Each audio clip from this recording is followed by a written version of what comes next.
right now. It's so fantastic. Isn't that wild? So I've heard a thing. So in my house, all right, my wife, I don't know the best way to say this. There is never a time that it is not Halloween. Okay. I love that. There are scary movie posters in my living room. Oh, I love there that. are pumpkins 24/7. I mean, there is never a time that it is not Halloween season. The thing that would concern me is if my wife toured and was able to go place to place and see all of the Halloween stuff that they have everywhere. There would be probably a monetary issue going on. How do you not buy things everywhere? Because I'm sure you see cool stuff all of the freaking time. I used to be really bad. I'd have to buy extra tubs for our trailer, and all my oddities, all of my Halloween decorations filled the tubs. Yeah. Now we're full. We're done. I've got 2 storage units full of Halloween stuff. I have nowhere to put it. At this point, I have to stop. So now we're just spending money on experiences and not things. All right. So now we try to do as many haunted houses on tour this time of year as we possibly can. In fact, the next one we're going to is Netherworld in Atlanta, in Georgia. It's one of the top 10 in the U.S. for me. So I somehow married a woman that loves Halloween and everything scary, and I hate it. No way. I am so petrified by all of it, for real. So, like, when I go to a haunted house with her, or when I watch that. So you're fun at a haunted house. Because I get the bejesus scared out of me. See, I would have fun going with you because I don't get scared, really. Yeah, and my eyes bug out, and she loves that, See, that too. sounds fun. So, I like, get it's a it. whole thing. Well, you know what? It's really wonderful to have you here. And I hope that we can get you through again to play your own show, to play Point Fest, whatever. It was wonderful to meet you. And thank you so much for all the love and support. We love you guys so much. No problem. And you know what? That new single, we love that new single as well. So thank you so maybe you could much. get some St. Louis play out of that one as well. Yes, Might I would be happening. absolutely honored. All right, Ash, thank you so Oh, much. I didn't even tell you. What? I'm going to be a neighbor. This is going to be my radio station. I'm moving to Missouri in a month. Where are this you is going to be moving? Poplar Bluff, but it's about 2 hours. Do you know where that's at? No. Are you serious? Yeah.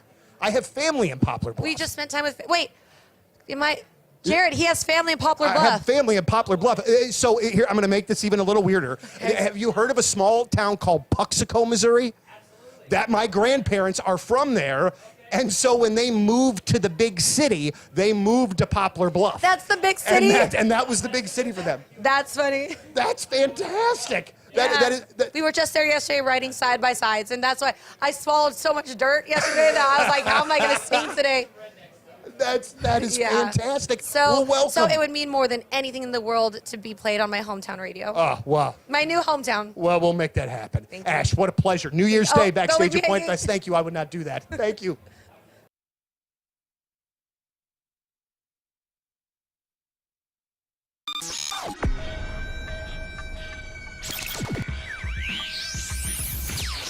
We are backstage at Point Fest, and Kevin from Candlebox joined. How are you, sir? Great to see you, man. Great to see you. So there is so much to talk about with you, and had the great fortune of being a chat with you a few weeks ago. But there's some things that I wanted to that we talked about then that I'd like to talk about again today. 25th anniversary of the Candlebox debut. Isn't that an amazing thing at this point? How do you, as the guy that did it and was the key element in this, how do you look back and see the staying power of this thing? Because it's still a very relevant record. I know, it's kind of crazy. Hey! Good morning, everybody. Hello. Hi. Hi, guys. Hi. Howdy. Hi. Hi. Hi, I'm Hi. Mr. Scream. Hi. Hi. Hey. Hi. Hello. Scott, it's Wednesday. Oh. And, man, we got a busy show today. Surprise, Bengie Molina coming by. Oh, nice. Wait. Our buddy, Bengie Molina. Catching up with Bengie. Catching up with Bengie. I know he's got a charitable endeavor. Yeah. It's that the one he would he like to promote. Last time he was on air, he talked about it, and I wish I knew the exact details and the name of it. But Scott. it's for children. It's for kids. children. It's something awesome. for kids. But he said it was really cool turnout last time. No, it was like a Toys for Tots kind of thing. Okay. If we remember from last Christmas. Yeah. Yes. But Bengie Molina coming by. We'll talk some Cardinal baseball. Lern's favorite. Oh, yes. I'm excited, and I have You'll so have many all questions. the questions. All the questions. I will. Like, what's up with Lars Nootbaar? I've been wondering. Is he gonna be able to play opening day?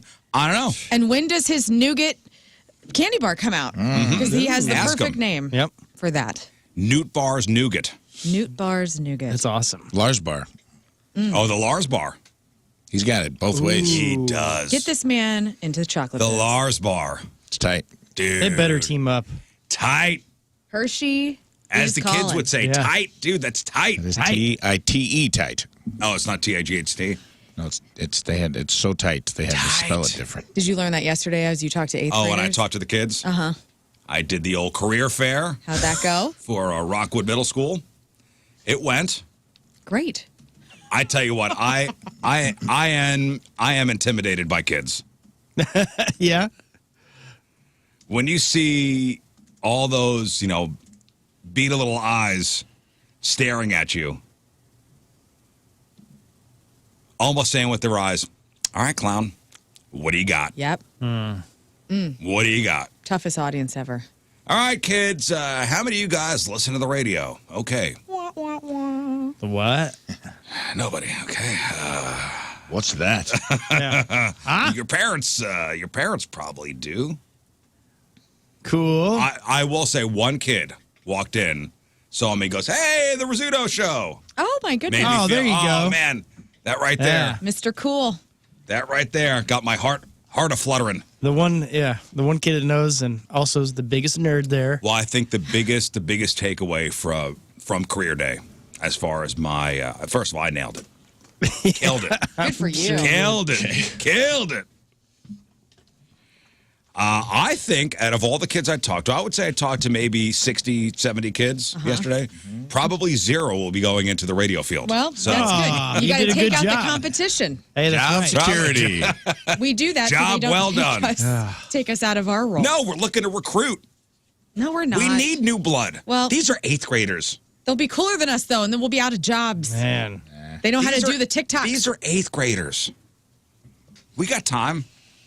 By the time they're ready to hit the work field, We'll be dead. we'll be dead. Yes. We'll all be dead. No, Well- when did you, how old were you when you started in radio? I was 19, 20 years old. Right. So I was 18, Nice. 19 years old. Yeah. So that is, let's do the math there. Okay, 20 years ago. 7 years. 7. 7 From where they are now. from where they are now. So Oh, at yeah, 7, we're I'll good. be, what am I? I am going to be 39. Mm-hmm. Plus 7 is 46, right? Yeah, it's a year older than me. Oh, no. man, Wait, they're and you're gonna be still older here, than so I Rizz. will still be here. You'll still be here. And those, Yep. they will They'll be be cooler taking than our- me, and they will take my job. Taking our jobs. Yeah, well, I'll be in an animal sanctuary by then, probably. It's my 10-year plan. One of the questions So you'll was, be in it like you'll live I at will the live- animal. I will You'll be live an with animal in the cows. sanctuary, Yep. or you'll work at an animal. I'm going to live at the sanctuary? Gentle Barn with St. Louis 6. She's gonna live with the sea lions after she goes Saturday. tomorrow, yeah, you're going to go. Oh, Saturday. Saturday, You're going to yes. go visit a sea lion down at the zoo. How has the industry changed since you started? Oh, well, kids. Great question. Not as Well, cool. kids, great question. I said, back when I first started, back in like 97, 98, They put cocaine in our paychecks. I left that kind of stuff out. Oh, This is the PG. I said, we used to learn about new music by turning on the radio and hearing the DJ spin what the latest single from a band was. Mm-hmm.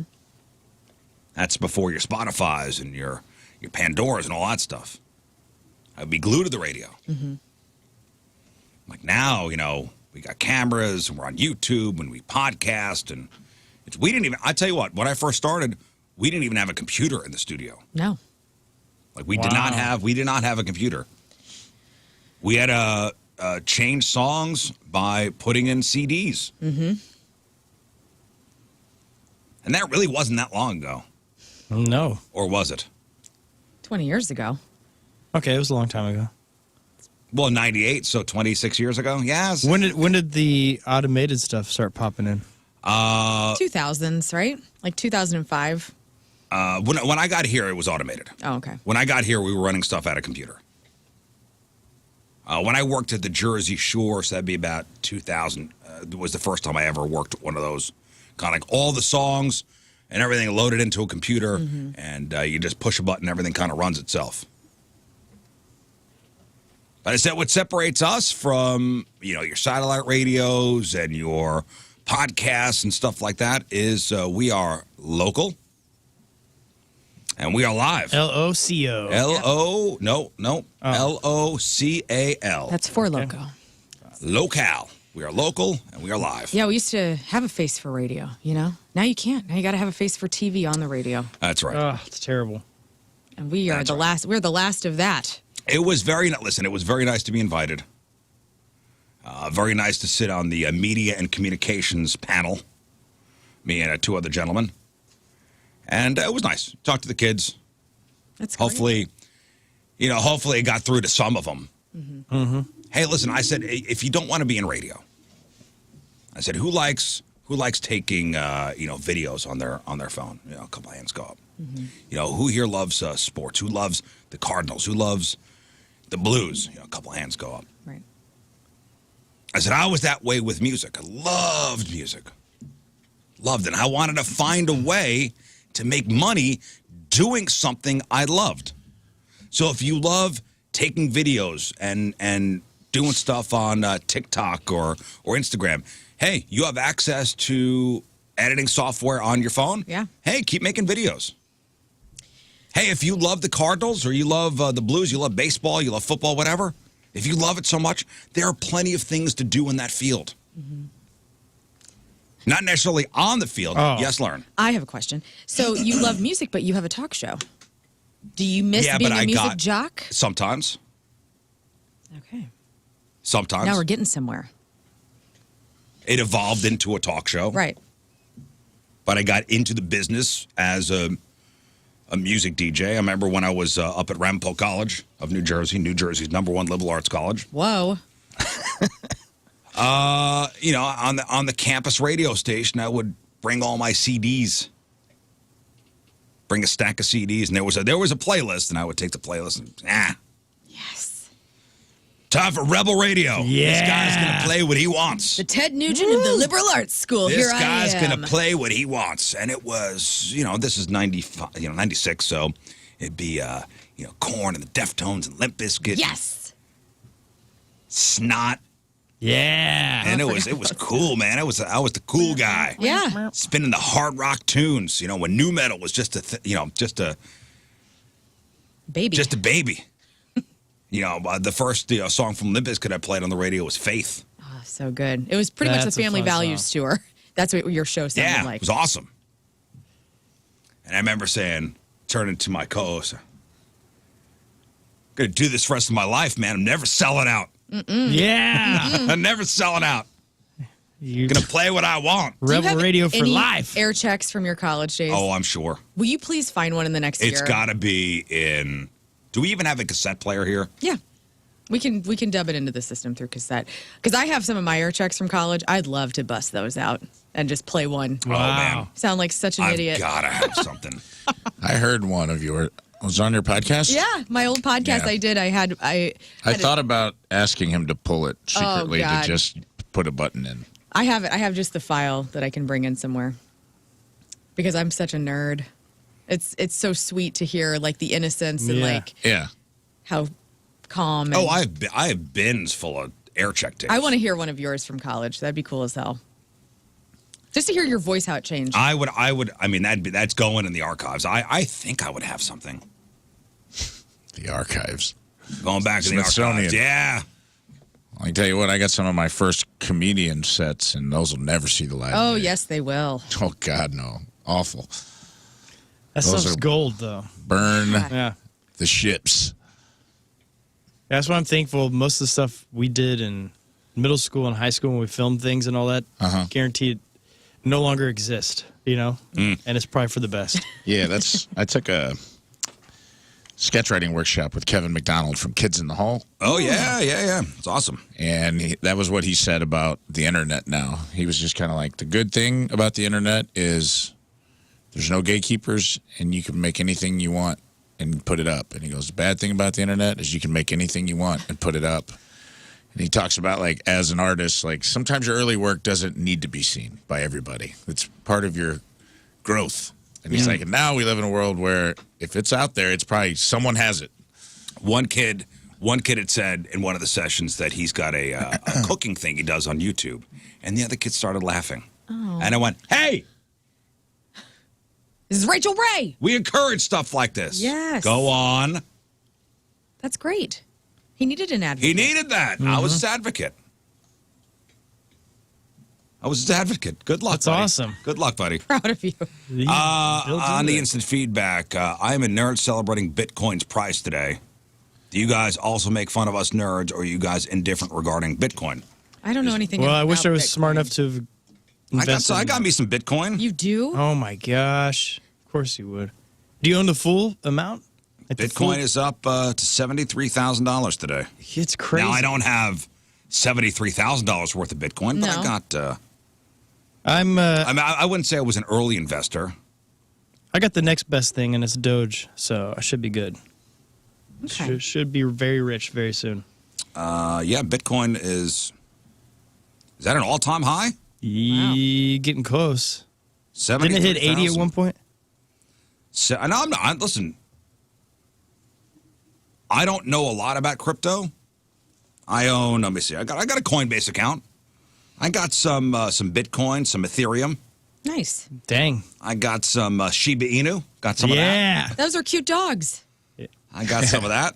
I bought that was so cheap. Hypoallergenic.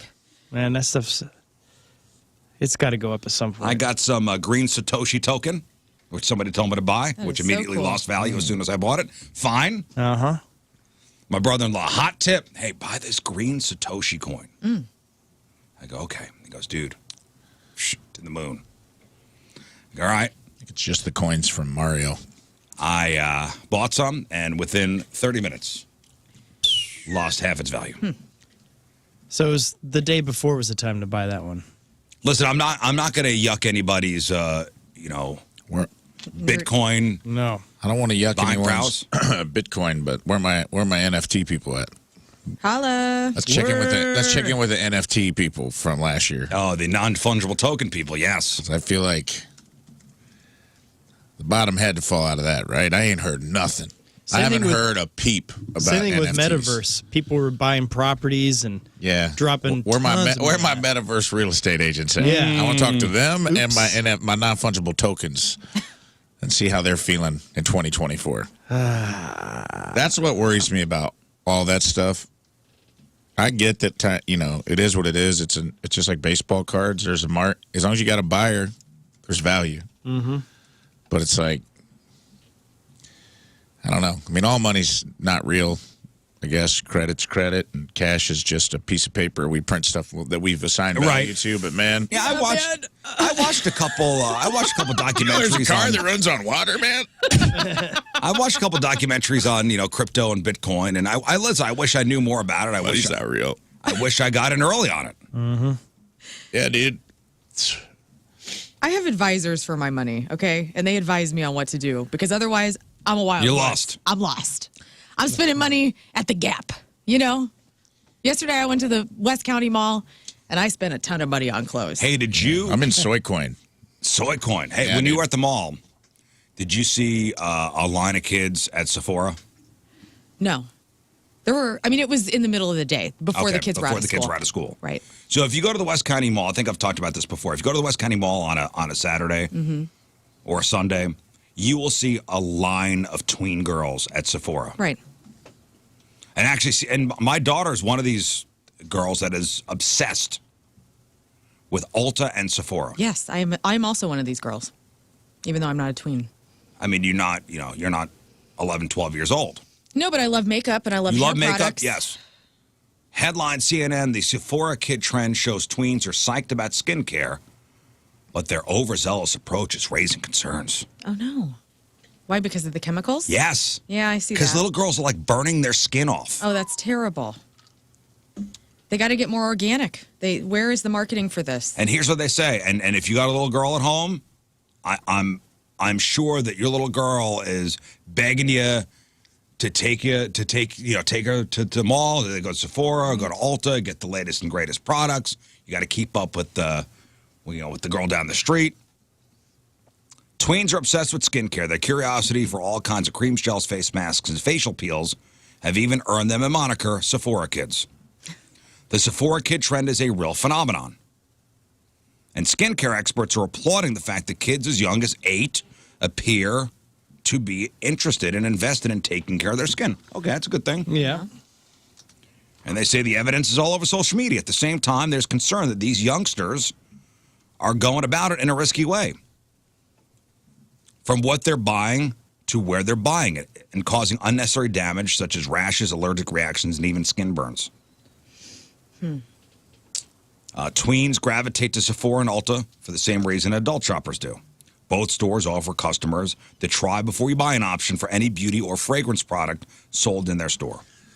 Which, have you seen some of those testers? I know. The men do not understand the testers at Ulta and Sephora. I told the story last week how Tim and I went to Ulta, and he had no clue. He was like, wait, you guys all use the same makeup? Which, if they have good etiquette, you're supposed to, they have all sorts of wipes and things to sanitize. So there is a clean way of doing it. You're leaving it up to the consumer to clean themselves before they dip their duty fingers into... You never use the applicator for mascara that comes with the actual mascara. You always get a disposable one and put that in there. And then, I mean, trust me, I'm not using the lipsticks. I've seen women take the Clorox wipe to the lipstick before they put it on their face.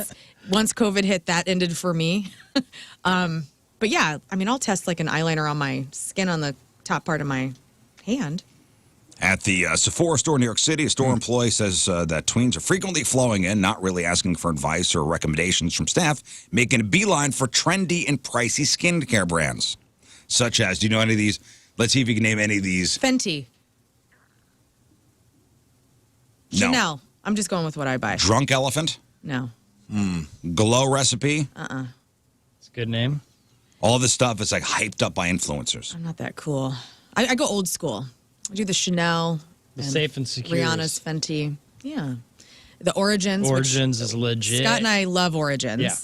That's the game changer. It really is good. And I wish that was marketed to everybody. I wish there was more available. This stuff's expensive too. Drunk Elephant, whose products range from $38 for a 30 ml bottle of its popular D-Bronzy peptide face serum. They don't need peptides at that age. To $62 for a 50 ml of the Lala Retro whipped cream. Those little girls have perfect, they have collagen in their face because they're young. Like they don't need their anything skin like stretches, that. Well, and there's an online fact section if you go to the Drunk Elephant website, and one of the questions is, can Drunk Elephant be used by children? And the response begins, yes, however, not every product in our line should be used by younger fans, 12 and under. In general, we do not recommend using products containing high concentrations of active ingredients which address concerns that aren't present at such an age. So, for example, a cosmetic dermatologist here in Missouri was interviewed for this particular ad, or this particular subject. And she says she worries that preteens are falling for the hype without properly understanding popular skincare products, such as retinol, their usage, and whether those products are actually suitable for younger skin. Retinol is a form of vitamin A and is a popular skincare ingredient that is used to improve the appearance of fine lines and wrinkles on aging skin. Little girls don't need to be using this stuff. Yeah. I wonder what that's doing to you long term as well. Sure. Retinol came from retinic acid, I don't know if I'm saying that right, which is actually for acne. But probably 20 years ago, it took off as an anti-aging serum. If tweens are having acne, then they should see their doctors or dermatologists and get it prescribed rather than going for an anti-aging serum, which does have some retinol. But the original intent is not to treat acne, and it's also in the wrong formulation to treat acne. Yeah. Yeah. Retinol products sold in beauty products, are for mature skin of older customers. So you got little girls, burning themselves. Yeah. Parents are going to have to intervene, or guardians are going to have to intervene on this, especially if they're, like if your mom or grandmother, whomever, wears some of this stuff, they would have a better knowledge of it and should be intervening and educating. I mean, I get a lot of these girls are maybe on TikTok and they're seeing makeup tutorials or seeing influencers have great skin and prepping, but they're probably much older. They're not their age, right? Yeah, these are young girls, and they see these influencers on TikTok and Instagram, and they want to, they want to be a Kardashian. I know, they're gorgeous. They are gorgeous. And there's also that I remember there was a big, I don't know if they're still the big dogs, but there was a big group, and I can't remember their name, makeup company that was the thing to get for a while, but it was made for like cosplay, film and all that kind of stuff, so it would stay on there with sweat. Oh. It wasn't meant to be a long-term use, and people were using it, and then it was like taking out, blocking every pore possible, and it's horrible for you. Yeah, doctors are seeing a lot of cases of allergic reactions, redness, burning, itching, scaling. Just play with the lipsticks and the eyeliners, little ones. Like, I mean, that's how I grew up. I grew up wearing my grandma's lipstick and playing with my mom's mascara, and it was awesome. And there was nothing harmful. And anything that had chemicals in it, I didn't want any part of that anyway. I didn't know what it did and care. So I wish they would just maybe stick with the makeup and not basics. the chemicals. That's wild. I like that you bring it up, though. Thanks. Yeah, all these girls now have these vanities, and they got all their products all lined up. And it's a great hobby. I will, don't knock, if you got a little one at home that's experimenting with makeup and her look or whatever, it's okay to nurture that. It's also okay to tell your little kid no. Sure. Yeah. And like, hey, what are you buying? Let's look at the ingredients. My mom and I took my sister when she was little. She's, probably 7th grade maybe. And we went to my mom and I went to get facials and massages. And my sister she was too young to do both of those things. And so anyway, they decided, we'll put makeup on her. And the woman that was putting makeup on my sister said, well, I don't want you looking like a streetwalker. Yeah. And so once we all got back together after all of our services, we're like, what happened to you? She didn't look like any different. Right. Charge us like $100. I don't want you looking like a streetwalker. A streetwalker. But I'll charge you like one. Right. Yeah. It's interesting. Yeah. I love to go into those places and get half my face done. What do you mean? I just remember going, I'm joking, but I remember going into Macy's and they would do half. So they would do the half of a woman's face. Oh, yeah. To show you the difference. And then if you wanted the other half, you had to pay. Yeah, you got to pay. Right, yeah.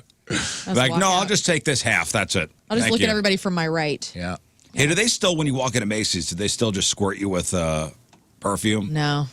Remember that was a thing? Oh, yeah. I loved the perfume ladies. Well, they wouldn't even ask you. It was aggressive for a while. They probably had such headaches going home. They wouldn't even ask you. You would walk in past the fragrance counter and they would just squirt you. Mm-hmm. Now you squirt yourself. Times have changed. Times have changed, yes. I threw down at Macy's yesterday. Those things are going out of business. I don't think the West County one is, but Everything on sale? everything was on sale. Everything was 40% off. And then I met a really cool lady who was checking me out. She gave me an extra 25% off. Oh, my Just because I was nice to gosh. her. Love her. That's pretty awesome. I walked into a dressing room. I'm not kidding. I had probably 25 things in my hands. I spent 30 minutes in the dressing room trying stuff on. And then I was talking to another woman as I walked out. She goes, I'm just so sick of, it's so easy to point and click and buy stuff online. And I go, yeah, you need that tangibility sometimes. It's nice going to a store. It is. I've always loved it. Now that kind of malls are back for, the kids want to go to the malls. I take my daughter over there, and I told you, there's been a couple weekends I've just been walking around. Mm-hmm. It's been great. It's lovely. It is lovely. Hey, speaking of TikTok and social media, this went viral yesterday, and I want your opinion on this. I'm going to start with Rafe, and then I want Lern's opinion. Okay. Do you agree with what this girl did to the guy? I don't know if you saw this either, Scott. So, this woman exposes a bachelor party cheater. And people have their opinions. Did she do the right thing? Here, listen to this. If your fiance just went on his bachelor trip to Las Vegas and was at the MGM Wet Republic pool yesterday, Sunday, March 9th, he cheated on you. And also, I went to test the waters because I wanted to find out his Instagram so that I could DM you. And so I went over and I just said, hi, where are you from, whatever. And he was super flirty and didn't. And I said, are you the one getting married? And he said, supposedly, something like that. Their entire group was wearing pink hats. And I have his Instagram. I don't want to out him. But if you think that this could be you, message me or comment and I'll send you his Instagram and you can tell me. His name rhymes with Cat Adams. I hope it wasn't you, but he cheated on you. Patch Adams. Wow, no way. Patch Adams. He's a cheater? Cats Adams. Wait, Big Matt Adams from the Cardinals? Yeah. Big City. Big City out there. What are your Big thoughts on city. this? Good for her. Oh, so it's good for her? I feel like she handled it the right way. Okay. I mean, dude, here's the thing. This is not a fiance. I know everyone thinks that what my opinion on this would be like, what? This is not the fiance. This is somebody who was at the pool. Yeah, man, but it's like, wouldn't you want to know if you were marrying someone and that's what you were getting ready to like marry this person? Like, I wouldn't want someone to tell me. Like, I'm not a proponent of, I am a wild guy, but I'm not a proponent. Like, if you're getting married, if you're making that kind of commitment to somebody, then it's like, that's just such a lame thing to do. To, like, go cheat on your bed. Like, yeah, dude, got to get my last piece in. And I'm like, that's just a lame-ass thing to do. You're a lame person. You're a dork. But at the doesn't same make time, you cool. If you listen to what she says, she really doesn't go into much detail as to what he did. The cheating is. So now you've injected yourself into I guess I'm assuming that by cheating, that she witnessed something that was egregious enough for her to want to go online, find this person, and find the... Do you know what I mean? Yeah. I mean, she says he was kind of flirty. With her. With her. But he said cheated on her at the pool. Yeah, so... So... Was he making out with somebody else? She didn't say that. Like a bride? Well, but that's the thing is, like, she kind of kept it private. She's like, if you want to know, his name rhymes with this. If this sounds like you, DM me. I'm not going to out him. She didn't, like, she didn't make a TikTok with, like, his picture and stuff up. She kind of, like, put it out there in the world and was like, yo, if the girl sees this and wants to get a hold of me, she can. There is a video of like, hey, and she took a video from the pool. Like, here I am, and here's the group of the bachelor party with the pink hats on. Just to prove, yes, I was here. Lern, your thoughts? Yeah, I mean, also, what is the stat of her that information actually reaching the right person? It's a big This has gone viral. I get that. But also the thought, okay, what happened? Then you have to make sure. What if it's, I'm glad that somebody's outing. I am. Really? Yeah. So I am. is she a troublemaker or is she trying to stir things up? You know, she's injecting herself into somebody else's relationship. I witnessed something like that. And, it puts you in a real weird place. Sure. And it's like, you don't want to, it depends on what kind of person you are, I guess. Are you going to interject and change the trajectory of somebody else's life? Or are you going to just stand back and go, hey, this is their life, they can figure it out? Mind you, these are two strangers. Sure. And for me, it's like, hey, I don't know the full story. Right. I'm minding my business. This makes me uncomfortable. Maybe that couple has a relationship where they had the thing that said, hey, we're both going to go wild for our bachelorette parties. Cool. You don't know. You just don't know. So why inject yourself? Sure. I see what you're saying, but also I see what Rafe's saying. And it's like, why are you... I don't condone cheating at all. I think it's scummy, especially on your bachelor party or bachelorette party. I'm not saying that I would do what she did either. I would probably just put it on my Instagram stories and make fun of the guy and be like, congratulations, whoever's marrying this treat. Yeah.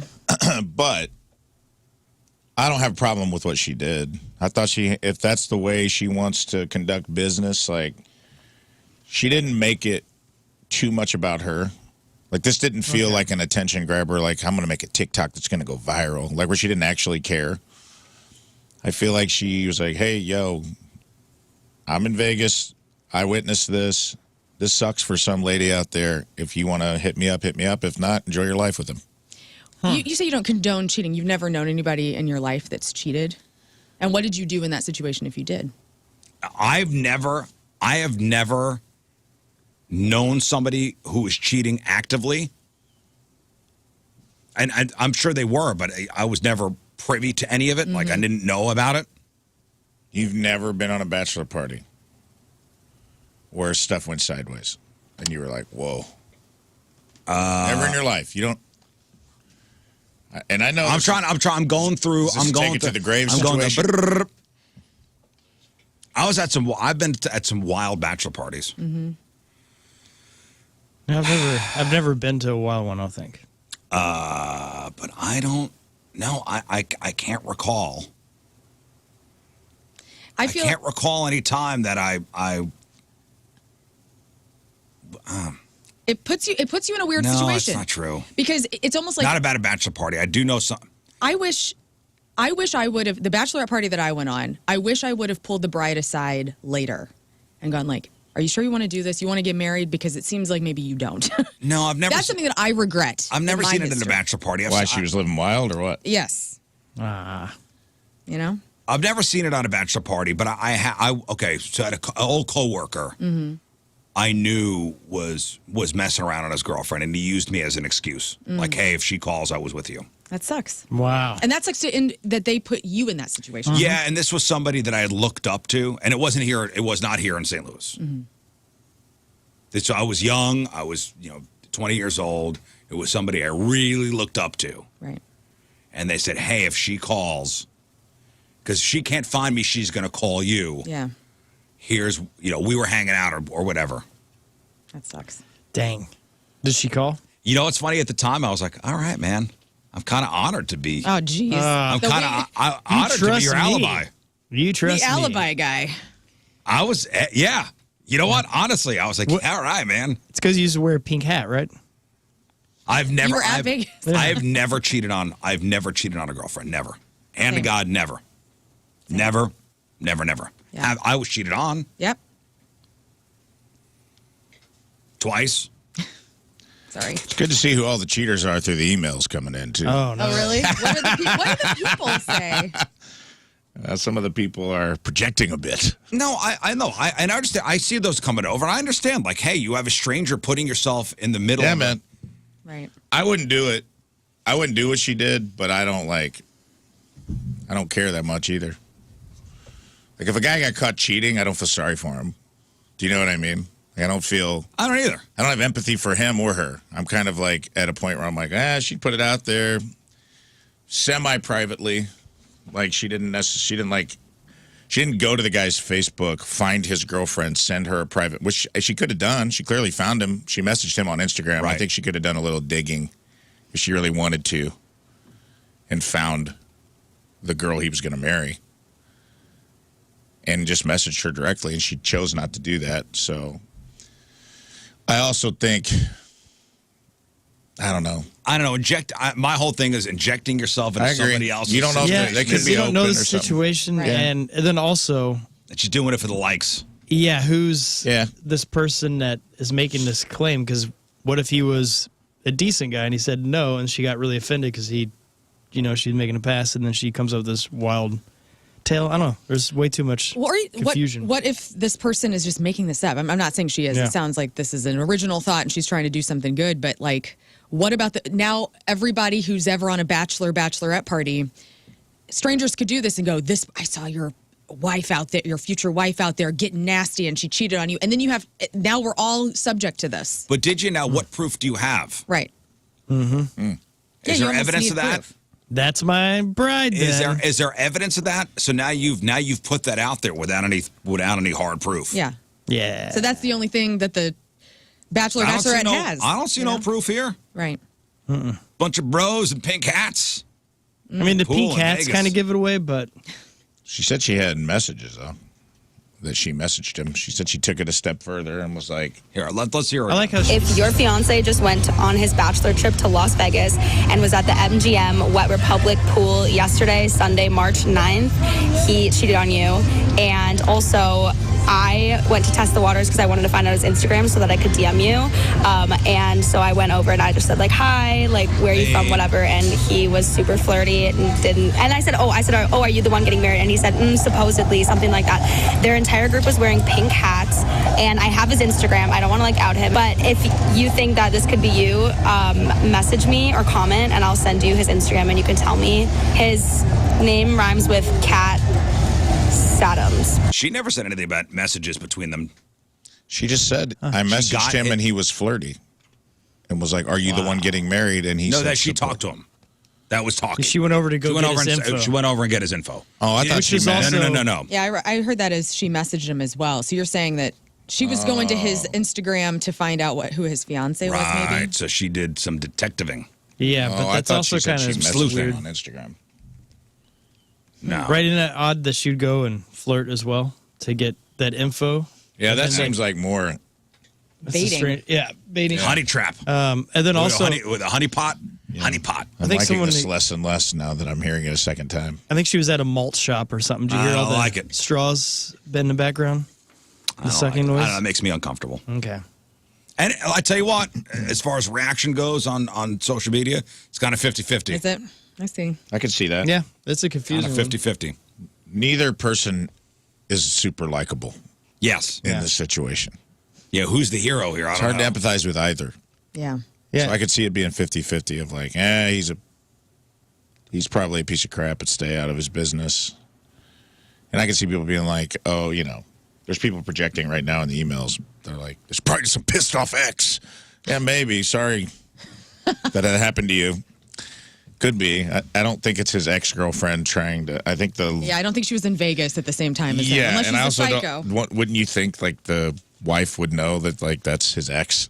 Right. Yeah, and Rachel on the instant feedback says, watch the groom turns out to be the best man that wanted to be the center of attention, and the groom is completely innocent. Again, Yeah, you just Yeah. don't know. no proof, Yeah. man. Now you've put yourself into these people's relationship. Well, and everybody's always kind of thinking about that anyway in the back of their head with like their spouse, their future spouse. What's going to happen on their bachelorette parties, How wild is it going to get? Because that's the culture of a party like that. We're going to get you wild. We're going to send you out on your one last fling just to have, whether that's flirting or getting a shot bought for you or, oh my God, you got Who's boobies the in your famous face. one? Oh, Mario Lopez. Oh, yeah. Famously cheated on his bachelor party Yeah. with Allie Landry. Easy Slater. Messed up, Preppy. Yeah. Yeah, he did. Hey, Yeah. you see the story coming out of Nashville? Yeah, this is. Nashville police share footage of Mizzou student moments before he goes missing. No. Oh, you don't know the story? No. Video footage of the Mizzou senior. His name is Riley Strain, 22 years old. He disappeared while on a fraternity trip to Nashville over the weekend. Video shows, and I watched a video, stumbling down a street after he was kicked out of a bar. This is Friday night. So he was last seen just before 10 a.m. downtown Nashville after leaving the bar belonging to Luke Bryan. So he was at Luke Bryan's bar. I don't know why he was thrown out. If he was too hammered, causing a scene, I don't know. They threw him out. They threw him out of the bar. The bar is working with police to provide security camera footage and any other potentially helpful information to aid in the search for Riley. And that's what the bar said yesterday. But the video put out by the Metropolitan Nashville Police Department shows Riley crossing First Avenue North to Gay Street at 9:47 p.m. And you can see in the video, he is hammered. He's disoriented. He turns around after he crosses the roadway before continuing on Gay Street. And that's the last I saw of him. Mm-hmm. He's from Springfield, 6'5", 160 pounds, wearing a black and brown button-up shirt with blue jeans. You see people walking, by him on the street. And that's the last I saw of him. Oh, man. He is a member of Delta Chi's Mizzou chapter. They were on a trip with his fraternity for a formal. After being kicked out of the bar, Riley called one of his fraternity brothers, told him he was going back to the hotel. And then one of the fraternity brothers reported him missing to local police Saturday night after not being able to get in touch with him. Wow. Where could he be? Like what? Well, they said that I guess he was walking towards the river, the bridge because I don't know. I guess that was one of the last things they saw on footage. So he could have fallen in. Yeah. He could have been killed. He could have, who knows? Yep. He could have easily, because they also said it's been an issue in Nashville right now is drugging people at the bars, and then you get them outside, and then you rob them, and people have been getting robbed that way. I mean, he was. You see him walking. So he looks was like. walking. I mean, that's either extremely hammered or he's definitely got some drugged kind of or something. The date Dude, rape. super sad. Yeah. That is really sad. And obviously his parents are going crazy. Sure. Because there's no, whatever it is, there's no closure to it until he's found. Man, and listen, and just the friends out there, man. If your buddy gets thrown out of a bar, stay with got to him. go with him. Yeah. If your buddy's so hammered that he gets thrown out of Luke Bryan's Nashville bar. Mm-hmm. How's Luke Bryan? Yeah. I feel like women have this covered where if that would have happened to me, a girl would automatically, somebody's with me. Yeah. And guys don't do that as much. And you guys need to. I wonder why they also don't call the drunk tank for this kind of thing. It's like just get the kid to sit in that truck for a while and sober up a But little they bit. ain't got to call the cops. call the cops. And the Yeah, cops but I'm come sure pick they them up. have Have vehicles down there waiting for drunk guys I don't where you know. can put them on there, give them an IV or something, let them sober up, and get them out. How about just a buddy goes with them? Yeah, just a buddy. Man. There'd be a lot of IVs in Nashville. I Yeah. know. Yeah, as somebody who's been It's to a good Nashville business recently. idea, Scott. As somebody who's you're been right. to Nashville recently, wild down there. But you don't think they have the trucks that's sitting there waiting to put I know that drunks street. in there and That let them calm street down? was so crowded when I was there, and that was a Saturday night, like an off Saturday night. And then Broadway was so freaking crowded, and Yeah. it was bachelor parties, it was bachelorette parties, it was frat bros, and there were lines everywhere, and drunk people stumbling around all over the place. We saw. I even said on the air, 2 people against the side of a building vomiting. You had the experience. I had the experience. This poor guy and these parents. Can't I imagine. hope he comes home. I hope it's just not. I hope he's not dead in that river. You know. Yeah. Jesse says they're saying the bar wouldn't let the friends leave with him What? when they threw him out. Doesn't make sense. That doesn't make I sense. believe No. over an open tab. Oh, well, somebody stay and pay the tab, and then everybody hang out outside. Yeah. What the hell? Just get your. That's weird. That's You're a in a- stupid excuse on the guy's part. That like you pay the tab. Then we got to go. All of us got to go. Somebody says I was tossed out of a bar in Nashville and the bouncer refused to let me get my friend. Listen, I'm sure all those bars are dealing with drunken idiots. Well, yeah. I know Yeah. it's a big deal. They have cell phones, though. And how did the bouncer know that the tab was open? That's just stupid on the bar's part and the guy's part. Like, somebody pay the damn tab. It's crowded. I mean, I could see things happening. Yeah. And, I mean, this is not going to look good on the bar because don't you also get fined if you keep giving a super drunk person booze? Over It's being serving. reported that security wouldn't let his buddies leave with him until they closed their tab. Buddy, so one couldn't go out? I don't know. Man. The whole thing's Yeah, we don't know how drunk he was. the whole thing's No. fishy. Yeah, That it's, could not have been. That may not have been the only reason he got kicked out. Yeah.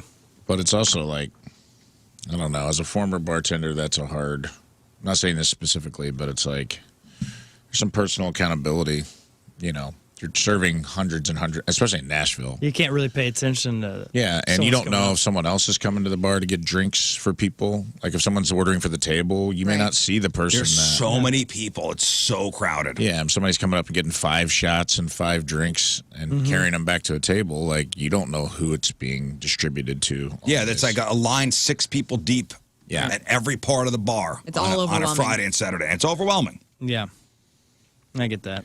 Yeah, and guys are proud. Like, I get thrown out of a place, they're so drunk, they go, listen, I'll get back to the hotel myself, no problem. A lot of people are like that. Got to be Yeah. smart. Yeah. My sister was saying, though, that there's also the good chance that he lost his ID and all that kind of stuff, and maybe he's at the hospital or anything like that, and wow, they're yeah. waiting to identify him. Well, let's hope that's the case. I do. Yeah. Yeah. Supposedly his phone was sending a pinging near the river. Oh, God. That's terrible. That's terrible. Yeah. It's a bummer, man. He also went to Brad Pitt's high school. Oh, in Springfield? Yeah. Hey, on a lighter note, tomorrow is 314 Day. Whew. March I'm 14th. I got a ton of stuff to celebrate. With that bag drop off. Scott, tomorrow they're attempting to set a world record at the City Museum for most underpants on people's heads. This is a good. They're gonna hoping be to very get exciting. 314 people down at City Museum to set the Guinness Book of World Records for people with underwear on their heads. And you weren't here when we talked about this the first time last week. Mm-hmm. But your goal in 2024 was to be part of a world record. And Yeah. dude, This is if you don't go tomorrow, we're not friends. okay. All right. Our friendship ends. Ah. This is the No. opportunity, man. Are you Yeah, it kidding? is. Am I right? No, this is This an is easy it. opportunity. Only 314. That's a no-brainer. Like, go down there tomorrow. Did you find the details out? Not yet. I will do it right now. They're providing the underpants, which is great. Oh, they are? Mm-hmm. Okay, good. Yeah. Well, mine are fairly clean. Well, we were talking like maybe bring the Jeff Burton underwear from Yeah. Rizz Show Lives. When we were at Rizz Show Live, we had special underwear made that had Jeff Burton's face on it. That'd be a fitting tribute. It would be. So you and Jeff, in a way, part of this world record. Man. And this is cool. I guess they're doing it because, they have the world's largest underwear. The City Museum already has the world's largest underwear. Which is awesome.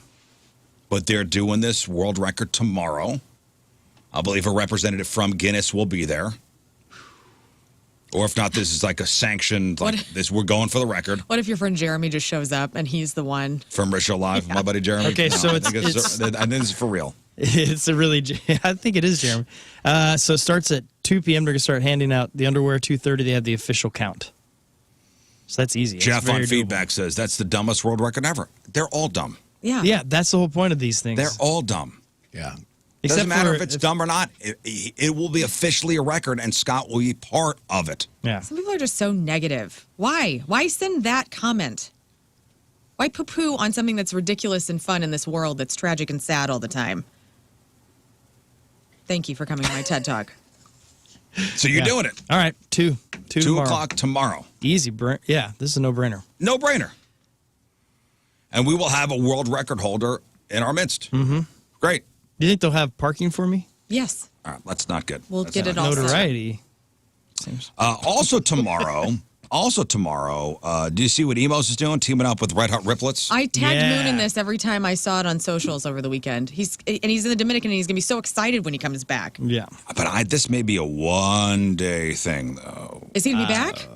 Oh, he is coming back tomorrow. Okay. But the Alabama Dirtbags are playing down at Ballpark Village. Right. Get him this.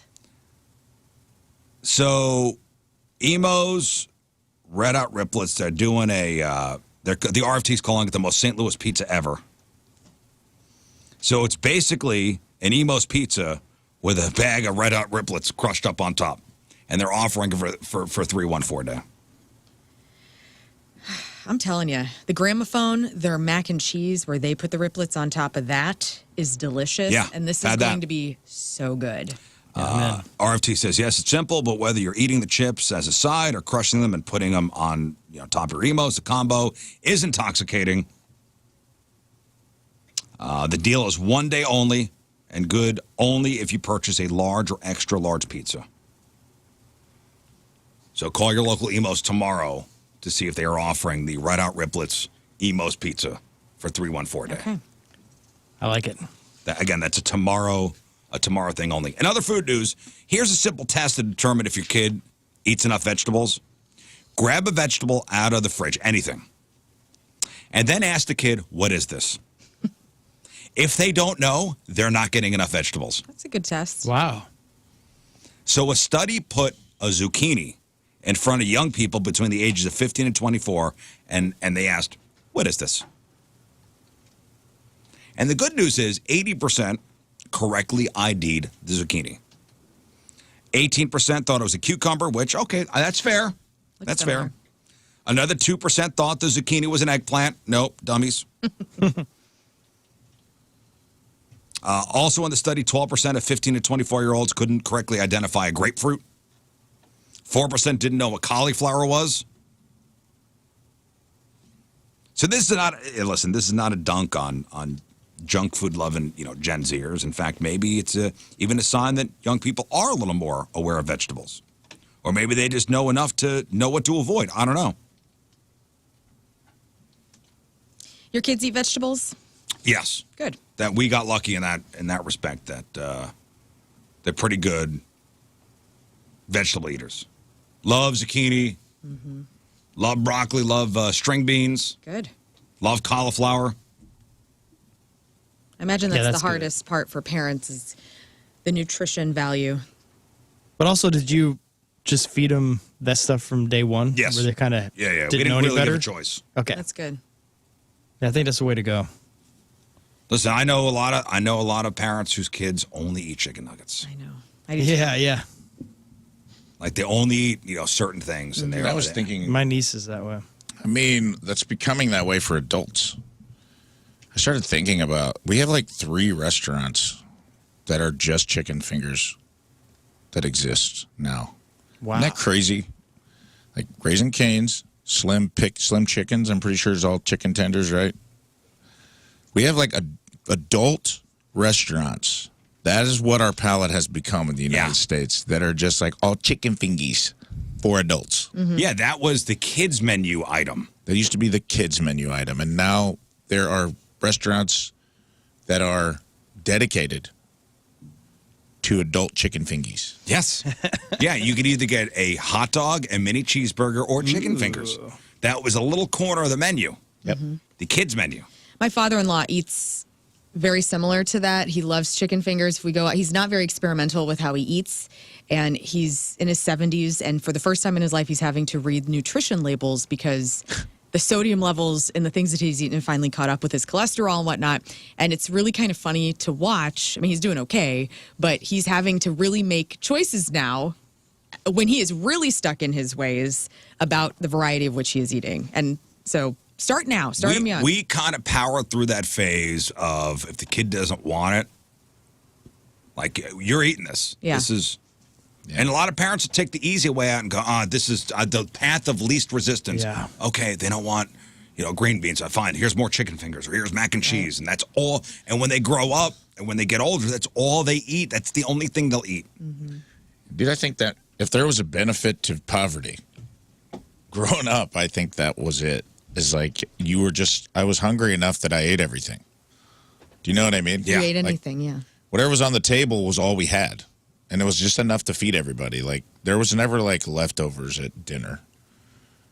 So if it was, there was usually a protein and a vegetable, like corn, Brussels sprouts. I loved Brussels sprouts when I was a kid, whatever. It was going in. Brussels sprouts. And so I, developed a taste for it. Vegetables I like vegetables. I've always liked them. And Brussels sprouts have actually changed over the years. I guess, however, they've been genetically modified, they taste better than when we were kids. Didn't bother me, dude. They actually taste. I love them, too. I love Brussels sprouts. We had Brussels sprouts last night, went to Westchester. Flash fried? What was it? We went to Westchester last night for the restaurant Westchester for the old wedding anniversary, just the wife and I. And they had, as part of one of the appetizers was fried Brussels sprouts. Yes. Woo! The balsamic glaze? Oh, I don't know what was on it. I'll be honest, I'll still trash out and just steam them up. Little steamed cabbages in a bowl. Man, that was I'll tear them up, put a little butter on them, game over. My grandma had a monstrously huge garden and small vineyard kind of thing in her backyard, and so we had the best of the best when it came to that. You have the cabbage that was just fresh out of the ground, boiled, yummy. Hey, listen, I like chicken fingers. I'm not gonna lie. No, chicken fingers. I'm not gonna lie. I'm very triggered. And we're gonna go to Dairy I love Queen chicken soon. fingers. Aren't we all going to Dairy Queen We soon are going get to those DQ chicken soon. fingers? Yeah. Those DQ chicken finger basket is Dude. money, brother. Yeah, it is. With the Texas toast and gravy. You dip that chicken finger in gravy, Game Oh, changer. yeah. your heart will grow and also be a little more clogged, but it will grow. Your heart will grow and then seize. Yes.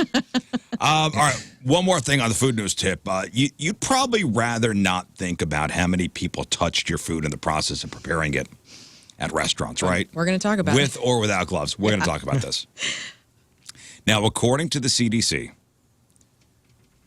food workers wash their hands only 33% of the time. Oh, God. No. Meaning germs can spread from workers' hands to food, which can trigger an outbreak of foodborne illness in restaurants, including the norovirus and including salmonella, including E. coli. So this, and by the way, 33%, that's wild. Come on. We all have to do better. This could help.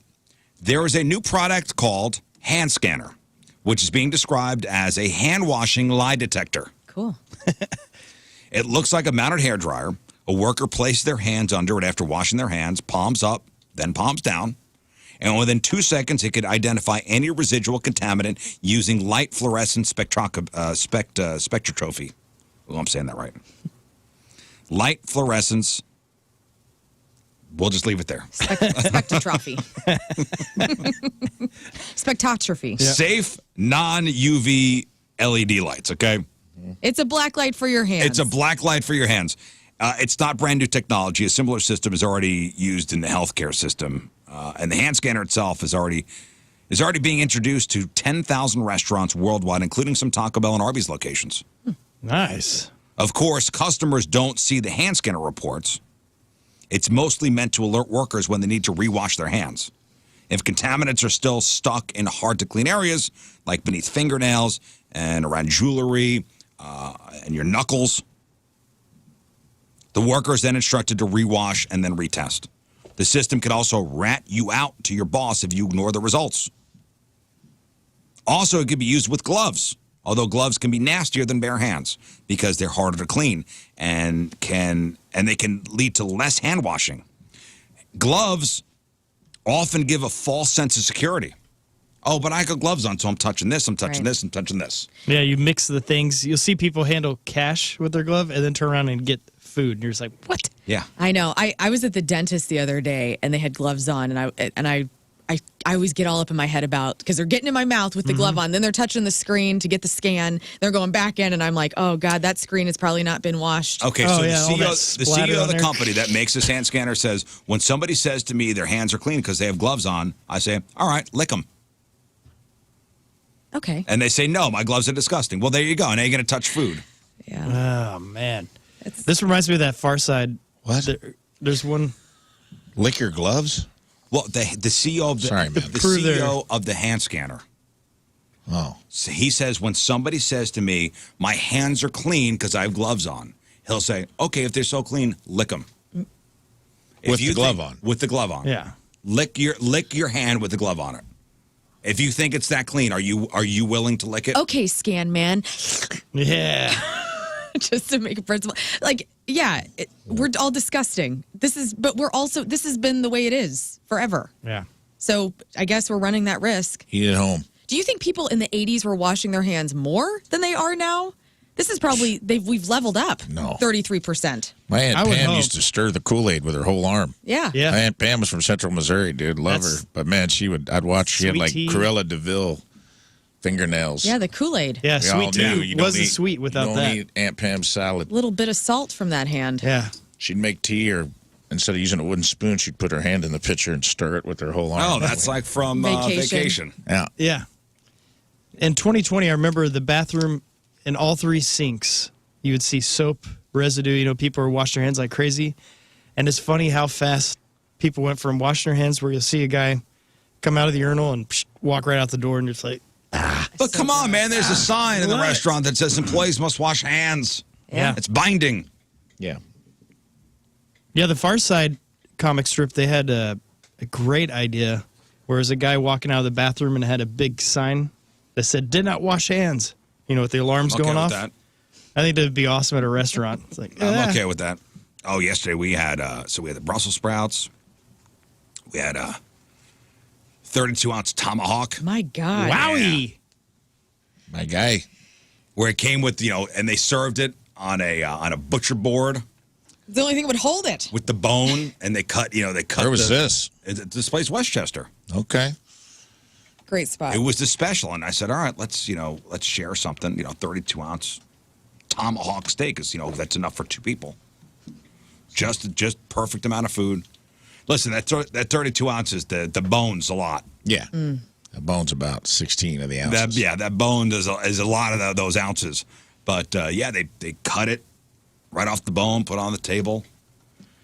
And actually, everybody from behind, the scenes came to look because we were the first people ever at the restaurant to order it. Really? Yeah. What? You guys are wild enough to do it. Finally. Well, I somebody- didn't know it was the guinea pig. Yeah. Like, I man, know it was the special, and nobody had ever ordered it. they're like, this thing's been here for 2 weeks. This was the No, it last was day we delicious. could use it. And honestly, finally Like it wasn't dry aged when we bought it, but now it is. No, it was delicious and perfectly done. Good. Yeah, got When they good say, food. how would you like that cooked? I said, medium rare. And the waitress went, good. Good. That's what we wanted. Good. Good. Very good. Good. People, people Come on came out and get a good look. They should name it after me. The Scott Rizzuto 32-ounce T-bone. What was it? Tomahawk. The tomahawk, the 32-ounce. Yeah. The 32-ounce Rizz steak. The lover's steak. The Rizzuto. Yeah, it was delicious. That's All right. cool. I'm in. We got to move on. We got to crown the Team Rizz member of the day. And that's brought to you by Hot Shot Sports Bar and Grill, St. Louis home for Blues hockey. From another one from Columbia, Illinois. This is 2 days in a row. My people. Wowee. Laura Fitch is our Team Rizz member today. Laura is a daily listener to the Rizz Show, loves the laughs, the jokes, the chemistry shared between all the members every morning. loves the Rizz crew, but holds a special place for Rafe Williams. Oh. Because of his genuineness, and he never forgets where he came from. Aw. That's right. Do you remember? Cheers to you. Loves Freak of the Week, Friday Fails. And it always makes her laugh when the show tries out new games, but can never figure out how to play them. What? Or perfect at those games. Laura Fitch from Columbia, Illinois is our Team Rizz Member of the Day. Get super sweet Team Rizz Member of the Day soccer jersey. Get yourself signed up 1057thepoint.com/Team Rizz. All right, we'll take our first break of the morning. We'll come back with crap on celebrities. It is 7:07. Wednesday, traffic and weather, Lern coming at you. It's brought to you by Worldwide Technology Raceway. The biggest race of 2024 is happening on Sunday, June 2nd. Time to lock in those NASCAR Cup Series tickets. Get yours at www.raceway.com. A 3-vehicle crash has you stalled westbound 44 at Elm Avenue. The left lane is closed there. EMS also on the scene to an earlier accident. A vehicle went into a utility pole on Silver Springs Road. Your weather today looks like we are going to get up to 77, clouds increasing. Damn, 77? 77. Damn, son. Precipitation. Damn, we're going to be having some precipitation later today and then thunderstorms tomorrow. When I left my house this morning, it was pouring. Pouring. Was it really? Pouring. When I left, it wasn't. Didn't even seem like fine. it rained. 54 degrees overnight, and right now it's 55 at 7:08.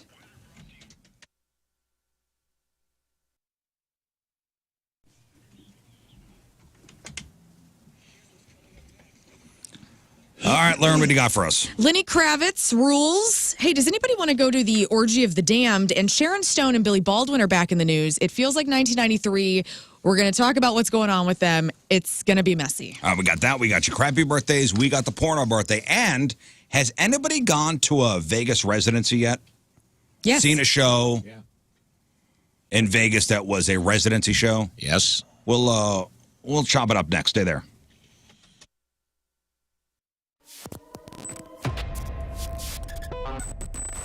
It's Donnie Fandango backstage at Point Fest. For one, I just almost fell out of my chair. It is. And for two, boy, that would have made a really great way to start Good the interviews intro. of the day. Yeah. All right, so let's settle this first and foremost. You and me here right now. 0936. Yes. All right. I heard it in a couple of different ways. It confused the hell out of me, man. It confuses me. Okay, well then good. Then I don't feel as bad that it's not just me. I put the colon in there to be Talk about Universal Windows Direct. If you've been cold in your home all winter, don't let that happen again next year, all right? Or maybe summer's right around the corner and you know your home gets hot.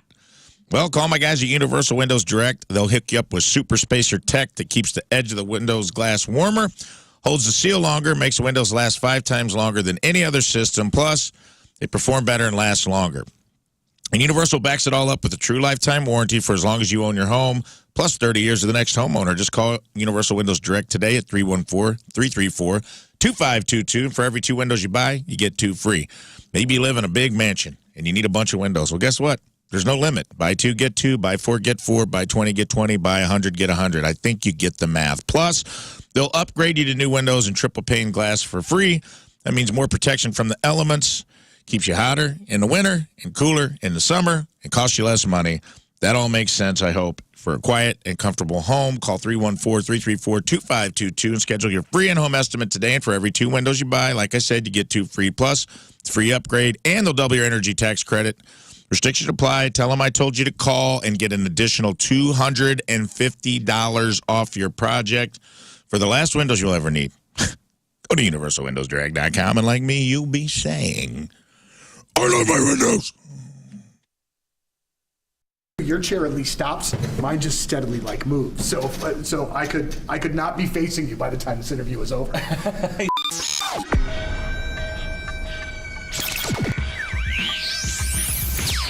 All right, so here we are, Enterprise Center, gigantic sold-out show with 21 pilots tonight. Josh, it's really great to see you again, man. Yeah, great to see you too. So first things first, so we did this promotion a little bit earlier where a bunch of our winners asked you guys questions. Yeah. And first of all, the questions from the listeners were amazing. Fantastic. I mean, they were really great, really well thought out.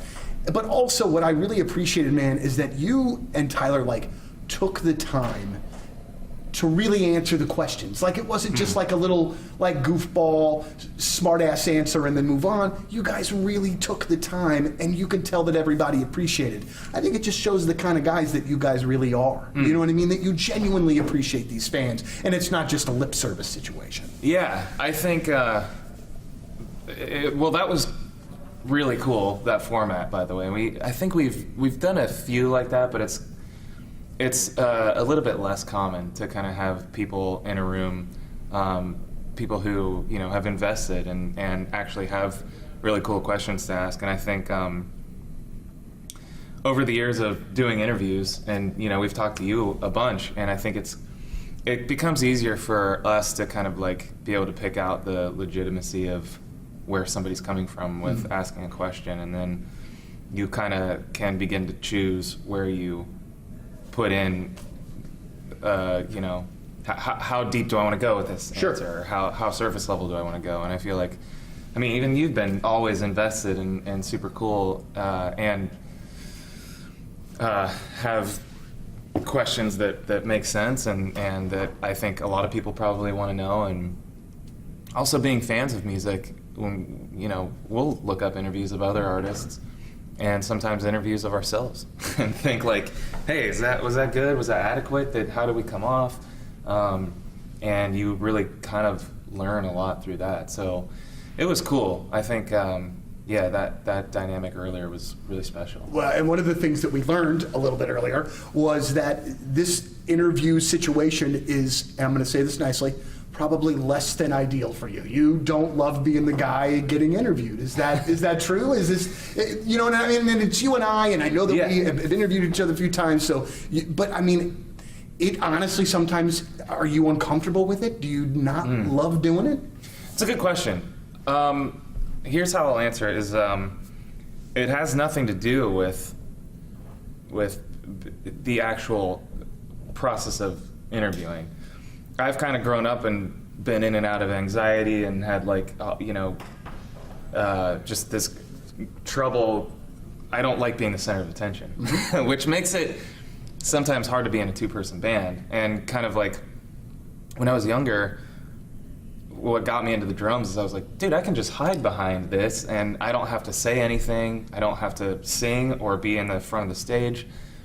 And then that kind of shifted when Tyler and I started this thing. Right. And, but you know, it's a lot of fun for me, and I constantly try to push through whatever struggle there is that I'm having. So if that is like, I don't love sitting and having a camera on me or a microphone in front of my face, it's those type of things that I'm like, okay, well, because I don't like that, why don't I like it? And how can I figure out how to get better at it and make it feel more comfortable to me? So it literally is nothing. It's not like, oh, I just don't feel like doing this. It's sometimes it's just like, wow, I don't know if I can do this. But there is like, there's kind of a rush sometimes with facing your fears and diving headfirst into something that's really uncomfortable. I think I've grown a lot, and I think it feels fulfilling. And after it's done, even, I'm just like, oh my gosh, it spoke with a microphone. So yeah, and I think it helps earlier being in a room of people who just, like I said, are invested in this music and this band and the art and create their own art. And it holds me to a higher standard. And I, you know, being in front of the stage with Tyler, I feel like I have a responsibility to perform and be entertaining, and you know, the words that I say now, hopefully, have to make sense and keep people from clicking out of the YouTube video or whatever it is. You know?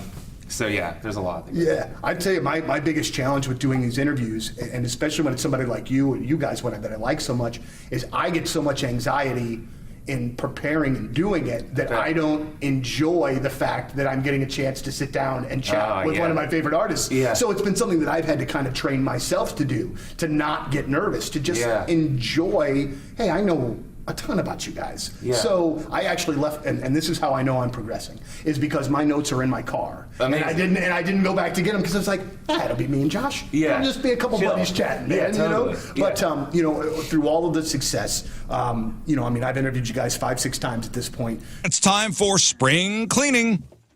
Now, you're not the only one who's tired of winter this year. Your carpets are too. Oh, they didn't tell you? Now, think about the dust, the dander, the bacteria. That stuff is living and breeding in your carpet, upholstery, your air ducts. It's got nowhere to go. Now, there's only one real way to get all the gunk out of the house, and that's by calling our cleaning heroes at Zero Res.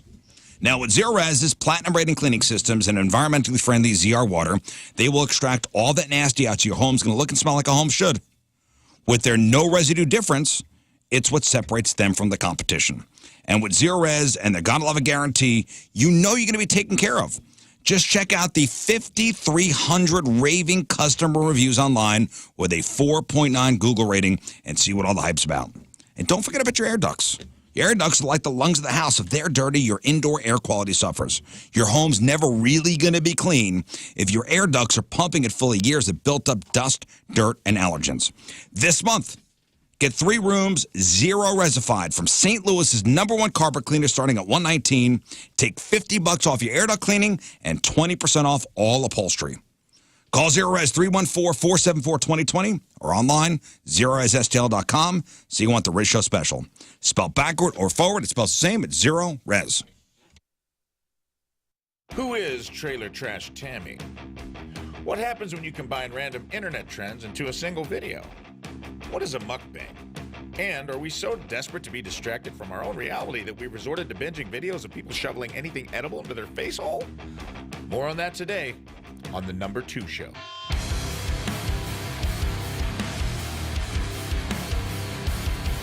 Welcome back to The Number 2 Show. Today, forget sex, drugs, and rock and roll, baby. We've got something that tops them all and is twice as indulgent. Mukbangs. Mukbangs sound like something that would require a lot of explaining if your mom caught you watching one on the family computer. But turns out it's not something you find on Pornhub. It is kind of like food porn, though, where you witness the hard pounding of thousands of calories. So follow me through the glory hole for today's main topic, mukbangs.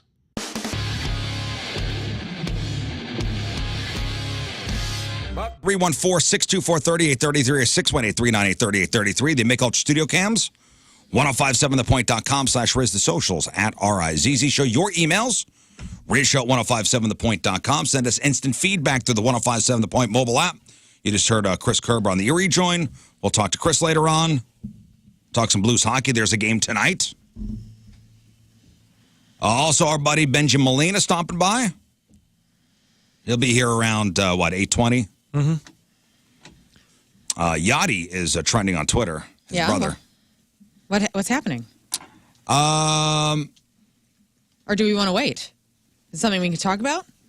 There was a thing that came out that said there was a stat about the fewest stolen bases allowed between the years of 2004 and 2022. So the Cardinals have the fewest stolen base allowed. The next one is 500 away. It's crazy. And Molina started in 04. Yeah. Fewest stolen base allowed from 04 to 22. Cardinals 939, Diamondbacks 1,407. It's amazing. Almost 500 away. That's incredible. So if you don't think Yadier Molina is a first-time ballot Hall of Famer or first ballot Hall of Famer, you're dumb. Yeah, because he has stats like that for days. You're dumb. This is wild. That's why it's trending. There are plenty of Las Vegas residencies to go to. I've never been one. I've never been to one. You should go. Go to a band that you love, though. Don't just go to have a residency. Listen, nowadays it's where all the stars are choosing to perform. I know Aerosmith did their big residency. Is that the one you went to? I did. I went in 2017. Excellent. MGM, whatever the little venue there was. Incredible. And there's a different energy there because they're more relaxed. They're there so often. The piano is there at the end of the catwalk. They can take a flight from LA where they live to get. It's just a different energy that the bands have. Because country singer Eric Church just announced he's doing a residency in Nashville. Cool. At his new honky-tonk bar called Chiefs. So they say that artists are now going to start doing residencies down in Nashville. I love it. I will go. Who'd you see, Rafe, residency? Celine. Celine. Gina went and saw Celine at her residency because I got him for Christmas for her because it was supposed to be, that was it for her. And then she did her farewell tour and stopped in St. Louis for about $500 cheaper a ticket. But still, though. Damn The you, next Celine. freaking year. But Celine in Vegas, that's a thing. That's a story. Yeah, it was cool. And it was in the Caesar's Palace, like whatever the thing was. The Coliseum. Yeah, and who did I see? I saw Mulaney's first show at his residency.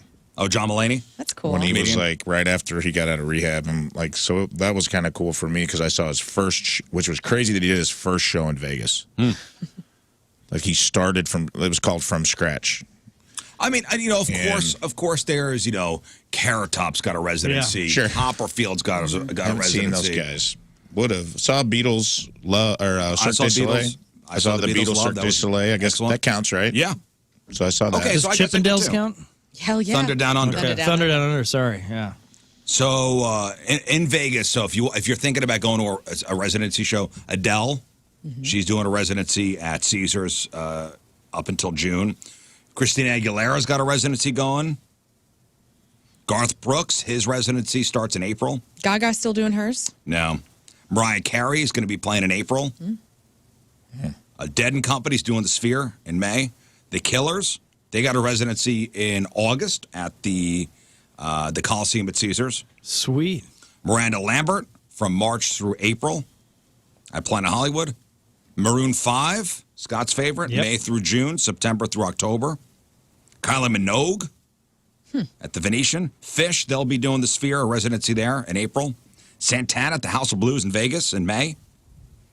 Shania Twain, she got a residency. Carrie Underwood. Yeah, none of these are hitting me. I don't care. All right, maybe this will. No. The Wu-Tang Clan. Oh, plan is finally. for children. This month at the Virgin Hotels in Vegas. Okay. We going out to Wu-Tang? Take the show on You the ever road? seen Wu-Tang? No. Have you? Yeah. Is it excellent? Yeah. Nice. Yeah, I think I saw Wu-Tang with all 9 principal members, Dang. including ODB.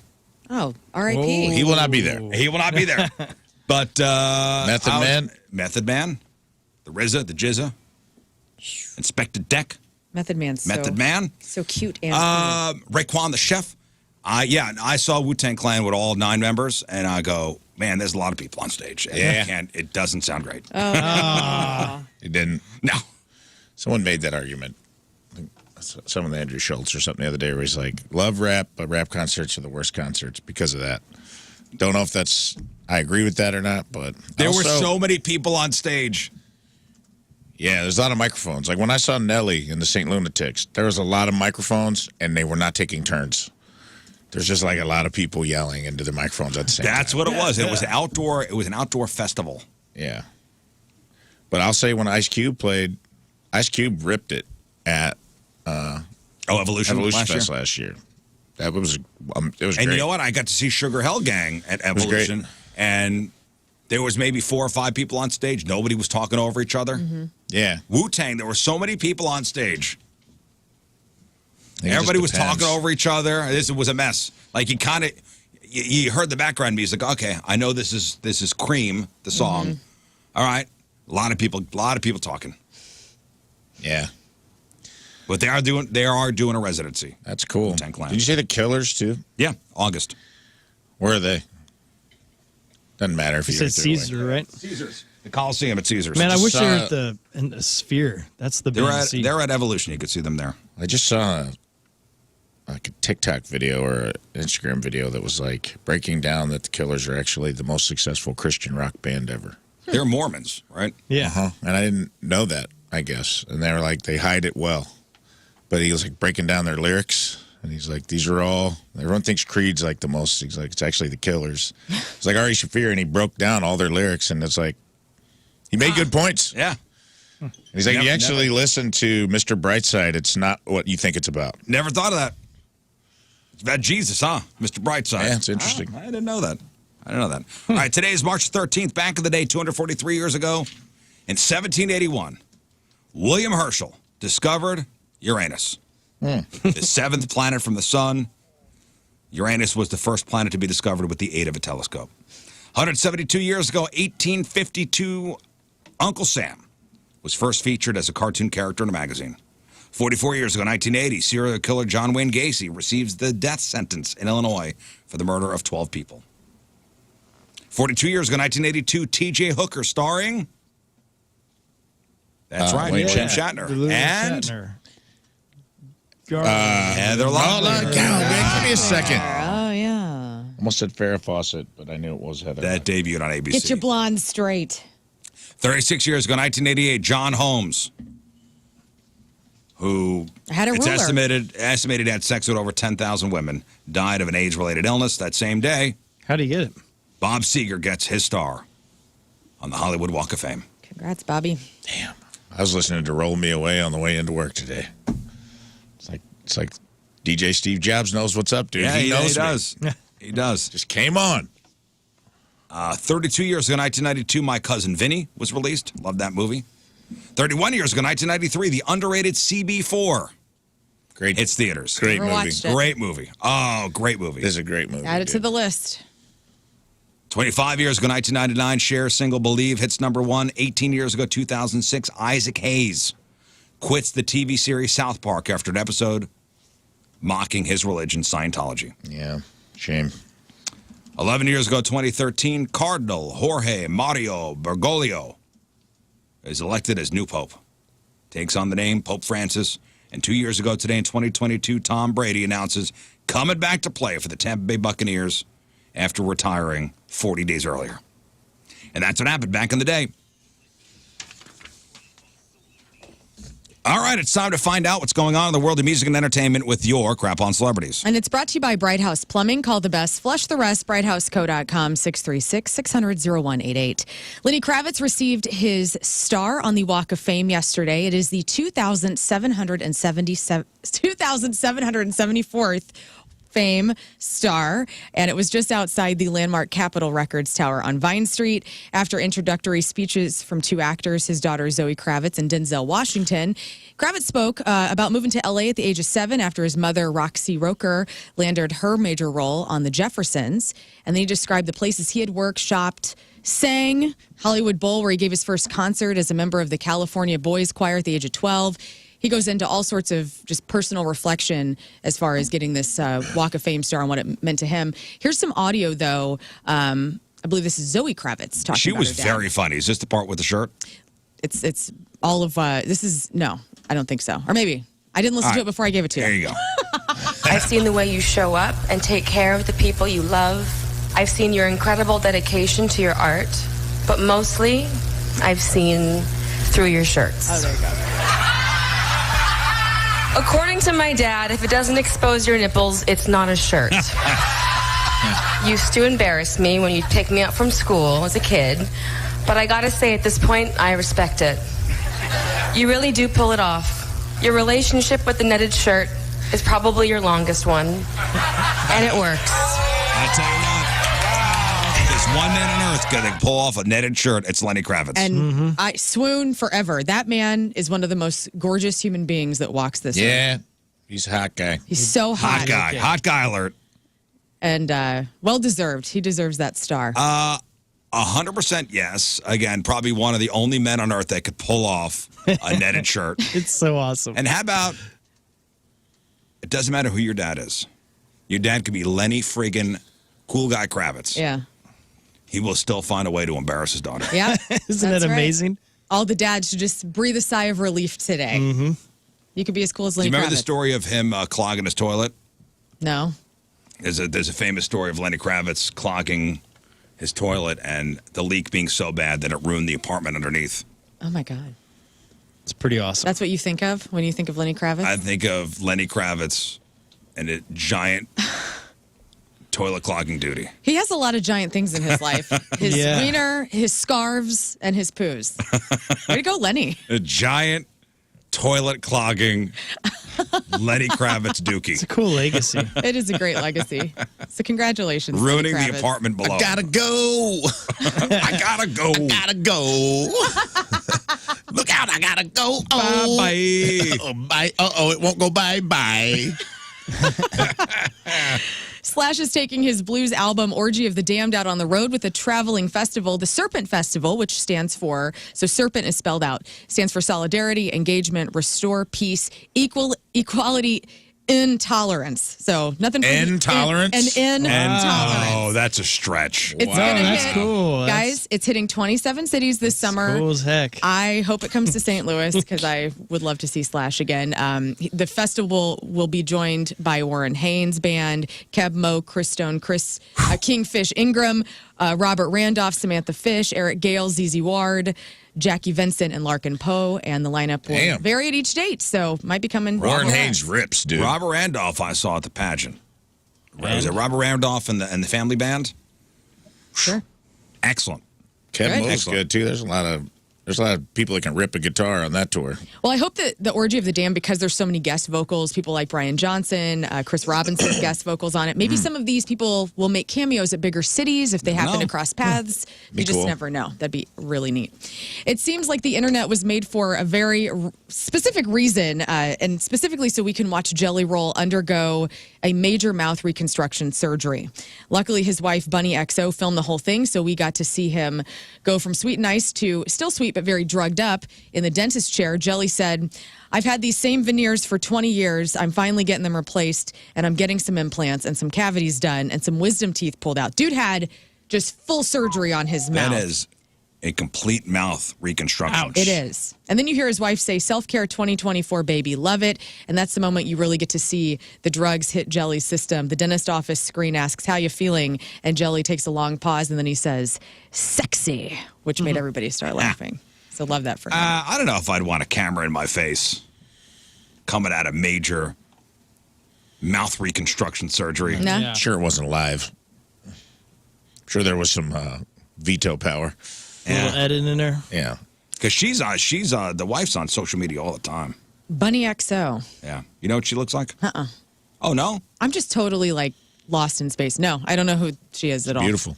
Is she? Yeah. I mean, she's it's not my type of woman. What does that mean? Well, Yeah.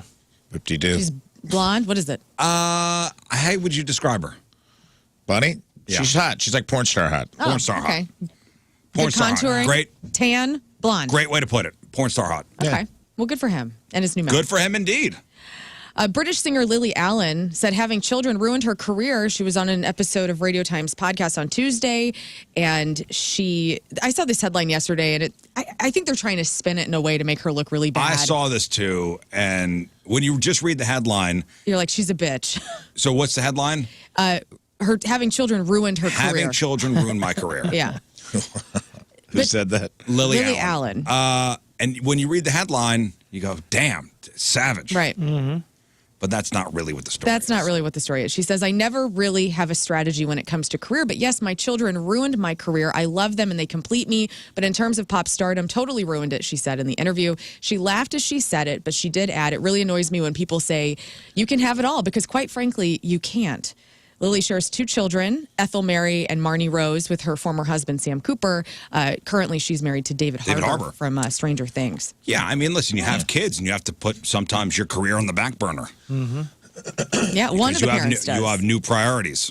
Sure. And she says she attributes her choice to step back to her own experiences of being a child of parents who are in the industry. She said she didn't want her kids to go through that. She wanted to be more present in their life. Yeah, who So are parents? that's the part that if you don't read the article and get to the story, people are just bashing her. It's like, no, she consciously made an effort to stay home with her kids and wanted to have a different childhood than she had. And I think that's really lovely that she made that choice Me for too. herself. There's other people. I mean, that's what Rick Moranis. I think there's like a lot of people that, there's a few people that like grew up or came up in Hollywood that when they had kids, they just said, I'm out. Yeah. I'm going to raise my kids. Well, yeah, with Rick Moranis, though, you know, His wife died, yeah. His wife died, and he went to focus on, you know, the kids. Parents, Keith Allen and Allison Owen. Are they They're British stars, maybe? British actor? Oh, okay. There you go. We talked about this In the biz. On Monday because the Oscars, were on Sunday, and we went around the hound and said, did we think that they were going to have more or less viewership Yeah, I than asked previous that. years? Yeah. And Scott, I remember you said you thought they would have more, and you were absolutely right.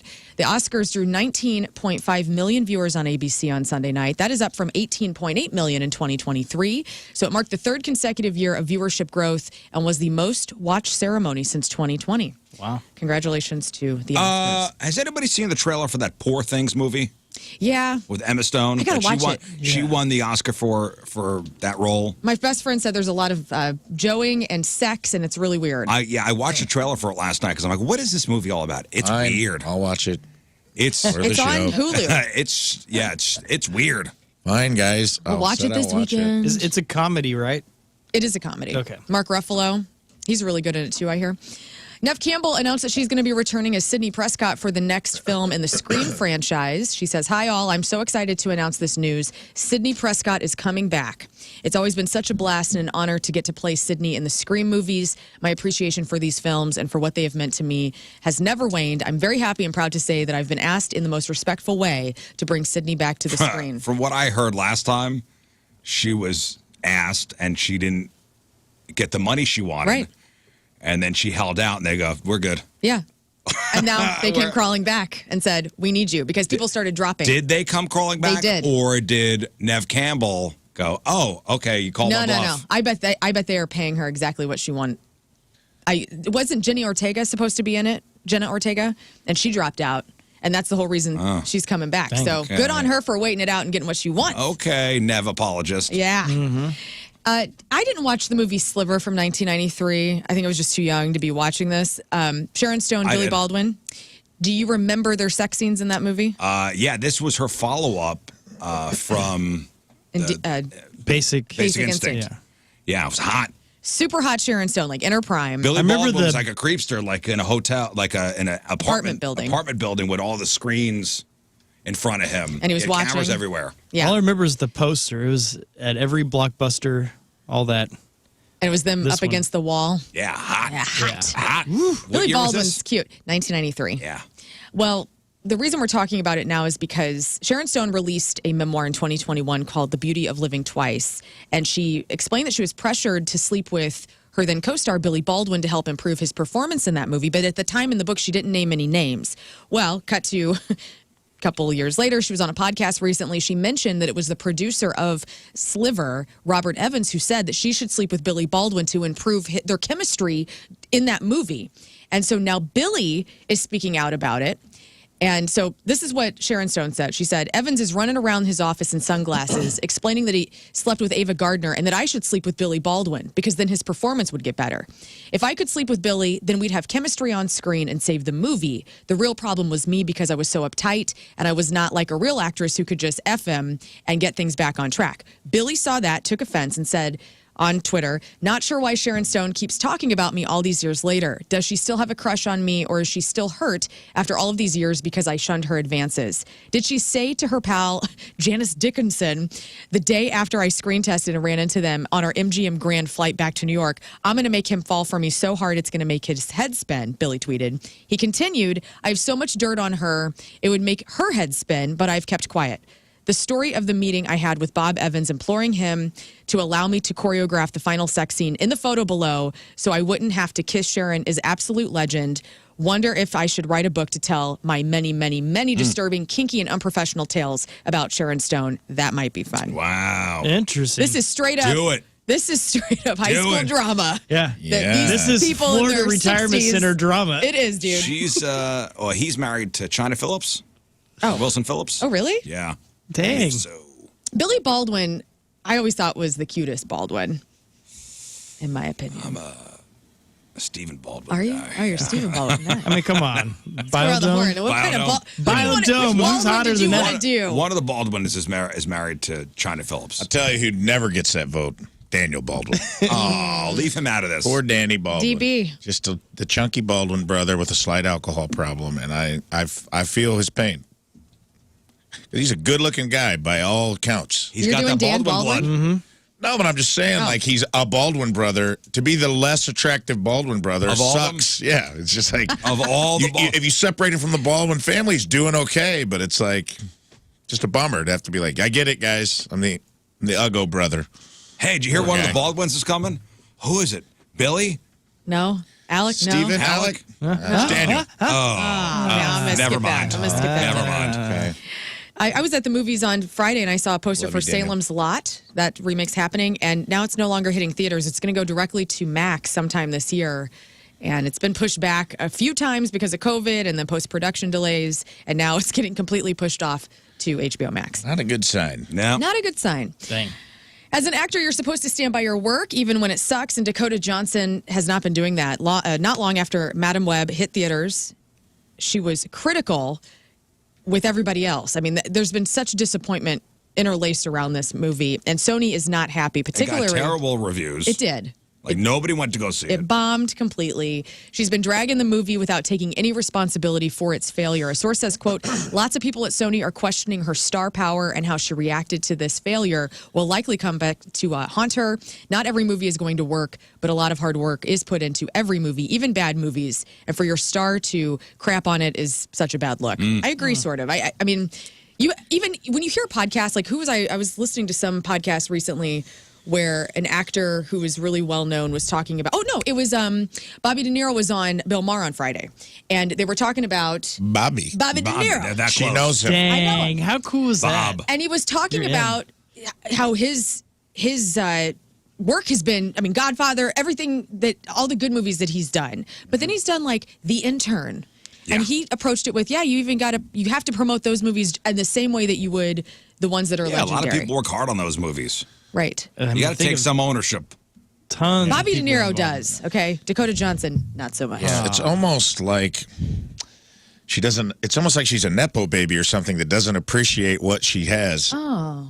But I know she's not. I know that she earned her way into Hollywood. Oh, Have you Don seen Johnson's 50 gonna Shades kick of your Grey? ass. I have. What a Those movies cinematic- are terrible. They really are not good. They're really not. I've never And seen I'm sure the books are great. I just feel like whatever captured America's interest of the books did not make it onto film very well. yeah. No. Well, I heard the books too were basically just written in first grade level writing. Like they're pretty terrible. They look writing. like Lifetime original series tried to do a sex movie. Yeah. And isn't it a knockoff or like a fanfic of Twilight, right? No, it's I don't know. I think that's the They whole were sold thing. in Target. When a sex book is being sold in Target, it's not going to be good. And then when they make a movie of the Target sex book, it's going to suck too. PG-13. Yeah. Yeah. Was it PG-13? I thought it was rated R. No, I don't know. I it was thought R. it was? Yeah. Oh, okay. There's I thought it was nudity. pretty hard R. For what reason? Whoa, dude. Like the most mean, a lot of sexual movies. part of it is like his sex room. I'm sorry, but the guy who plays Christian Grey, not hot. Dakota Johnson, I don't find her attractive either. And these getting them are together shots. was not good. And she listens. She does listen, and I Right. apologize, but no thanks. Hey, another superhero movie has been pushed back. On Tuesday, Warner Brothers announced that Batman Part 2 will be moved to 2026 in October. It was originally slated to be released next year. Sources inside the DC studios said the pushback was directly related to last year's writers and actors strike. And so I'm sorry. That's all I have to Okay, say thank about you. that. And let's see, what else? Finally, you guys are fans of Sydney Sweeney, right? And her I don't massive, know. ginormous breasts. I know she got big jugs. That's basically it. I don't know really much about her. I love her in Euphoria. She's great in that. Did she get a boob job or something? No, those are or did I just not? She was in breasts. White Lotus, and I just don't remember. She looked very much like a teenager in that movie. I think she was very much a teenager. Yeah, I think she's just recently as an adult, right? How old is Sydney Sweeney? I don't know, but I saw her on SNL, and her whole thing is she got big boobs, right? Yeah, that's really. what. Well, her team She's advertises 26. her that way. Huh. Her team advertises her She's beautiful. for that. I Yeah, think yeah. she's Very gorgeous, nice woman. and So I she's, think she's trying to shift into more of a serious performer. sure. But her obviously. When did that happen? No, in Euphoria it happened. Did you watch Euphoria? No. Oh my God, you got to watch it, especially with your kids being in high school. So watch it with the kids? Freak out. Watch it and just freak That's yourself not one out. to watch with the kids. No, Yeah. not with the kids. You and your wife need to watch okay. it to know what's going on these days. Anyway, Sydney Sweeney has been trending all over Twitter lately because users are promising to send leaked videos of her through direct message.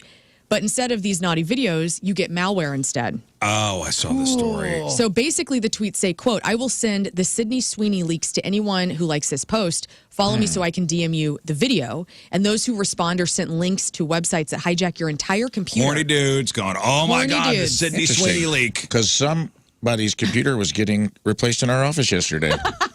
I clicked it. I was looking up for crap on celebrities. I was doing research. Okay. Yeah. So some people think Elon is to blame for this because he's not moderating Twitter better. One site says, quote, with the monetization incentive system that pays users for popular but low quality content, more bots than ever, especially porn bots, which are the hottest of all the bots, are attacking people. So don't click on it. If you love her. If you see Sydney Sweeney porn leak, don't click it. Don't click on it. But she has been DMing me. You know, we've been talking. You got to stop that. She wants me to send her $50,000. She needs some emergency God, no. money, so I got to do that. Anyway, that's your safety tips and your crap on celebrities.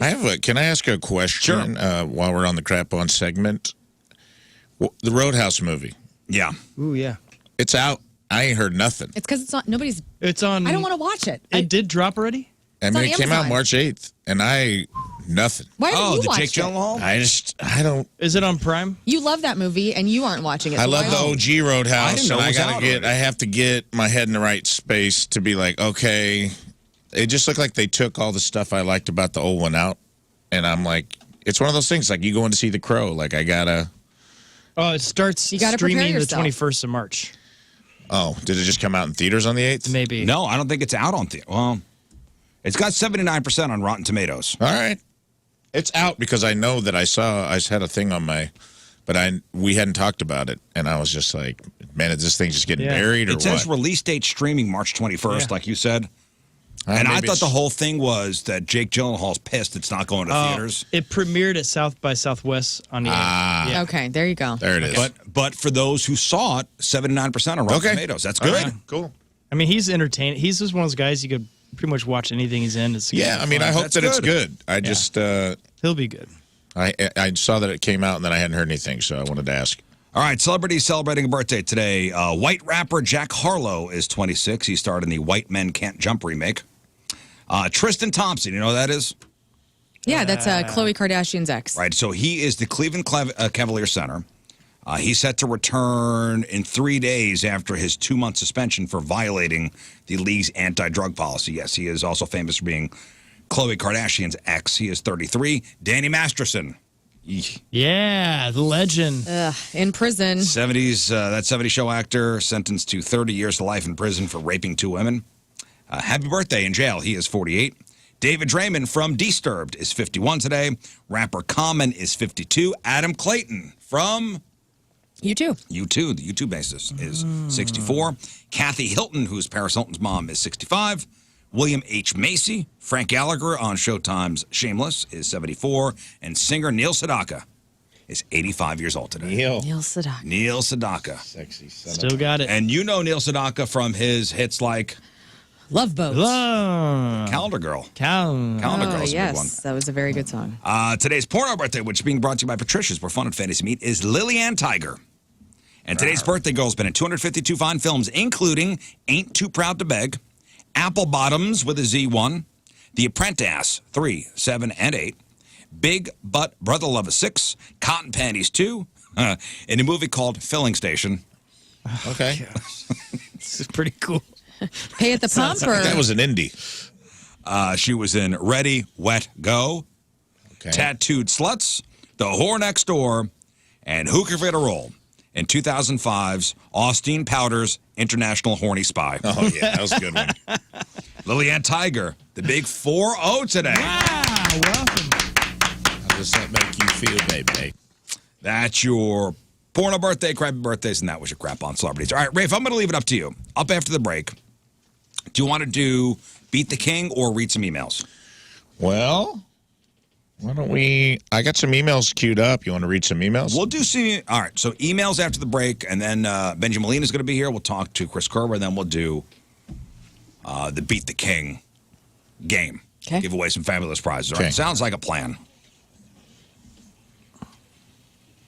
All right, 7:50 Wednesday. Traffic and weather Lern coming at you. It's brought to you by Worldwide Technology Raceway. The biggest race of 2024 is happening Sunday, June 2nd. Time to lock in those NASCAR Cup Series tickets. Get yours at www.raceway.com.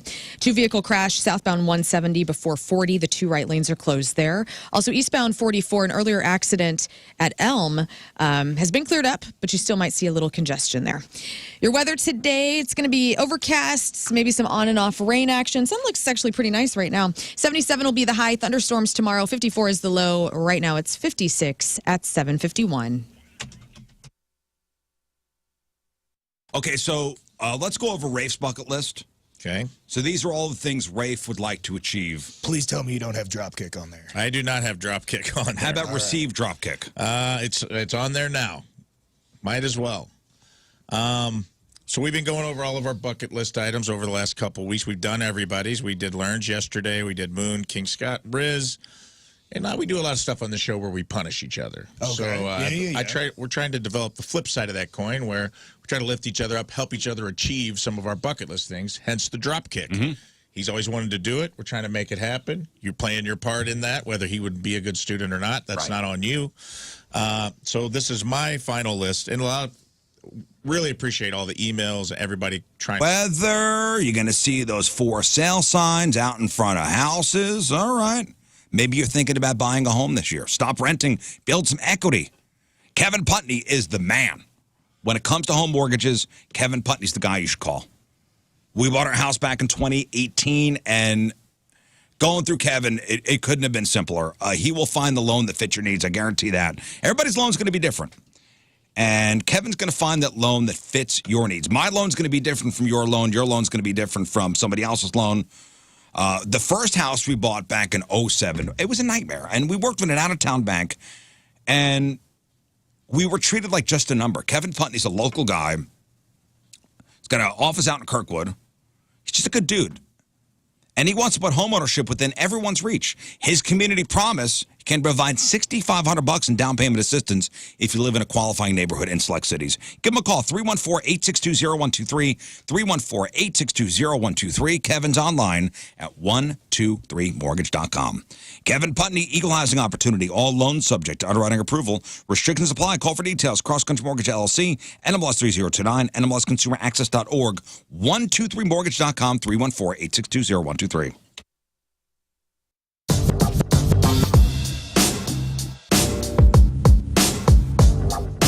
All right, backstage at Point Fest, and for the first time playing our fantastic festival, a rock and roll band that we have come to like quite a bit in the last 6 to 9 months.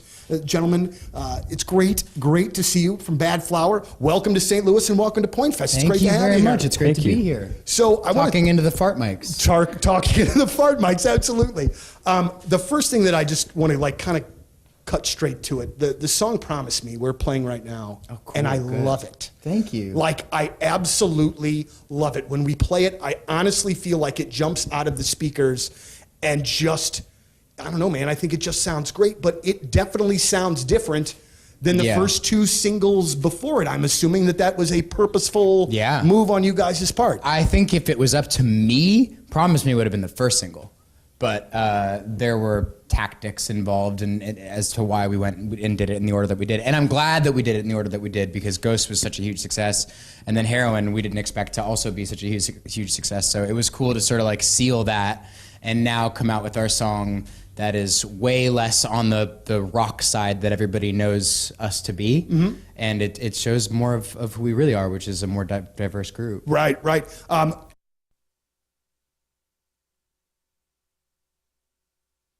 March is a critical time. The weather changing, it's a critical time to check your home's windows. If you're cracked or leaking, maybe they won't stay open or stay closed, it's time to call the pros at Window Nation. Right now, for every 2 windows you buy, you get 2 windows free. Did you hear that? 2 windows free. No limit to how much you could save. Plus, you could save even more with 0 down, 0 interest, and no payments for 24 months. That's right. Window Nation's windows come with a lifetime warranty as well, and they can be installed in 1 day or less. Proven quality and service, it's no wonder thousands thousands of homeowners, including my in-laws, have trusted Window Nation with their home, and you can too. So if your old finicky windows and high energy costs from this winter are cutting deep into your finances, and you've decided to make a change, don't miss out. With an unlimited buy two, get two free, plus 0 down, 0 interest, and no payments for 24 months, you can't afford to wait. Plus, get a house of windows and get a free pair of cards tickets. It's easy. Call 866-90Nation. Tell them Moon sent you, or go to the website to schedule your free in-home estimate. That's windownation.com.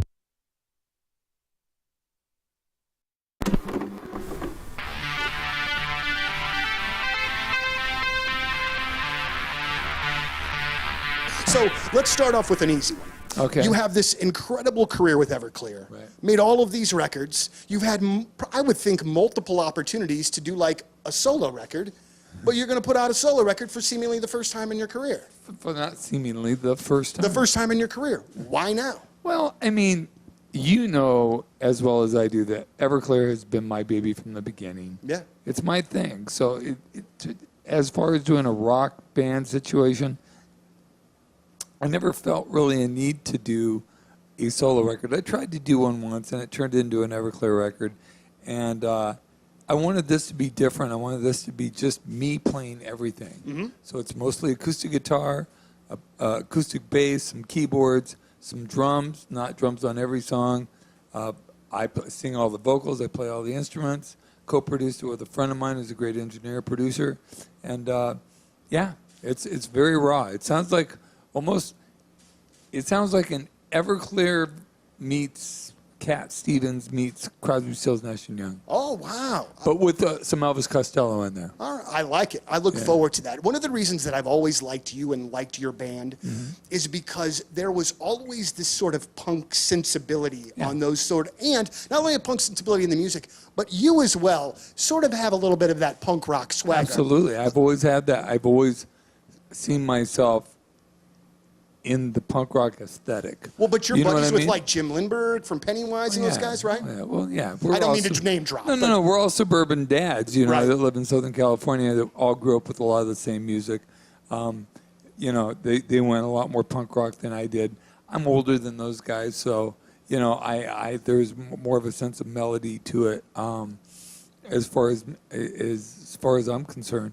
But, I mean, underlying, I've always looked at Everclear as a punk/hard rock band with a singer-songwriter. That's what we are. Well, absolutely. And it's not, you know, it's not reinventing the wheel, but it's unique in its own right. And that's what we are. Yeah, agreed. There are some artists that we have that will play our way back show and will not want us to use the phrase way back when we're kind of speaking of them. You, on the other hand, you do the Summerland Festival. You embrace that. Why not? Yeah, that's kind of more my question for you. You know what I mean? Like, why do you think some other artists have like a hard time? Like, just people like it. No, they're coming out to see you no matter what it's called. A lot of people, especially people who feel a little insecure about where they are in the world, in my experience, seem to think that if they embrace any kind of, what's the word you want to use for it? Any kind of affection or acknowledgement of the old days, that it. Now, did you know that when you choose Hoppin' Brothers for your home services this month, you're not just improving your house, you are also helping our furry friends at Stray Rescue of St. Louis. That's right, Hoppin' Brothers has partnered once again with Stray Rescue of St. Louis, and for every home service appointment during the month of March, they will contribute to supporting Stray Rescue's mission of rescuing and caring for stray animals in our community. Whether it's heating repairs or you need work on your AC, whether it's maintenance, whether it's installation, whether it's plumbing or electrical services, you could trust Hoppin' Brothers to not only take care of your home, but also make a difference in the lives of animals in need. So make your home service appointment with Hoppin' Brothers today and join them, join me, join everybody in supporting Stray Rescue of St. Louis. Visit them online, hoffmanbros.com/rescue, HOFFMANN bros.com/rescue. Hoppin' Brothers is an independent American Standard heating and air conditioning dealer.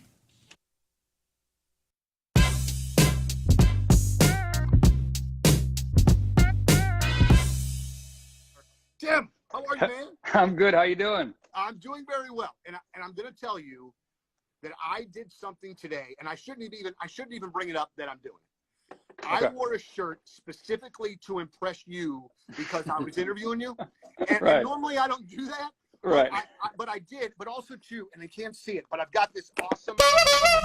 All right, welcome back to the program. Today, ladies and gentlemen, is Good Samaritan Day. Today is Good Samaritan Day, which recognizes the unselfish actions of those who provide help when needed. And I thought of Rafe Williams. Mm-hmm. With the you purse. were a good Samaritan to a woman last week. In Denver. Yeah. I did all right. That was a very nice story. If you didn't know, Rafe found a woman's basically life in her purse. Credit cards, Social Security card, $1,000 cash. Everything I needed to disappear and start a new life. As this person. 5'1". Except for a wig. Oh. Yeah, I mean, you could have stolen her identity 50 times over and been $1,000 richer. Yeah. Had you kept the contents of the purse, but you were kind enough to track her down and return it to her. Karma, I hope. What a mensch, huh? What a mensch. Mm-hmm. You are good people, Rafe Williams. What a mensch. Do you think people are afraid to help strangers in this day and age? Yeah, I've heard that. I don't know. You see a lot of it. People are good. Because I've heard there is good. There are good people out there. Yeah, there's still a ton of it, but I know that they were concerned. I don't know if it's still the case, but they were talking about that last year or 2 years ago about CPR men not giving that to women. Oh, yeah, we did have that story. Men are reluctant. Oh, really? Yeah, men are reluctant to give women CPR because they're afraid of being accused of sexual assault. Right. Which is touching crazy. boobies, which is wild. Yeah. That sounds made up. It does sound.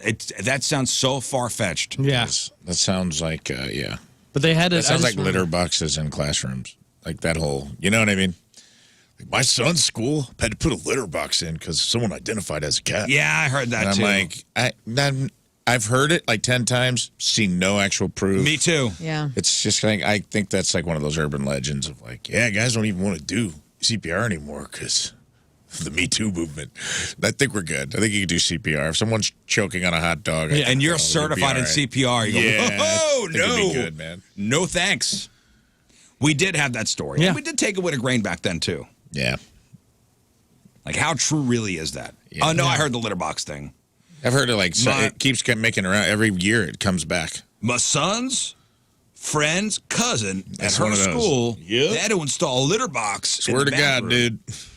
Oh, yeah, what school? Down south? Yeah. Right. No clue. Name the school. I think they're the Vikings or something. Hogwarts. Listen, maybe it is true. I don't know. Maybe. I don't know. I find that very hard to believe. I don't know. It's possible. I'm sure someone will email me and say they heard it. And that they knew the family That's a person. guarantee. I heard it from a cousin's Actually, friend. dude, happened Trust in me. my school, man. I'm in the litter box right now. I'm in it right now, taking a big old dookie and covering it up, Fresh Step style. I'm texting you with my little cat paws. So cute. Got her. Yeah. Come live with me, cat people. Come live with me. All right. So, and here's a question. Here's a question for all yous. What do you want to be remembered for? Do you want to be remembered for your intelligence, your creativity, or your wealth, or your humanitarian efforts? God, I have none of those. What would you like to be remembered? I think Lern, Elwell. Yeah. I think people will remember me in my radio career for my laugh. People either No, love it or hate those it. are not. That's not an option. Oh, that's not an option? Either creativity, intelligence, wealth, or humanitarian efforts. I don't have wealth. I don't have humanity. I do donate time sometimes. I need to do better at that. I don't know. Creativity, I guess. Yeah, that's where I fall. Scott? I guess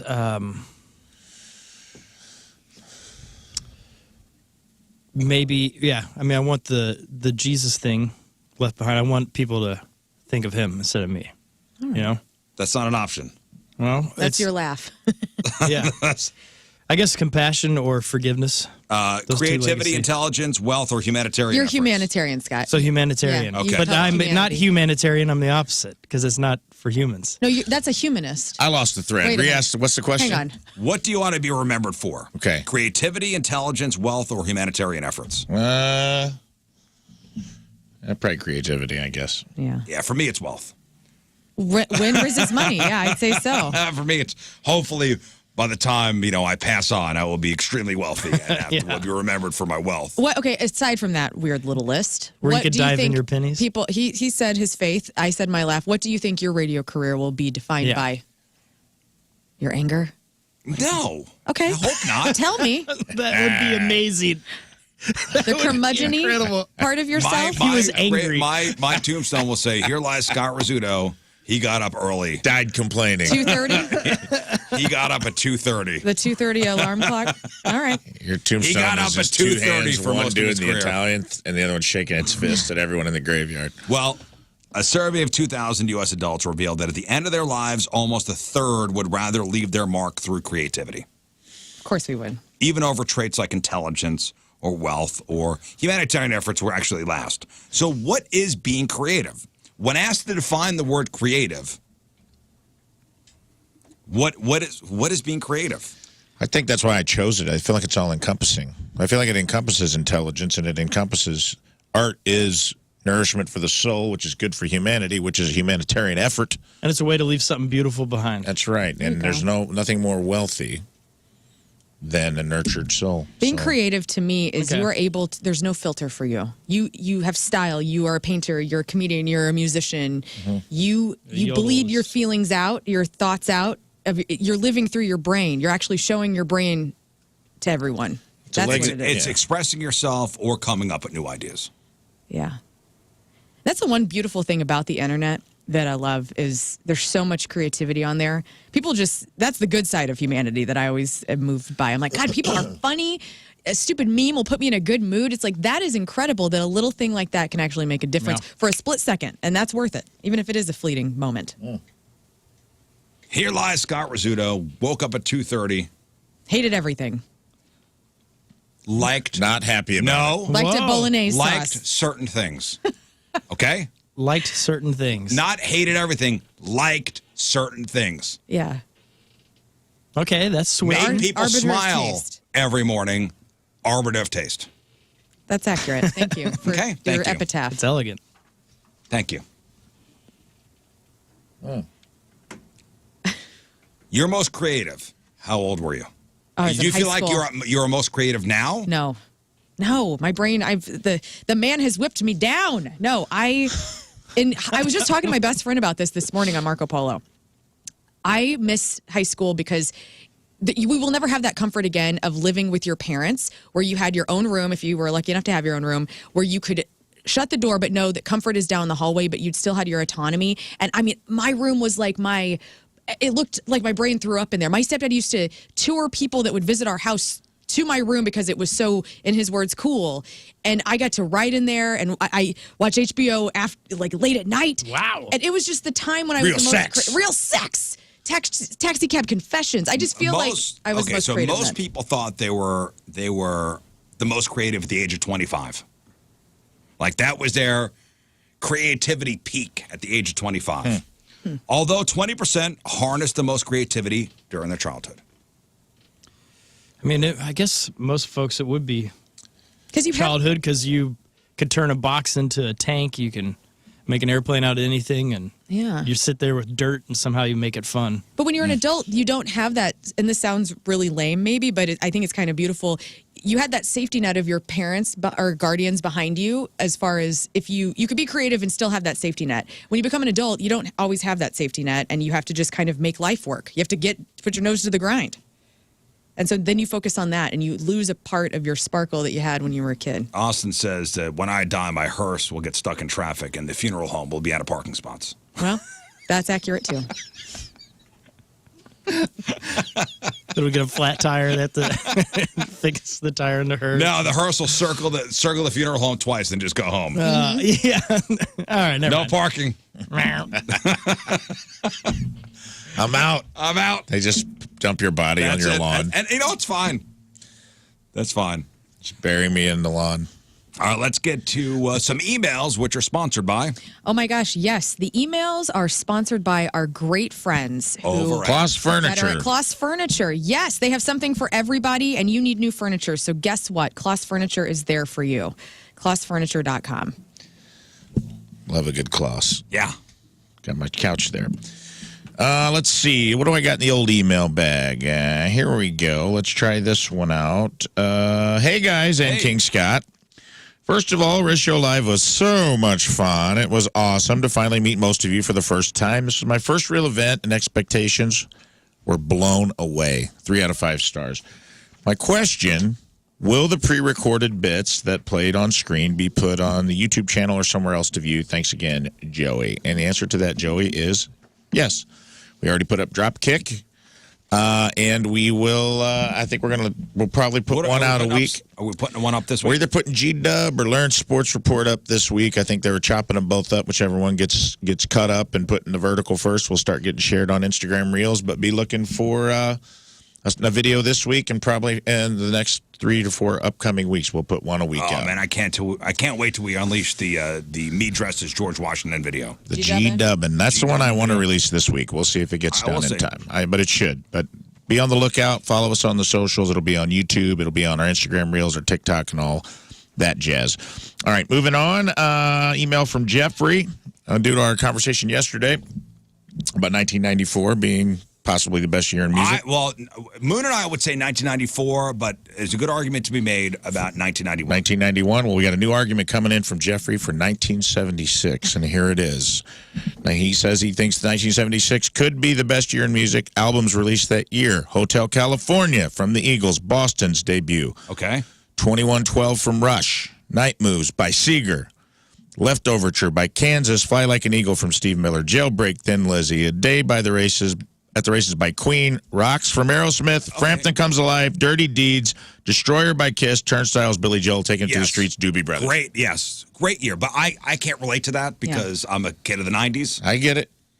I just wanted to, throwing it out there to be. 76? A lot of bangers. That's insane. That's a lot of bangers in 76, dude. 91 was Metallica's Black Album. It was Nirvana Nevermind. It was Soundgarden Bad Motorfinger. It was Temple of the Dog. It was Pearl Jam 10. Yeah. It was was it Tom Petty Wildflowers? No, Into the Great Wide Open. Yep. It was U2's Actung Baby. It was Blood Sugar Sex Magic from the Chili Peppers. Everybody. So here's the reason I brought it up, and I want to toss it out to the group. Is this like your favorite SNL cast? Is this a reason we'll constantly have this debate? I think that everyone likes whoever was on SNL during a certain time period of their life. Usually when you're about 13 years old till you were about 18 years old. Because your sense of humor is developing, just like your sense of taste in music is developing. So my cast for We're SNL, all close to the same age. We're all in the same ballpark. My cast for SNL is Chris Farley. It's David Spade. It's Mike Myers. It's Dana Carvey. Kevin Nealon, who will be here on Friday. Same. Yeah. I love Amy Poehler, Tina Fey, Seth Meyers. Which is the next generation, and you're a few years behind us. Yeah. Jimmy Fallon, I loved when he was on. Those are all my Chris people. Kattan. That's kind of my window. I straddle you guys probably. Phil Hartman. Yep. I like the Wig. Adam Sandler, Mike Myers, Chris Farley era. I liked the next generation of Tina Fey and Bill Hader and Will Forte and Amy Poehler. Will Ferrell. He's in Ferrell. mine, too. Will Ferrell kind of He teetered both of bridged those. in between. Well, I feel like Will Ferrell's part of the Amy Poehler. Okay. Yeah. But I also love like Kate McKinnon and Me too. And what's her face from Bridesmaids? But your favorite cast? Kristen Wiig. I feel like your favorite music year kind of falls into the same category as I can your. see that. I agree. It's like your formative years, right? Because I bet if we tried, everybody could pick a year. And if we sifted through it, there's probably a lot of bangers coming out. Yeah, some people would say 1988 was the best year for music. I don't know. I wonder if the SNL thing is switching because now you can get every season just by clicking on, you can watch any episode from all time. When we were kids coming up, you had to go buy the whole collections. It was on Comedy Central. They would rerun. Yeah, SNL I mean, I would Comedy see them, but it Central wasn't a as lot, every easy to afternoon. digest the older ones like you can now. Yeah. It was a little tougher, so the only one we had was Saturday night. Next. All right, coming up. Hey, Rizz. Hey-o. Hi. Rizz, I wish you could come to the 2 days of the career fair. I'm 99% sure the career fair you spoke at in the Rockwood one and the Wildwood Community College, which my students are going to Wednesday. Yeah. You never seem to be speaking on the same day my class goes, and I always facilitate in the media room. Don't you want to come back for one more? No, yesterday it's fine. Come on, man. You don't want to come back for one more? So it's at St. Louis Community College, the Wildwood campus, and it's an organization that puts on these career fairs, and it's different middle schools. Mm-hmm. So I was asked to do the middle school that my daughter's a part of. That's nice. Sorry. No twofer? I'm not going back today. Thought you crushed it. I did crush it. And then... You don't want to go crush it again? No. Come on. No. That's going to be a good feeling. Sorry, Becky. That is a hard no. That's a hard no coming from. And by the way, shout out to the Rockwood Middle School teachers who came up to me during one of the sessions saying, thank you for addressing the fact that parents won't stop texting students when they're at school. That's nice. Wow, so that was a big... Oh, that hit. That was Dang. good. That was a good hit with Okay. teachers. Good. They said that is a lot more prevalent than you think. Parents, stop texting your kids when they're at school. Yeah. Stop it. So since they told you that and you went up for your speech in front of the kids, if it started failing, would you have dropped that and been like, hey, parents? Because were there parents out there with the kids? No. This is okay. This is just kids. Well, that leads into the next email, so let me ask you that. I said you brought that up. Another email from Jacob. Hey, guys, my wife is a third-grade teacher and said that most of them have iPhones, and it's a huge distraction for them. In third grade, what age do you think kids need phones? I mean, this is the tough question. It usually ends up being 12 or something like that. I think 14's where we landed one time. Yeah, which I think is a good age. 14's too late. Everybody else got a phone. Yeah, but that doesn't mean that you have to give your kid a phone. Yeah. But do they have an Apple iWatch? Do they have a little Apple tracker thing Yeah, but on them? the iWatch goes with the phone. You can't just have I mean, I guess you can. Yeah. I don't know. We thought middle school, where they're a little more independent and a little more responsible. So for our house, it was like 11. We gave our kids phones at 11. It was our old phones. Yeah. Yeah. I feel like that's the trend. I think that's smart. You know, we were like one of the last to give our kids a phone. Did you have rules, though, at nighttime or anything? They had to put the But phones they're not down? allowed to have their phones in their room at night. That's a good Like that's a they good are rule. to put their phones in the hallway at night. How old were you, Lern, when you got your first phone? I was in high school. I mean, phones weren't a thing yet, you know? That's what I was going to ask. Yeah. So it was still very expensive to call and make texts. And so I got a flip phone. I probably was 16, like after I got a car. And my mom was like, only in emergencies. Yeah, because Yeah. phone calls were, $3 a minute. But having a sister that's way younger than you, Yeah. Emily probably had her phone at birth, birth. Yeah, Yeah, right. she was born with a phone in her you hand. cut the cord, handed her a Verizon chocolate, a razor. Yeah. Yeah, yeah, we were one of the last to give our kids a phone. Really? Oh, yeah. At 11. Strong. That's at 11, wild. yeah, at 11. All right, listen, Bengie Molina is in the kitchen. Okay. And he's drinking a lot of coffee. He's making pancakes. Okay. Bengie Molina is making pancakes. he's brewing coffee. Thank you for the emails. We got to take a break. Let's do it. We don't want to get Bengie too caffeinated I do. because he gets crazy. I love him. He does. All right, it's 8:20. It is Wednesday. Traffic and weather, Lern coming at you. And it is brought to you by Worldwide Technology. Raceway, the biggest race is coming up. It's Sunday, June 2nd, NASCAR Cup Series. Get your tickets now at www.raceway.com.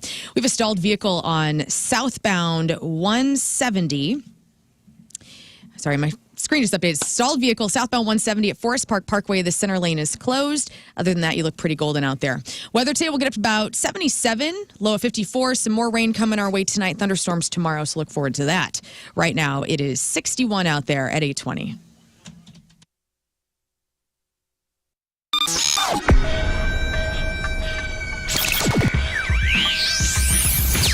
So here we are, way back Point Fest, and the first band of the day is a band that, through the course of my life, I think I've seen your band 6 times, but we've never chatted and said hello.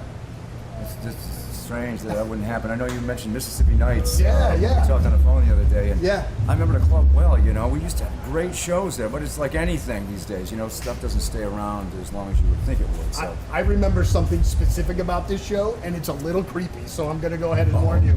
So where I was standing at Mississippi Nights, they had the back door open, and I could see directly into your tour bus. Okay. And I saw you. This is like right before you guys are going on, and I hadn't ever seen you before till this night. It's at Victory Men's Health. I go to the Town and Country location. Yeah, I'm a woman. I go there. My husband goes there. My friend Rafe goes there. King Scott.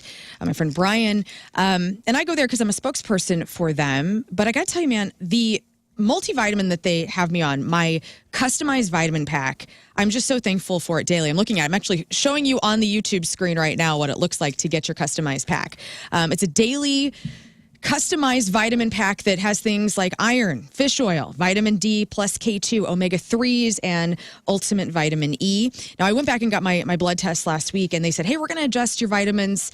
You'll be getting a new shipment of your updated vitamins because things have changed, Like my B12 vitamin was low, and so that's going to be upped for me. And I love that I don't have to worry about that part of my health, that I'm getting the vitamins and nutrients in my body that my body needs to live the best life that I possibly can. And guys, they can do this for you as well. So go over to Victory Men's Health. Hormone optimization, vitamin deficiencies, IV vitamin infusion, sexual health, peptide therapy, weight loss, and red light therapy. Get started today. VictoryMen'sHealth.com.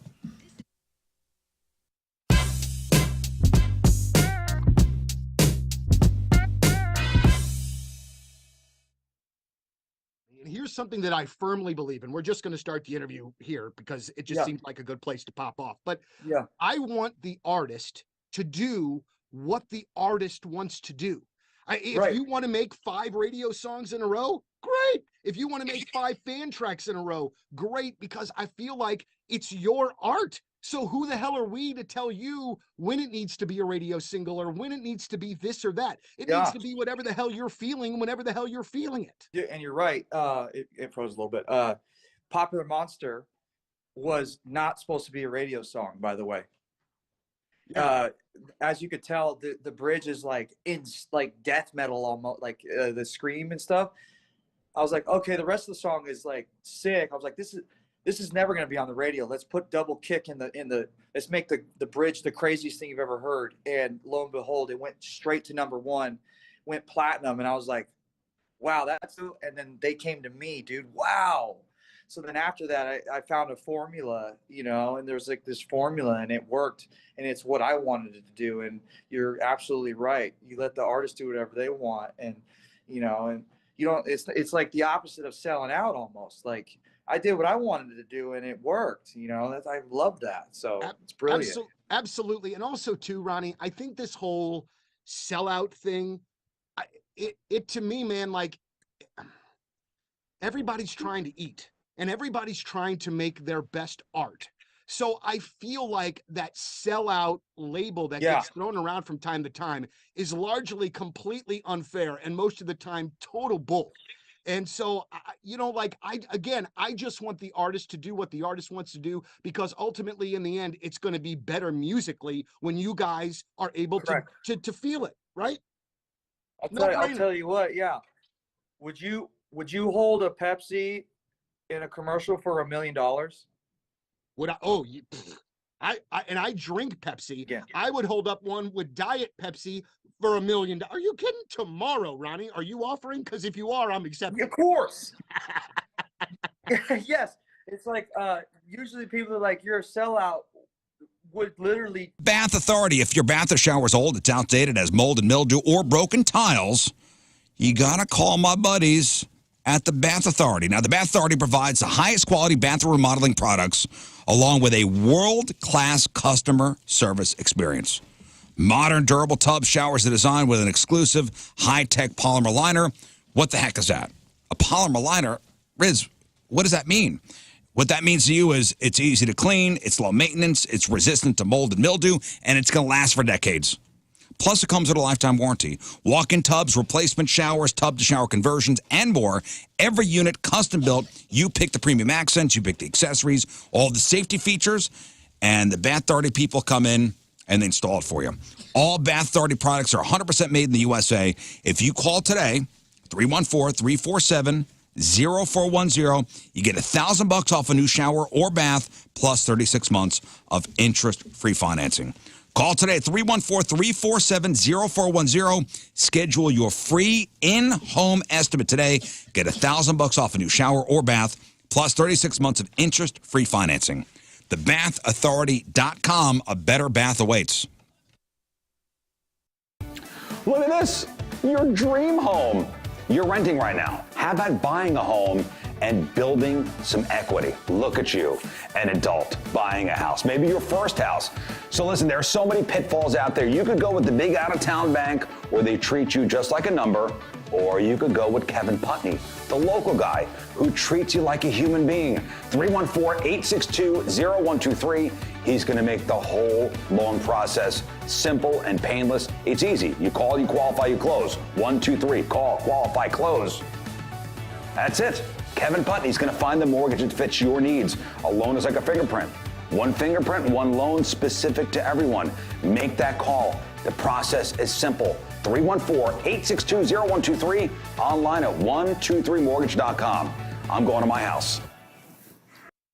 Ever found yourself in the middle of your daily deuce and thought, I wish this was funnier? Today's your lucky day. Welcome to the Number 2 Show. I'm your host, Rafe Williams, stand-up comedian, plus-size male model, and co-host of the Rizzuto Show on 105.7 The Point. What is the Number 2 Show? Well, it's me on the toilet talking to you on the toilet, just like it sounds. In each episode, we'll plunge into riveting topics that'll have you rolling in the stall with laughter, so much so that it might freak out whoever's sitting next to you. But I say, hey, lean in, make a friend. Sometimes it's just me. Other times I'll have interviews with special guests. Not now, obviously, dumbass. This is a promo. I'll also have musical performances. Ever heard of tiny desk concerts? How about tiny stall concerts? I'd like to see those nerds over at NPR try that. Is this a genius idea? I don't want to toot my own horn, but you're goddamn right it is. Enjoy the Number 2 Show. Don't forget to wipe.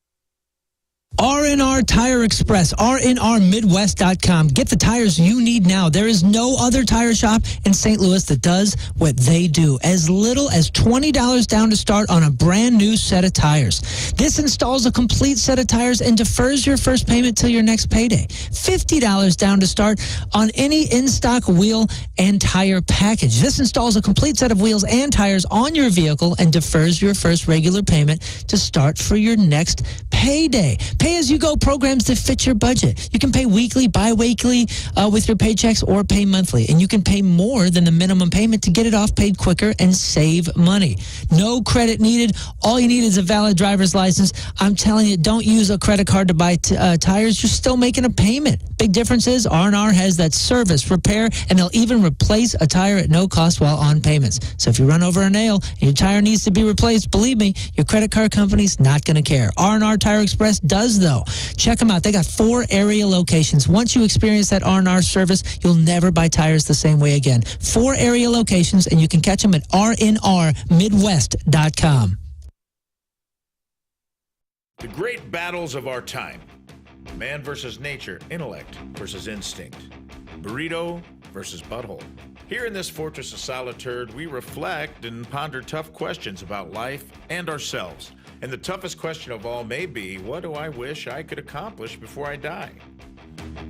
Mine eyes have seen the glory. The proverbial bucket list. Why is it called that? Do you have one? Should you have one? If so, what should be on it? Let's dive into those questions today on the Number 2 Show. Times. All right, joining us in studio, one of the nicest men. One of the nicest men we've ever had. And we've had some real stinkers, huh?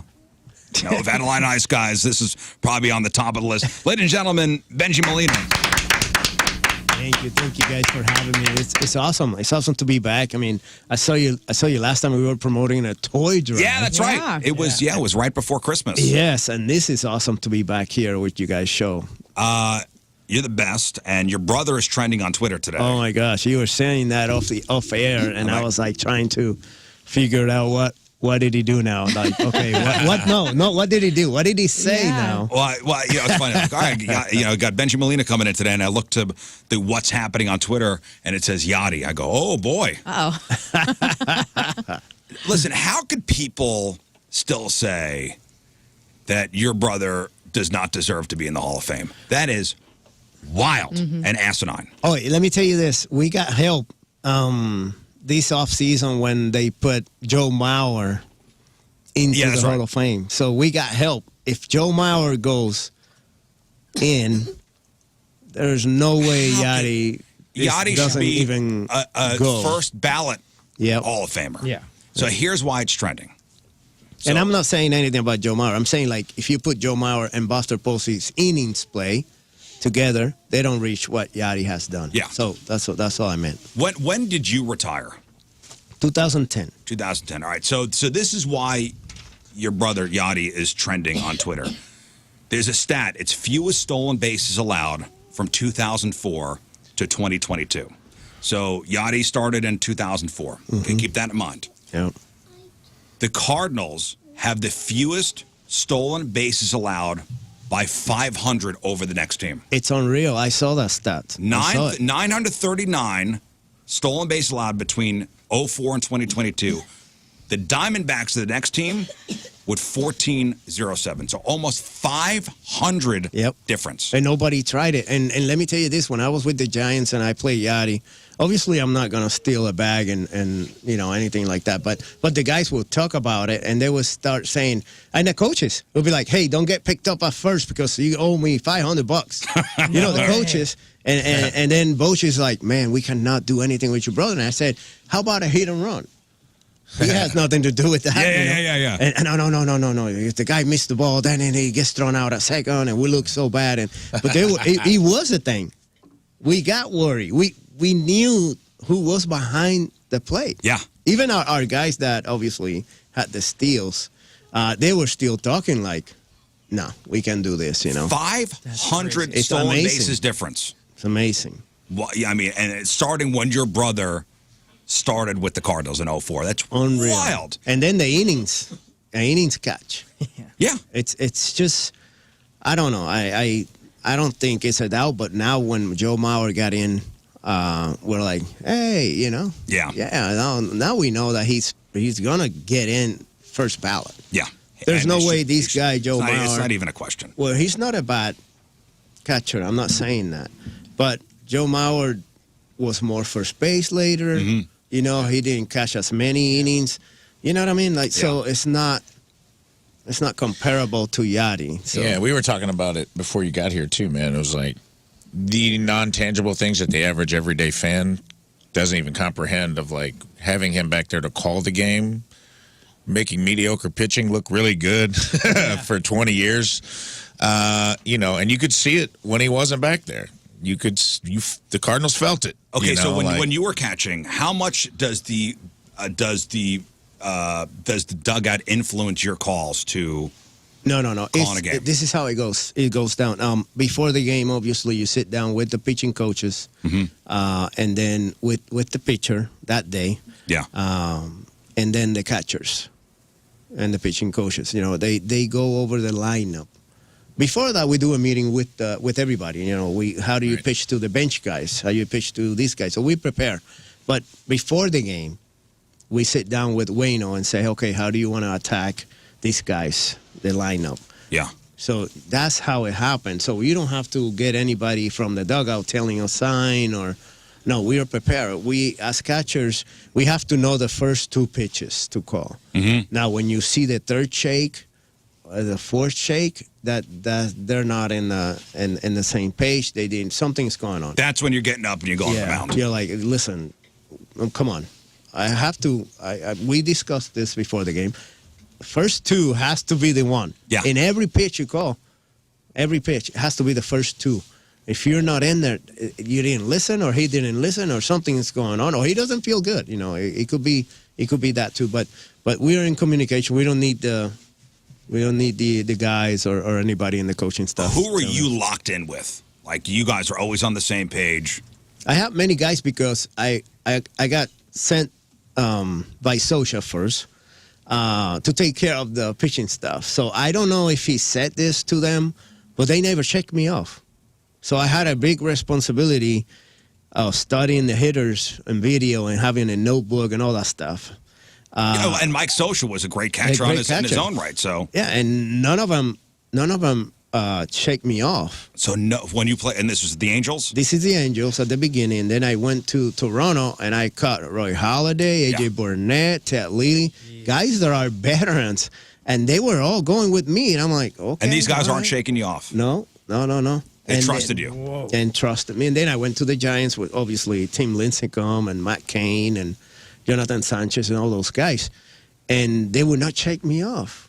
So I went to Tim Lincecum one time and I said, hey, man, you can, if you want to throw a pitch, it's okay. He's a young guy. Yeah. And you come from a AAA and I don't know you much, but you can check me off and it's fine. No. I see you, how you do your work. I see you, how you notes and all that. So you control the game for me. Call it. And I'm like, holy crap, And then I went to Texas, same way. The only one I had trouble was C.J. Wilson because he wanted to use 6 pitches, right? Like he thought he had 6 pitches, so he wanted to use them all. And I'm like, man, are we going to go crazy here with 6 pitches? It's usually, like I told you, the first 2. Yeah. And many times he shook me off and went to his pitch. But I understand. Would you like shaking you off? You get up, go to the mound. He got hit most of the time because these pitchers a lot of times they don't do our job. They don't do what we do. Like okay, how do we pitch to these guys? And they think obviously, okay, they have the ball in the hand, so they're gonna pitch. They're the one throwing the ball. It doesn't matter what happens out. You have to wait for him to throw it. So, and if they shake you off, then you can't do nothing. I just came from the Giants to the Rangers, and here's this guy shaking me off. I can't do anything. I was at the end of my career, so I was like, you know what? Throw whatever you want, buddy. Was there ever a time you caught somebody for the first time and they threw so hard you went, damn, like your actual hand? I just watched a slow-mo video, and it's making its way around online of a catcher catching 100 mile an hour. Let me tell you this. And what, in slow motion, what the glove and your hand inside looks like. Oh, my gosh. You get your part of the hand and fingers get numb. They right now, Can you not feel? You have calluses? Barely. No, it's not even Rafe, that. get your It's knife just- out and stab Bengie in the hand. Put your hand down, Bengie. You ever seen Aliens? I might not even be like, like, what the heck? But Be the coolest visit to HR ever. Be like, hey, man, heard you stabbed Bengie Molina on air today. I'm like, oh, is that not allowed? FCC cracking down on... Hey, court day in 2 weeks. Yeah, that's right. Right?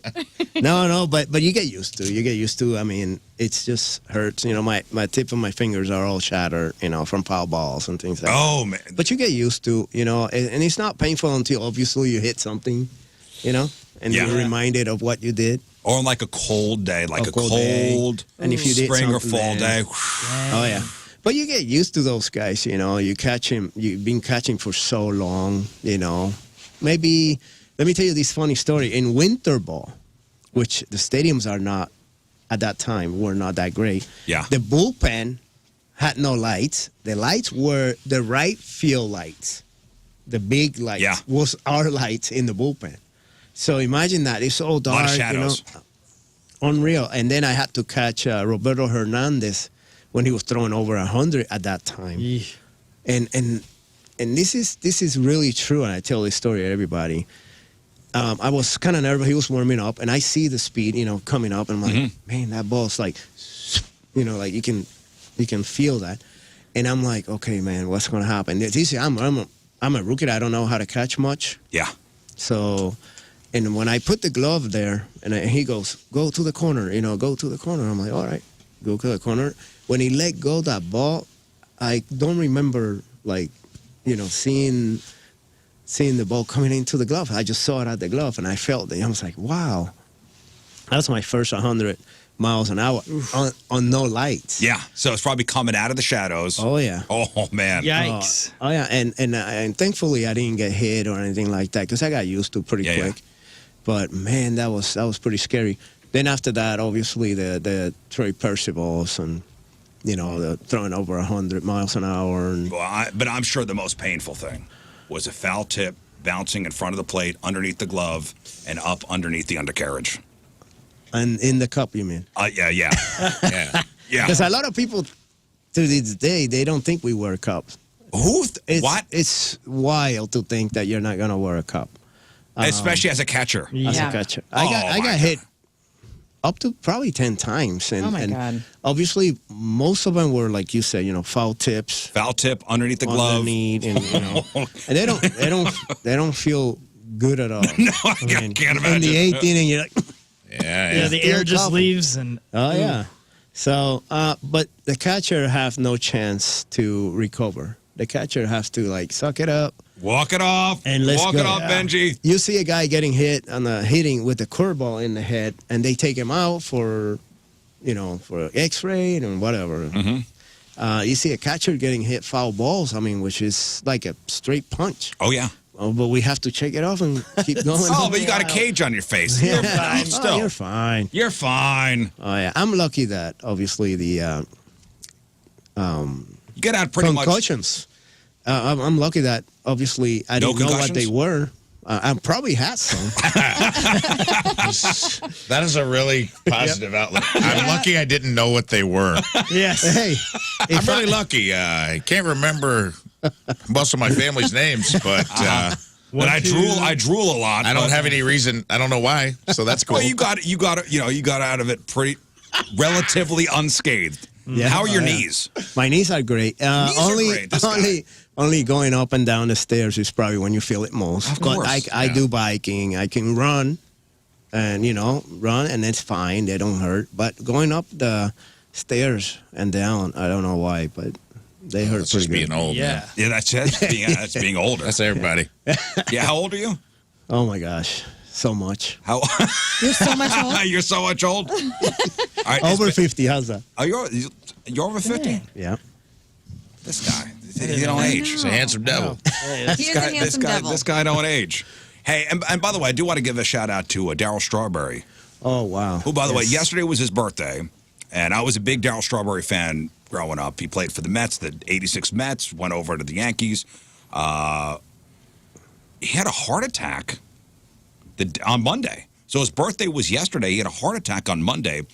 And this is from People Magazine. Darryl Strawberry spent his 62nd birthday on Tuesday in the hospital, recovering after suffering a heart attack, Lake St. Louis. And we were talking about that on Monday because that is the day that you could suffer a heart attack because of daylight saving. Monday, daylight saving time. You're right. And we talked about the medical science behind that because people are all messed up with their sleep, and here we are. Darryl Strawberry. I wonder how many more.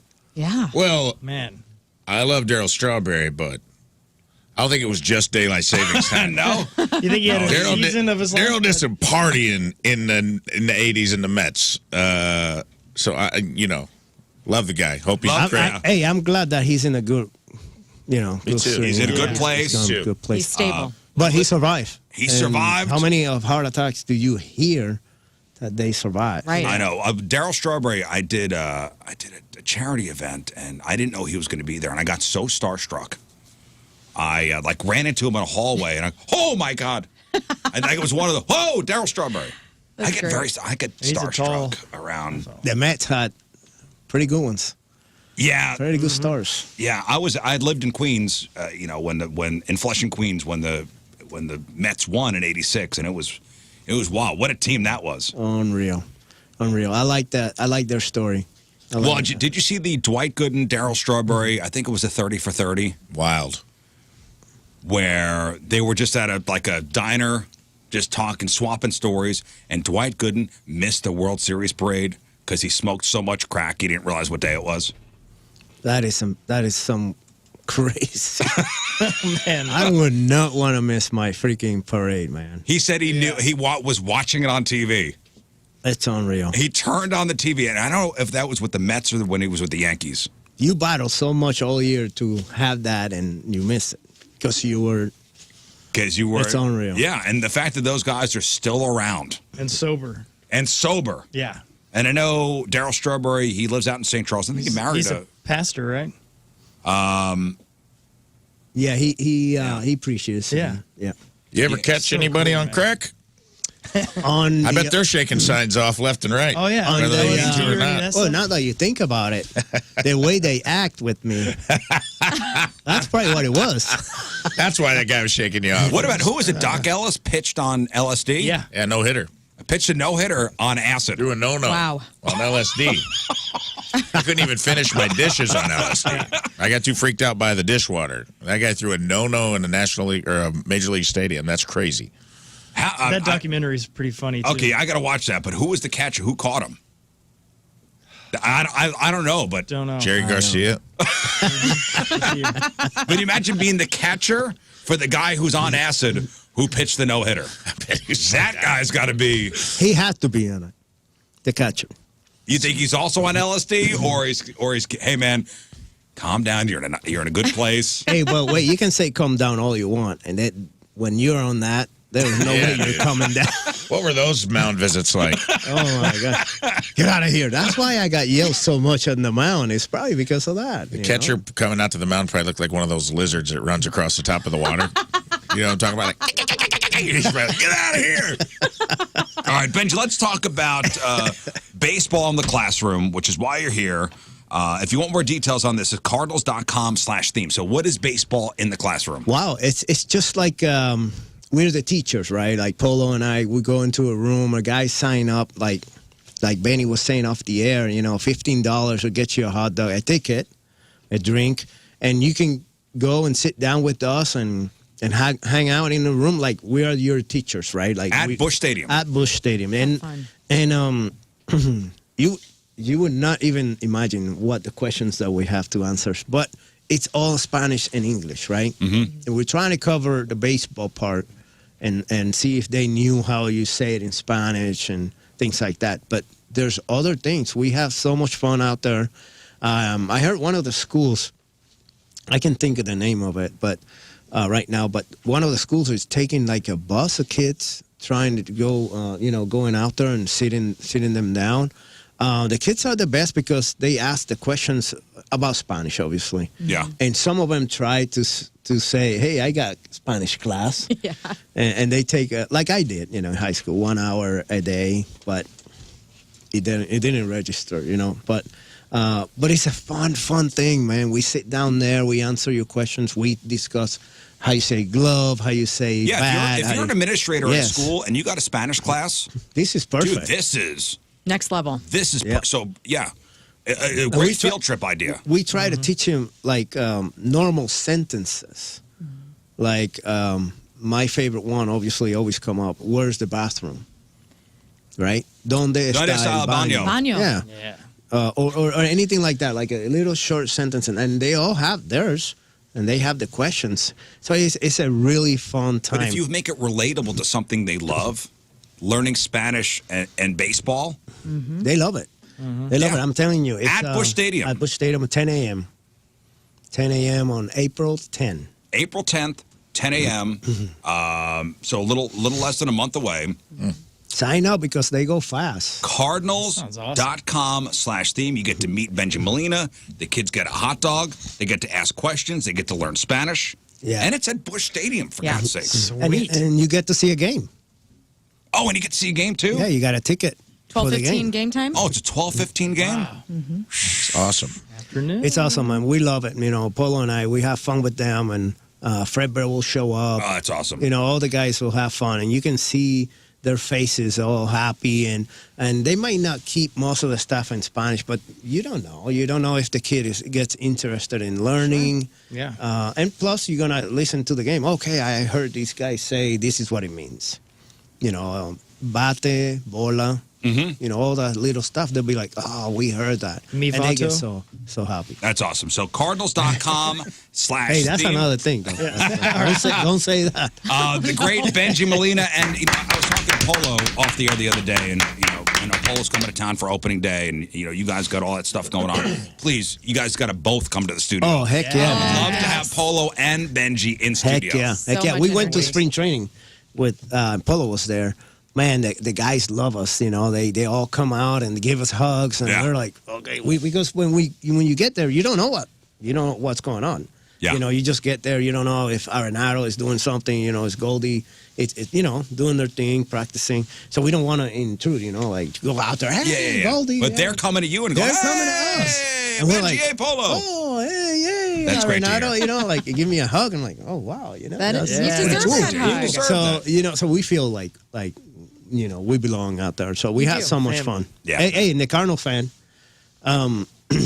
make sure you pay attention to your AAA, AA team. We were talking about off there, and they have the talent, man. They have the pitching. They really do have the infielders, the outfielders. You guys are seeing it right now firsthand in spring training. It's unreal. The pitching, what I told you told you guys, the Astros, man. I mean, they had Altuve. They had everybody in the lineup. And they were just cutting them down, Mowing them man. down. And I'm like, wow, these guys don't even look like they're young. They're babies. Like, they're knocking on the door, man. That's awesome. That's great. So Springfield's going to be fun. Yeah, Springfield and Memphis. Yeah. All right, we got Opening day tickets. Opening day tickets. Wait, so, I almost forgot. Okay, what about opening day tickets? Opening day tickets. They still have some left. Still available. Still available. So I know March. Hey, that's amazing to know because opening day should be a That's a whole thing. holiday. It should be. It is a I holiday here in agree. St. Louis. Nobody's working that day. No. Might as well just Fake take holiday. off. No. No, It's no. a true holiday. Yep. All right, the great Bengie Molina. Everybody know you got to go down the hall. Cardinals.com/theme baseball in the classroom. All right, it's 8:52. It's the Rizz Show. It's Traveling Weather. Lern coming at you. And it is brought to you by Worldwide Technology Raceway. The biggest race of 2024 is coming up Sunday, June 2nd. Time to lock in those NASCAR Cup Series tickets now at www.raceway.com. Out there on the roadways, you guys look pretty good. Weather today, we will get up to 77, overnight low of 54. Storms tomorrow, so expect that, okay? Right now, it is 60 degrees out there at 8:52. All right, King Scott's official bucket list. Now, for those of you that haven't been listening, we have compiled a list. We've talked about it several times. And we have a new competition coming up with punishments. I know everybody's been clamoring for that. That's coming. We're going to announce that in a week or so. Announce the Rizz Olympics. The Rizz Olympics. There's going to be a set of events, and the loser is going to have hell to pay. But on the flip side of that coin, because we do love each other, and we do, believe it or not, behind the scenes, there's a lot of positivity on this show. The flip coin is we got a lot of stuff we can help each other accomplish, too. Yeah, let's lift each other up, achieve our guys. dreams. Come on. Let's lift each other up guys. and then break each other down. Yes. That is how. That's the Rizz Show way. That's the dynamic we're looking for. So we went over some of Rizz's bucket list items, and some of Moon's bucket list items, and people have emailed in. Their sponsors emailing. So you're getting ready to start all your spring projects around the house. Maybe add a new bathroom or redo the kitchen. You have some big plans lined up, and it's going to cost some money. But the good news is we have First Community here in town, and they have a first-line home equity loan for an amazing introductory rate of just 5.95% for the first 12 months. Now, the current rate on that loan is 9.24, so you can save a ton of money, and you won't pay that rate until next year. And here's what's wild. No closing costs, no application fee. It's a great rate, and it won't last long. So you got to swing by First Community today and ask them about their first line home equity loan so you can get those projects done. You can get that house ready that you want, that you picture during the holidays, and you want your family to come over and really enjoy it. Well, now's the time to get that stuff taken care of, so that way next Thanksgiving and Christmas, those things are going to look amazing in there, and your family's going to love it. You're going to love it. So stop by First Community, get your house fixed up the right way with their home equity loan promo there, and go to First Community. That's firstcommunity.com.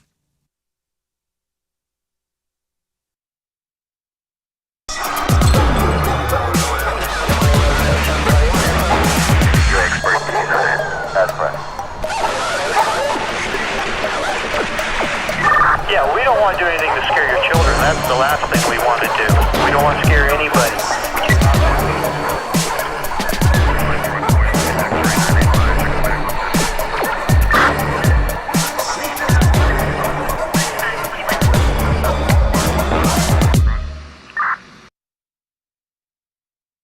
It's Donnie Fandango for 105.7 The Point, and I'm absolutely thrilled to be joined by Dan Auerbach, the frontman of the Black Keys. And Dan, we got a lot of stuff to talk about with a single and a new record coming, but I wanted to bring up a couple of things first that you have done in the last year that I just loved. And two of the things specifically, the covers record that the Black Keys did, I just adored because it introduced me to a bunch of songs that I didn't know, and I loved that. And then also, too, I know you produced the Robert Finley record, and I loved that one, too. I didn't know anything about that man until, I saw that you had worked with him. So I just kind of wanted to start things off by saying, man, I really appreciated both of those projects that you were obviously very deeply involved in. Oh, man, thank you so much. That's great to hear. I mean, Robert Finley's the real deal. He's a Louisiana soul and blues singer, and he's touring. He's going to be touring all year. It's really exciting for him. I will absolutely see that man. I mean, it was like, because as I'm listening to that record, I'm thinking to myself, why did I not know of this man before? Why do I have to live under a rock? You know what I mean? Like, it was that kind of, why haven't I been able to be a fan of this guy sooner? Oh, man, he is just like next level. He just like shines on the stage. It's crazy. Cannot wait. Well, let's get back to Black Keys stuff. And we just got the brand new song from you guys, Wild. Sunset Hills Subaru, the #1 volume Subaru dealer in Missouri for 5 years straight and voted best new car dealer in STL by STL today. There's a reason for that, man. They treat you right at Sunset Hills Subaru. Ryan and his crew will take care of you without making you feel pressured or all of the pitfalls of a normal visit to a car dealership. And on top of that, they're pet friendly and got 2 gorgeous little puppies running around out in the lobby that'll let you pet them, scratch their head, rub their bellies. It's very soothing. They also have the best snacks in the biz. We're talking all kinds of snacks out in the lobby. It's not just popcorn, guys. It is on point. So it makes your experience even better, but I think the best part of the experience is that you'll never be charged over MSRP like some shady dealers who charge thousands over the sticker. And at Sunset Hills Subaru, they're saving people money compared to the competition. And I'm not talking about a few bucks. I'm talking about thousands of dollars. That's real money in your pocket, in your bank account. And now until the end of March, it's Subaru's A Lot to Love sales event, so they're saving you even more money. Now's the best time to buy. There's still 15 or so days left in March. Don't wait. Go to Subaru and get the best deal you can possibly get because Subaru's A Lot to Love sales event ends at the end of March. So make sure you're taking advantage of that.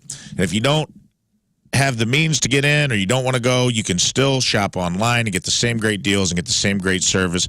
So whatever you're waiting for, don't wait anymore. Go to sunsethillssubaru.com right now. Schedule an appointment. Check out their inventory. That's sunsethillssubaru.com. Okay, so let's go over Rafe's bucket list. Okay. So these are all the things Rafe would like to achieve. Please tell me you don't have Dropkick on there. I do not have Dropkick on there. How about receive Dropkick? It's on there now. Might as well. So we've been going over all of our bucket list items over the last couple weeks. We've done everybody's. We did Lern's yesterday. We did Moon, King Scott, Rizz. And now we do a lot of stuff on the show where we punish each other. Okay. So we're trying to develop the flip side of that coin where we try to lift each other up, help each other achieve some of our bucket list things, hence the drop kick. Mm-hmm. He's always wanted to do it. We're trying to make it happen. You're playing your part in that, whether he would be a good student or not. That's not on you.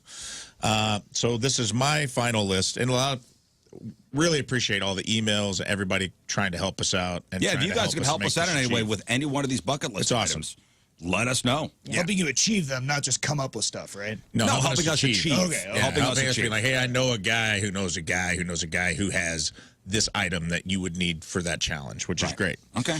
First one, this is where all this kind of stemmed from. Operation Honeysuckle Rose was to get on Willie's bus and smoke something with him.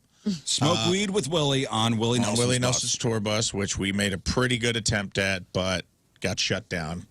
You tried to climb in the back window? Yes, I tried to carry a ladder. Yeah. I tried to carry 2 ladders in and with another guy, and they caught me. Yeah, man. If you want to get into any Willie down, area, dude. just carry a ladder. Yeah. Oh, yeah. No, that's tried and true. Nobody's going to stop you if you're carrying a ladder. That's how I go to the movies. Exactly. I did What was it? I did Barbenheimer. I did Barbenheimer, just carrying a ladder back and forth to each theater. Yeah, nobody ever asked for a ticket. He did, and he didn't. He watched them simultaneously. So Willie Nelson's tour bus is called Honeysuckle Rose. Yes. Was the bus here in town? It was here. I was told it wasn't. Then I saw a picture that it was. There was a lot of misinformation going on. Now, to show you how close I've been on his old tour bus with his son Lucas.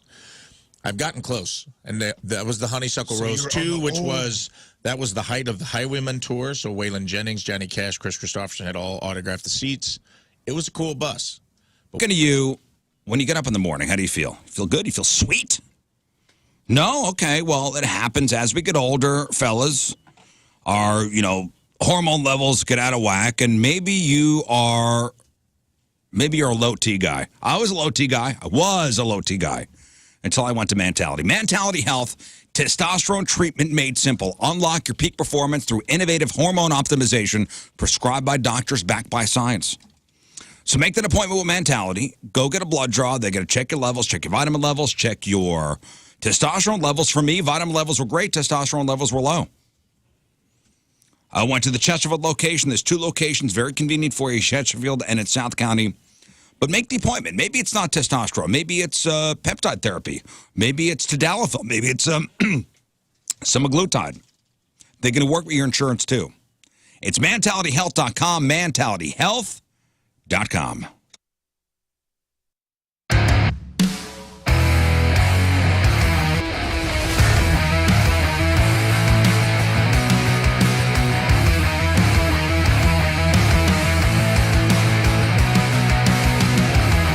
All right, let's get Chris Kerber on the phone.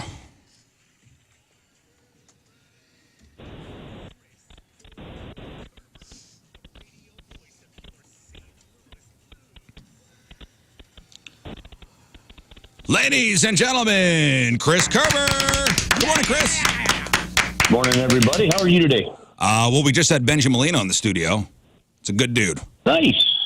Yeah, he's a good dude. I've been up in their broadcast booth a couple of times. We got lucky enough one time 2 years ago to be up there when the Cardinals hit a home run and to hear Polo call that one. But then I was just telling Kate Scott, I was down visiting my daughter in Louisville a month or so ago, and we were walking downtown Louisville, and Bengie was outside the Louisville Museum and the Louisville Bat Museum. So popped over, had a conversation with him there. Real nice guy. Yeah, I'm going to try to get him and Polo on at the same time in the studio here, and I don't know if the airwaves can handle it. I don't know if I can handle it. That'd be awesome. There's a lot of passion. There's a lot of passion in those two dudes. Yeah. Hey, before we start talking hockey, I do want to tell this story, and I heard this morning, read about this morning, and I must share. We all fans of bacon here. Maybe not Lern, but I like the veggie bacon. Don't judge. Don't at me. Okay. Real bacon. Used to love it. Yeah. Used to eat pigs. Great. Delicious. Chris, bacon fan? Yeah, I was just thrown off with that veggie bacon thing. I didn't know that existed. Listen here, Curbs. I haven't eaten pigs or cows since 2012, all right? It's just my thing. Well, then it's okay. Listen, that's totally cool, but then it ain't bacon. But it's not bacon. It's not bacon. You're right. It's something else. It's something else, but it's Right. okay. It's a good Okay. You know what it is? It's fakin'. It's fakin'. That's right, it It's is. bacon. Trademarked. Scott Rizzuto. It shouldn't be called bacon. It should be called fakin'. Right. Yeah. All right. Okay, so yes, I like bacon. Yes, okay. So, and how do you like your bacon? Do you like your bacon nice and crispy? Do you like it floppy or undercooked? No, not undercooked, but I don't like it burnt either. So I like it cooked the way it should be cooked, which is perfect. And I asked this because a 52-year-old guy in Florida had this guy had a history of migraines, and recently saw a doctor because his migraines were getting worse. Mm-hmm. And they were more severe than usual, and they lasted longer. He'd have a headache for a week straight, and then it went on like that for months. But he finally got a new diagnosis, and it wasn't migraines. Turned out the guy had a tapeworm in his head. Oh, man, these stories are gross. And they figured out he'd eaten some old bacon that went bad. And this guy, so this guy likes his bacon soft. And if he had just cooked it more, it probably would have killed the parasite hiding inside it. So the tapeworm got into his brain and laid eggs. Ew. Why are we... No! Dude should have eaten some faking. Yeah, see that? Yeah, this don't happen with faking. That's right. This doesn't happen with faking. So thankfully, I he's watched okay. the National. Yeah, I watched the National Geographic show one time, and I'll never get it out of my head. I mean, this is a long, long time ago, and it was basically somebody had a tapeworm in their stomach. And so right near the belly button, they just kind of slid open, and they literally rolled this thing out like on a pencil. And it was one of the craziest things. So now when I think tapeworm, that's what I think. But I'm looking at a 5.5 foot long tapeworm that this guy just got flushed out of his body from sushi. Yeah. Look at that thing, dude. Gross. It's so gross. Looks like an alien tape. I bet he has a lot of weight loss in there. Maybe shut off. You could set. I mean, I guess you could order a tapeworm. People do that. Man, They want to so lose weight. skinny, dude. Just eat whatever you want, dude. I'm just housing Hostess products, and there's like, man, weight's really coming off of Rafe. He looks a little jaundiced. Ew. He's fine. And when I get down to my goal weight, we just pull him out. So tapeworm symptoms: upset stomach, loose stools, diarrhea, weight loss, gas, and hunger pains. Okay, I got like. Oh hell, I've had a tapeworm since I was Yeah, born. I got like 3 of those things. That's bad. But the weight's not coming off. I seem to be gaining weight, so I don't know. How long can you live with a tapeworm in you? Let me find it out, Curbs. Does it thank you. does it like suck the nutrients out of you? Like Yeah, I mean, it's a parasite. You are the host. But it behooves them to keep the host alive. Dude, they can live into the host body for up to 30 years Yeah, if left untreated. Whoa. 30 years. And they can grow as large as 80 feet. Well, this guy had it in his A lot brain. of shoes. This guy had a tapeworm in his brain. Thankfully, he's all right. They gave him a deworming medication that's also sometimes used in large dogs, and his symptoms improved in about 2 weeks. So this is just Okay, so did they not remove it? They didn't remove it. They just gave him some exterminator juice. Yeah, they gave him a dewormer, and because it was up in his brain. Right? How do you My retrieve mom it? used to do that in the summers. I didn't find out till I was grown. She should just put dewormer in iced tea and give it to all 3 of our boys. Are you serious? She's like, yeah, you guys are out running the streets being hoodlums. Like a just in case, like a prophylactic? Yeah, she basically just treated us like dogs. She gave us like our flea treatment. I didn't know it. On the back of your neck. It's She not a told me bad about idea. it like as an adult. She's like, I used to put dewormer in iced tea once at the beginning of the summer and give it to all Jackie. you boys. And I'm like, Is that a Serious? Southern Illinois thing? I think that's just a Jackie thing. This is Okay, Jackie. no, listen, Rafe, are you being serious? You making that up, or is that true? No, that's true. My mom told me this as an adult, and I thought she was lying. She's like, no, I used to. It's like I'd put like the same dewormer you'd give a dog Hey, that's- in iced tea and give it to you boys. You never had worms in Holy your turds. crap. Never had worms, so you can't really I don't know that I would have gotten them, True. but I never had them. Very cool. Wow. I took my dog to the vet about a year ago and forgot to bring the sample. And they said, well, here's a little tube and stuff. Next time you just scoop it in here, you could drop this off. And I figured, and then, that way we'll figure out if your dog has worms. And I'm like, you know what? We're going to find out if the dog has worms another way. And it'll be like, and so I never took it in. So thank goodness nothing happened because the dog didn't have worms. But that was, actually, it's not true. I didn't forget. I picked up the sample. I put it on the bumper of the car while I was getting the dog in the car. Then I forgot it was there, and it wasn't there when I got to the vet. Yeah. All right, so fake bacon is faking. Okay, how about tell me if these other things should be renamed? Okay. Dentures should be called substitutes. Love it. Yes. Yep. Contractions on a woman should be birthquakes. Earthquakes. Love it. 100%. Because they are. They got tremors. Yeah. Birthquakes. Jet skis, I'm all for this, should be called motorcycles. Motorcycles. Yes. I'm so in for that one. Astronomers should be called scientists. Love it. Okay. Donuts should be called sugar bagels. Starmicist. Sugar bagels. Milk should be called cereal sauce. Yes. Wait, I got a donut question. Okay. Yeah.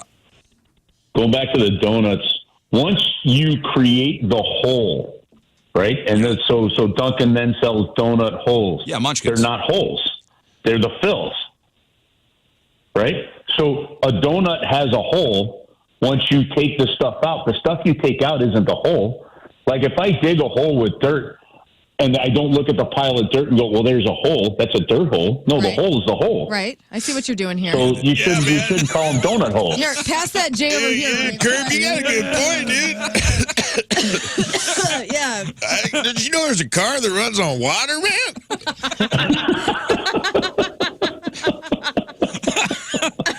No, Chris, you're right. You're right. That's why they call them munchkins. They're munchkins at Dunkin' Donuts. That's true. That's a good point. They probably no longer call them donut holes because some weird guy walked in like me and said, I got a question. Yeah, they're suing. Get out. You're high. Yeah. All right. Hemorrhoids should be called asteroids. And and my favorite here is this one. Olives should be called Grease's Pieces. Love it. I love every one of these that you just rattled off. Yep. The world would be a happier place. Email me that. I'm all for all of those. My dialogue daily. Grease's Pieces. That is good. All right, Chris. The Blues coming off an ass whooping from the Rangers over the weekend. I mean, this team is playing with people's emotions. They beat the Bruins on Monday night, putting up 5 goals. And by the way, the fact that it's 5 goals 2 years in a row on Bobby Plager's birthday is wild. So cool. Isn't that crazy? You know, like, and the way the number 5, outside of his just being his jersey number, would follow him around with stuff like that. It really is crazy. I actually, and I didn't realize that. It was his daughter texted me right as the game was headed, and she said, "We're down in Florida. We're listening to the game, and you know, crazy that we scored 5 goals again on Dad's birthday." And I went, "Holy mackerel!" But love it. Anytime we get a chance to talk Bobby Plager or remember him or reference him, I'm all about it. I love it. I mean, that is just weird on his birthday. 5 goals 2 years in a row. It's kind of, it kind of gives you chills. It does. In a way. It does. Yeah. It's hard to imagine it's already been, as many years as it has. The day he passed was March 24th, so the anniversary of that is coming up. But, man, I miss that guy. Jeez, I'll tell you what. I don't know. Rizz, did any of you guys in there ever get a chance to meet him? No, Jeff did. Jeff got to meet him a couple times. I didn't have the pleasure of meeting him, which is, it's the first time I ever met him. I was calling a game down for the Birmingham Bulls, and we were playing Dayton. We were in Dayton, Ohio, playing the Dayton Bombers, and I went up to set my gear up. When the bus got there kind of early, late afternoon, and in the minor leagues, you don't have a whole lot of space. Like you're just sitting in a small little press box area with everybody around it. And the seat right next to mine, it had a name tag on it, said B. Plager, and I went, well, okay. I know it's not Barkley, and didn't think it was done. Would that be Bobby? So I called my dad. I said, hey, Dad, guess what? I think Bobby Plager might be sitting next to me tonight. And as a guy in his first season of doing minor league hockey, that's a cool thing. Yeah. So sure enough, he sat next to me. So I said, will you do an intermission interview with me? So he did. I interviewed him during the first intermission, and even then, this would have been the 94-95 hockey season.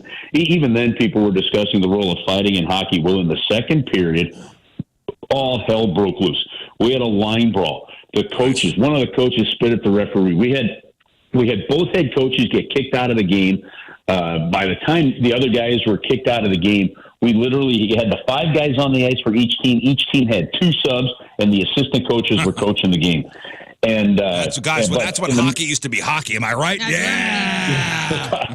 Well, Bobby, in the middle of me trying to call this absolute melee, Bobby put the other headset on and just helped me call the whole thing. Like he just jumped right in and said, "This is what I was talking about." And like it was a cool moment. I miss that guy tremendously. Yeah, that's awesome. All right, so tonight the Blues are playing the Kings. It's an early start tonight, 6:30, because I guess it's a TNT game. Yeah, it's a national TV game, so we'll have the call, though, as always, on 101. Yes, of course. All right, so what were the big trade deadline moves? I know Tarasenko goes to the Panthers. Tarasenko went to the Panthers, but that one really was a blip. I think the bigger trade deadline moves were Timo Meier. Mm-hmm. I'm sorry, Tomas Hertl. Tomas Hertl going to Las Vegas from San Jose was a massive one. Vegas once again gets another key piece under contract for a long time. That was a big one. And then the other big one, I think the biggest one of the same ilk was Jake Gensel going from Pittsburgh to Carolina. He was an unrestricted free agent. a guy came in and has done nothing but light it up. He's been a multi-time 40-goal scorer, played with Crosby. You could tell by Crosby's comments afterwards, he was frustrated with it. I got to think that the Penguins are really hoping they could re-sign Jake Gensel, and bring him back. Because the crazy thing about what's happened in Pittsburgh there is that you still have Crosby under contract and still playing at an amazingly elite level. Same with Evgeny Malkin, Chris Letang, that triumvirate that was part of all three of those Stanley Cups. They went and they made the trade for Erik Karlsson, on defense, which that one I don't think really helped their team much, but they did it. And so what do you do? I mean, you trade a key piece that was a big part of Crosby's offense. And you've got, obviously one of the greatest to have ever played the game in Sidney Crosby, now going in the next few years, and this guy may be gone. And I don't know that, at this point, you got to wonder either they make some moves, get him back, and then add a few pieces to try and make at least one or two more runs while you still got Crosby and Malkin going, or do you actually trade Sidney Crosby moving up and moving forward here? And I don't know what the right answer is there, but I'd say those were the two biggest trades of the trade deadline. Well, locally here, Pat Maroon goes to the Bruins, which was weird to see him in a Boston uniform. Yeah, he's still hurt. I know he's just trying to get started skating. We saw him when we were in Boston on Monday. He was looking good. He was excited. One more run. The idea of him playing for the Boston Bruins and teammates with Brad Marchand is fascinating, considering how the Blues were during that that Stanley Cup run. But he hasn't listened. The Boston Bruins are good. This Stanley Cup playoffs, this Stanley Cup this year, I think is wide open. If you make the playoffs, you have a legit chance at it. And there's a chance Pat could end up with his fourth Stanley Cup. And unbelievable. That really would be amazing. Unbelievable. All right, tonight, Kings and Blues over at Enterprise, 6:30 start. Of course, listen to Curbs on 101 ESPN, and, of course, the Curbside podcast, which you can download after every game. You got it. Yeah, if you miss any part of the game, we throw up the highlights, the analysis, the breakdown from Joe Vitale, sound from the locker room, just give people a chance to catch up on anything they missed. There we go. The great Chris Kerber. We'll get it going. All right, Chris, we'll talk to you next week. All right, have an awesome week. Love you, brother. Bye. See you, man. All right. That's right. I told him I loved him. What was his middle name today? Oh, I forgot to do one. Well, sometimes people will have one. Chris Emilio Gomez Kerber. Chris Yes. Gomez Kerber. It's a nice Hey, one. anything you missed in sports today, Lern's gonna give you the rest after the break. I'm a little upset. Kerber stole my script. To be honest, I was going to say all that. So I guess we don't need to talk about the Blues later. Okay, well. Lern's got our sports report, our sports director after the break. And if we have time, a terrific Headline Hooshe story. It is 9:18. It is Wednesday. Traffic and weather. One final time, Lern, coming at you. And it's brought to you by Worldwide Technology Raceway. The biggest race of 2024 is happening Sunday, June 2nd. Lock in those NASCAR Cup Series tickets, WWTRaceway.com. Nothing to report. Excellent driving in the 9 o'clock hour. 77 will be the high today. Increasing clouds, thunderstorms tomorrow. 54 is the low. And right now it is 61 at 9:18.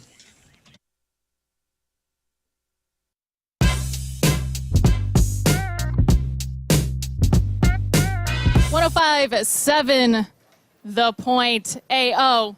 Let's go.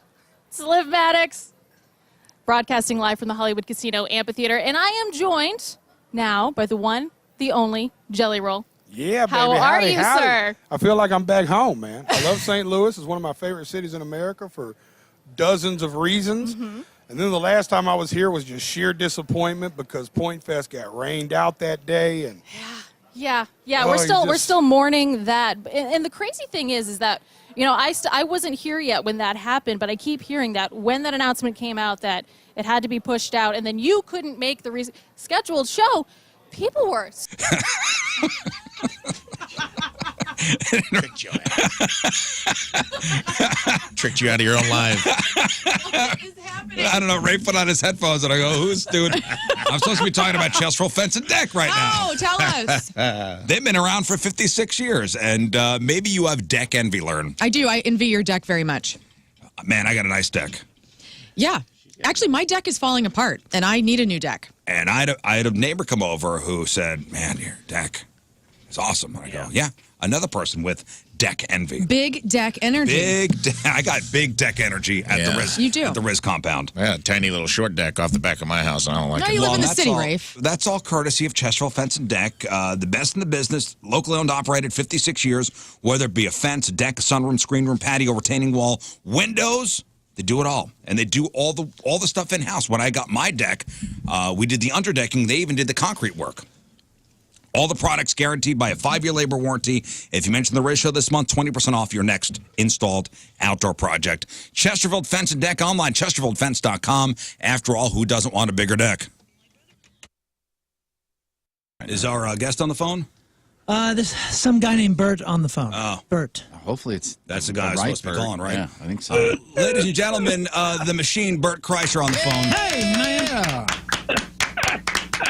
That was well played, gentlemen. That was well played. Well, we're expecting a call from Bert Cummings, too, so we're not sure. Oh, okay. Okay, good. You know, it's funny. I told my son yesterday, I was like, hey, I have one of my favorite comedians on the show tomorrow. He goes, awesome, you have Kevin Hart on. I go, damn it. My daughters and I saw Jumanji, the first one, for the first time. And I was like, I got out and I was like, God, I want to like text Kevin and tell him how great that movie was. And they're like, Kevin who? I said, Kevin Hart. And they go, you know Kevin Hart? And I was like, yeah. And they're like, Dad, come on. You don't have to lie to us. I was like, no, I know Kevin Hart. And they're like, Dad, how would he know a guy like you? I was like, you know he's a comedian, right? And they're like, yeah, but he does, like, big shows. I'm like, oh, my God. Do your kids think you're cool? No, not at all. Not even remotely. Not even remotely. Really? So, I mean, you have a lot of very famous friends, and they're not impressed? Well, first of all, my daughter's not a friend. My oldest daughter's not a huge fan of Joe Rogan's. She's a little woke. And so our sensibility, what makes us giggle, offends my oldest daughter. Oh, no. My youngest daughter's clueless. She doesn't it just, they have. Victory Men's Health. I feel good. Jam. And it's because of Victory Men's Health, baby. They got me feeling back like old Captain Pork Steak, not the old tired, dragging booty around, can't get up in the morning, got no energy. No, Victory's got my levels back, baby. I feel like I got like a health bar in a video game, and it's all because they invested in my health, and they tested my blood down to a micronutrient level, found out I had a horrible iron deficiency, the worst they'd ever seen. In fact, they didn't have to say that to me, but they did. And they got me on some iron pills, and now I feel like I actually have iron in my blood again. It turns out I was on a medication that depleted iron out of my blood. I had no idea. And because no one was testing me.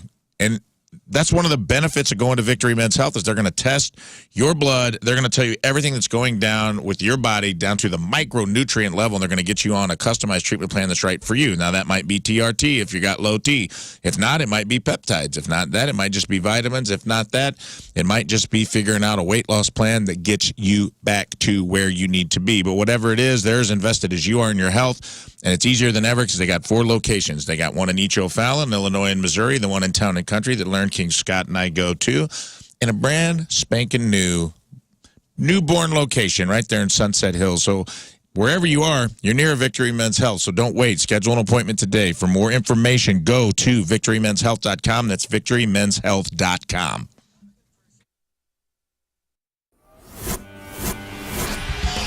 It's a nerve-wracking day. What? You guys and Queens of the Stone Age. Back-to-back interviews. I'm already a high-strung person. Whew. I can't wait to have a beer when this is done. Yeah. Yeah, very much so. You don't need to worry about us. Well, yeah, but I do, though, because, see, here's where the rub is with me and bands that I really like. If it's a band that I'm about, I can power right through. Mm-hmm. But then when it's a band that I really dig, then there's a bit of that fanboy stuff that starts popping out. And that's what I'm trying to control. So, here, I'm bringing it down. I'm going to do my best professional interview as I. You're doing very well so far. Together we can all do this. We can all do this. So I had the fortune of seeing you guys on Saturday. I was in Austin at ACL. Oh. Now I want to talk about this. I got to talk about this. Right. Because I know you guys had troubles. I guess it was with pedals. It was with cables and amps weren't turning on, basically, yeah. But from where I was standing and watching, from my vantage point, it was a flipping phenomenal show. Like, I loved it. I thought it was great. Oh, thanks. So when you are, a few days away from that, this kind of already answered my question with your facial expressions, but do you look back at that and go, whew, I can't wait for this weekend and us able to do it again? Or do you go back and go, you know what, this song was messed up, but we powered through for the rest? I kind of, when stuff goes wrong and breaks, I almost feel like, I'm almost like, see, it can go wrong. And what we do is real, Sure. We don't play to a backing track or a click, and we just plug in and go. And when that breaks, it's proof that that we are taking some element, some sort of a risk up there. Yeah. And also, I think as well, when stuff goes wrong, it forces you to go in a different direction, and you have to dig from somewhere else that you didn't think you were going to have to. So I think in the case of ACL, like, part of me was like incredibly frustrated because people would come to see us and shit was breaking. But on the other hand, the songs that we did manage to make stuff work for, I felt like I had this kind of whole new energy to them. Absolutely. It's exciting. It's like you want to see people on the cusp of losing their minds, which I certainly was at the time. I saw a band once kick over a whole entire amp bed, or amp rack thing, and it was one of the coolest things that I've ever seen. Like, that's the only time I've ever seen anything destroyed on stage. I gotta say, I was kind of hoping for that with you guys too, just because. He threw the amps over. Oh, you did? Well, see, I didn't see that particular part of it then. Yeah, I was pissed off. Okay, well, see, I shouldn't make light of that. I apologize. Well, no, it was, in hindsight, very funny. Did you guys bowl in Kansas City last night? Yes. How'd you do? Actually quite good. We were really drunk. That helps your bowling game. And, well, it did, I think. Well, pretty good scores. We did. Well, do you remember? I remember I came third and first. We played 2 games. Well, averaging of like 4 strikes a 4 strikes a game. Oh, that's nice. Yeah. Pretty good. Yeah. Didn't get any spares, but no, I got a lot of strikes. Yeah. Which is better. Legitimately one of the most frustrating games I think that you could play, because to me, I look at it and go, this is easy. I can do this. And then you start and you're like, oh, wait. Yeah. You either have it or you don't, I think. Yeah. You either have a terrible game and you get 20 points, or you're just nailing it and you don't know where it's come from. Right. Well, we had, the last time we went, I took my kids a couple of weekends ago, and so we had one lane without the bumpers, one lane with the bumpers. Birthday Rizz, whenever it is. All right, before we get to sports, we'll do the King Scott contest tomorrow, where I want to give that its due. Okay. I don't want to rush that. That sounds good. I'll be really sharp tomorrow. All right, a couple stories for you before we get to sports. You had that gross tapeworm story? Yeah. How about another gross medical story? Hit me. Okay. Vietnamese guy started experiencing some throat discomfort. Speaking with a hoarse voice. Found out he had a 6-centimeter long leech sucking blood from his throat. Ew. What's with these guys? This is really gross. I'm going to throw up. All right, so undercooked bacon, tapeworm, guy's brain, tapeworm lays eggs. This one, so ever wake up with a sore throat and a scratchy voice? Of course. Every day. But you probably think, oh, this is probably mild cold something. Maybe I was yelling yesterday. 53-year-old guy from Vietnam suffered these symptoms, though he thought, all right, I got a cold, come on, until he started spitting up blood. At which point he realized, man, this is not a cold. This is something more. So at first he tried identifying the cause himself by, opening his mouth up and looking in the mirror. And I've done that. Like, my wife, like, hey, take your flashlight, and what, do I got anything? And Yeah. like, white spots, could be strep throat, something like that. What's going on down there? Is it red and inflamed? So this guy looks down his throat. He couldn't see much apart from what looked like a brown mass in the upper part of his throat. Okay. He panics, and he goes to the doctor. That's how he found out he had a leech attached to his throat.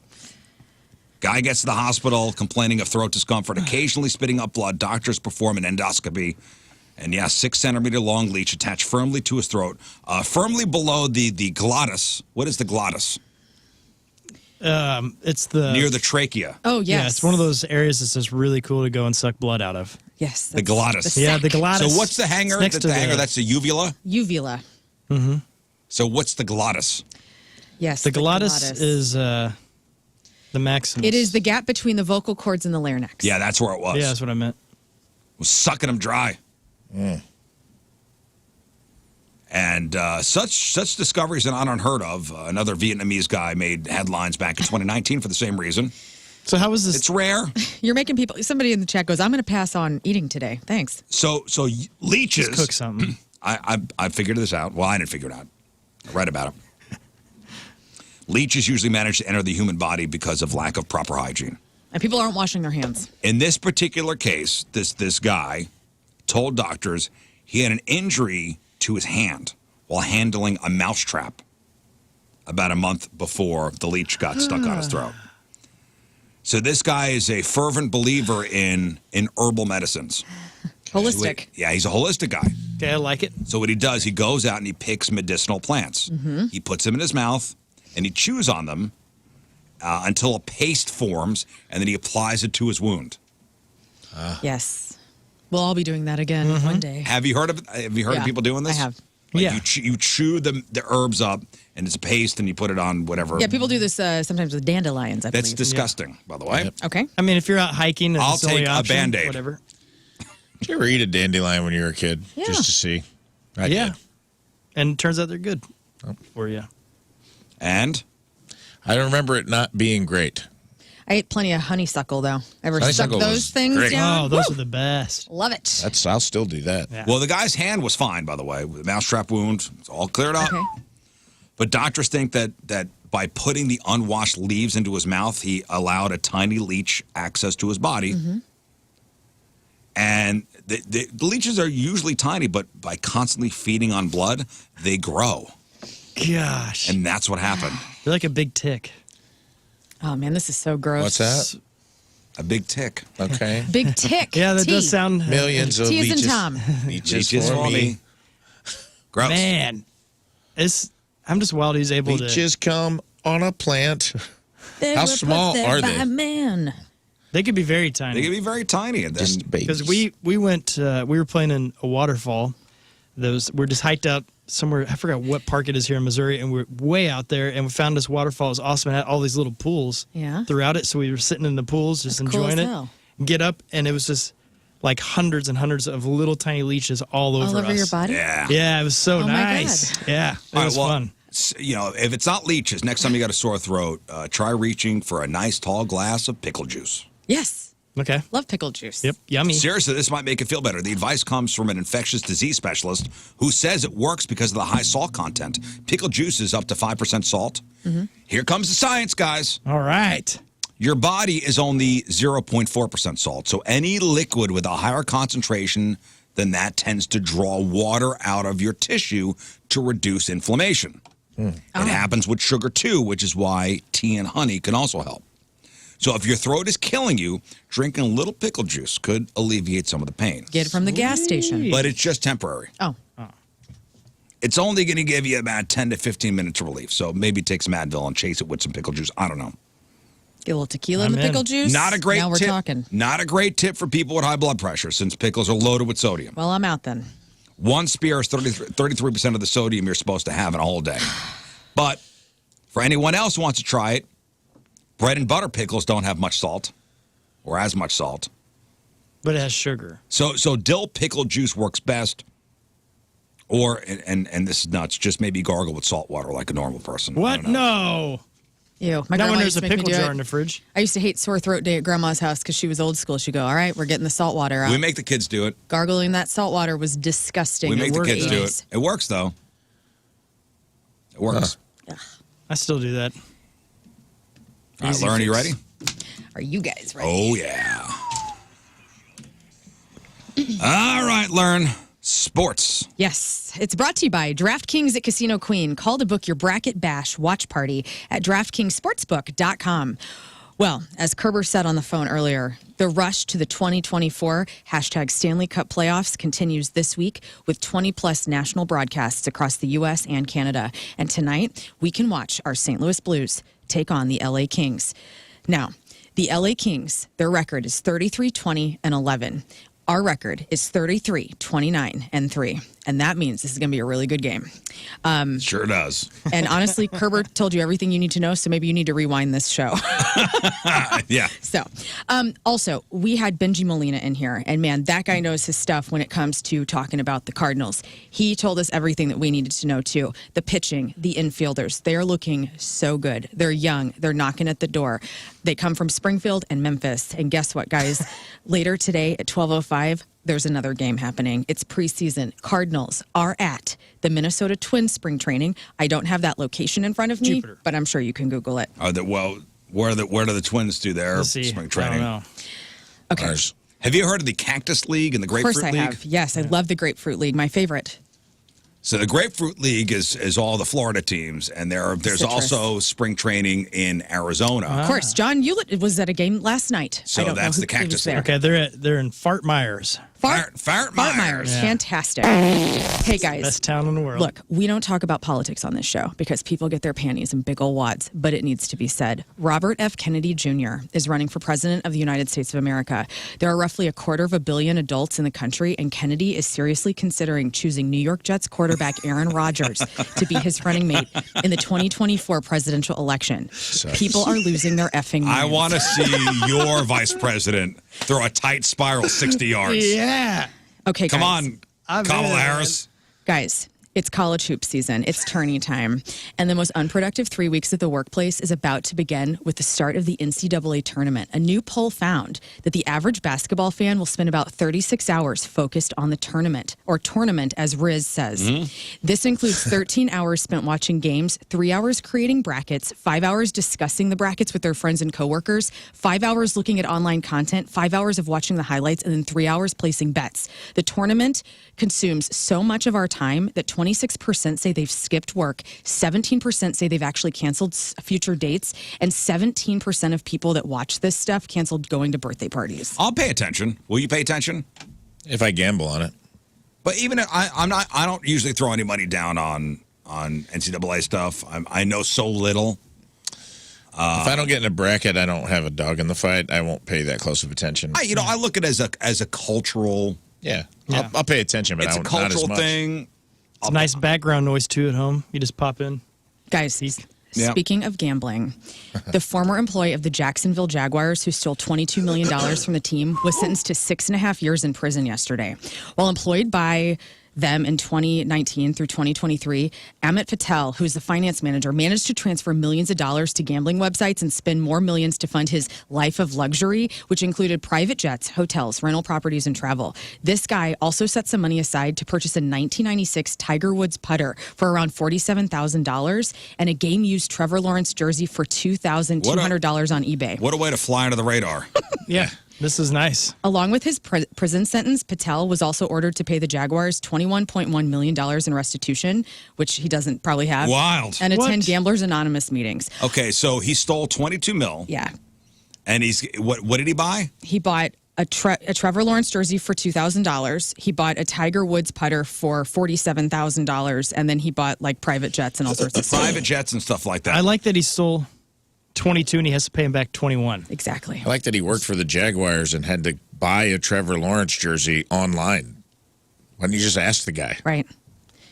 My final story is about Coach Prime, The Effect. It not only brought in tons of media coverage to University of Colorado, which my sister goes to for law school, it seems to have boosted the numbers of applicants to the school. In the year since Deion Sanders was hired, the school said it had about a 20% overall increase in applicants and 50% more black applicants. There's also been a more diverse group than the school has ever seen, with applications up 25% among Hispanic and Latino students and 15% among Native American and Alaska Native students. And that's all Coach Thanks Prime. to Deion Sanders, which is excellent. Nice. I'm the sports director of the Rizz Show. We do not have an NFL team, and to be honest with you, I didn't look up anything about our. What's our other thing called? Our Soccer. other no, well, no, nothing's USFL. yes, I did not. Go Tomorrow I will do Battle it. Hawks. Go Battle Hawks. Bravo. Yeah, good job, Lern. Thanks, guys.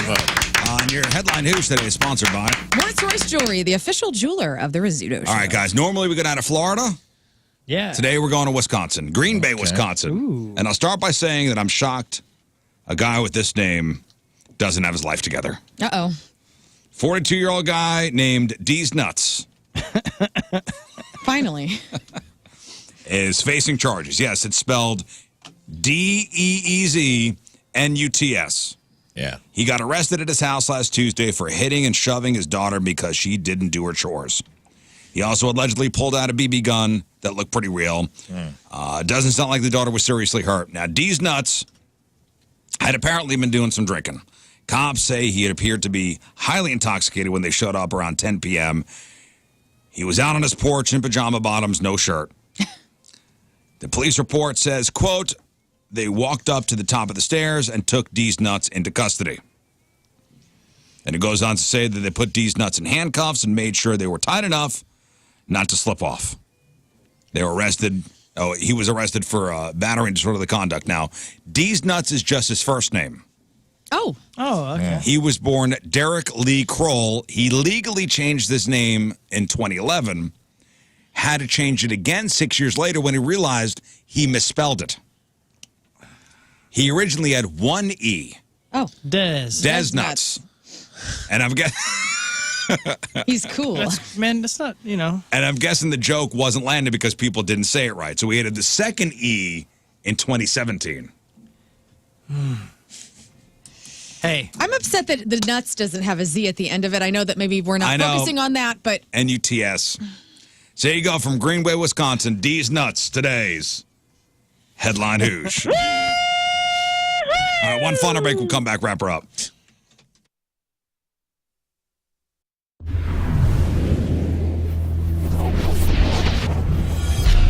So here we are, our very first Ho-Ho show of 2017, our Christmas show. You will be our first band that we will see, 2/3 of Biffy Clyro. Gentlemen, how are you? It's really great to see you. Really well, and after that introduction, we're very excited to be opening up the ho-ho party. The ho-ho party. And I feel like, even if, I don't know if you know the Rise Against guys, and I know that musically you guys might not necessarily be in lockstep, but I feel like this is a really... It's officially a couple weeks away, and that means, you know, the rainy season. If you have a leaky roof, an old roof, a damaged roof, or ugly roof, the Happy Roof Company should be your first call. In fact, if you call the Happy Roof Company today, they will have somebody out to look at your issue within 24 hours. Residential roofing, commercial roofing, 10-year labor warranty on all shingle roofs, over 50 years combined experience roofing, siding, gutters. Yes, financing is available. Detailed inspection reports for real estate transactions, great relationships with realtors. A+ rating with the Better Business Bureau. And at the Happy Roof Company, they are not storm chasers. They're not going door to door. 100% of the market is in the St. Louis and surrounding areas. They're headquartered in Sunset Hills. Free estimates, competitive pricing. It's the Happy Roof Company online at thehappyroof.com or give them a call 314-665-3001. 314-665-3001. It's the Happy Roof Company. They put the happy in happy endings.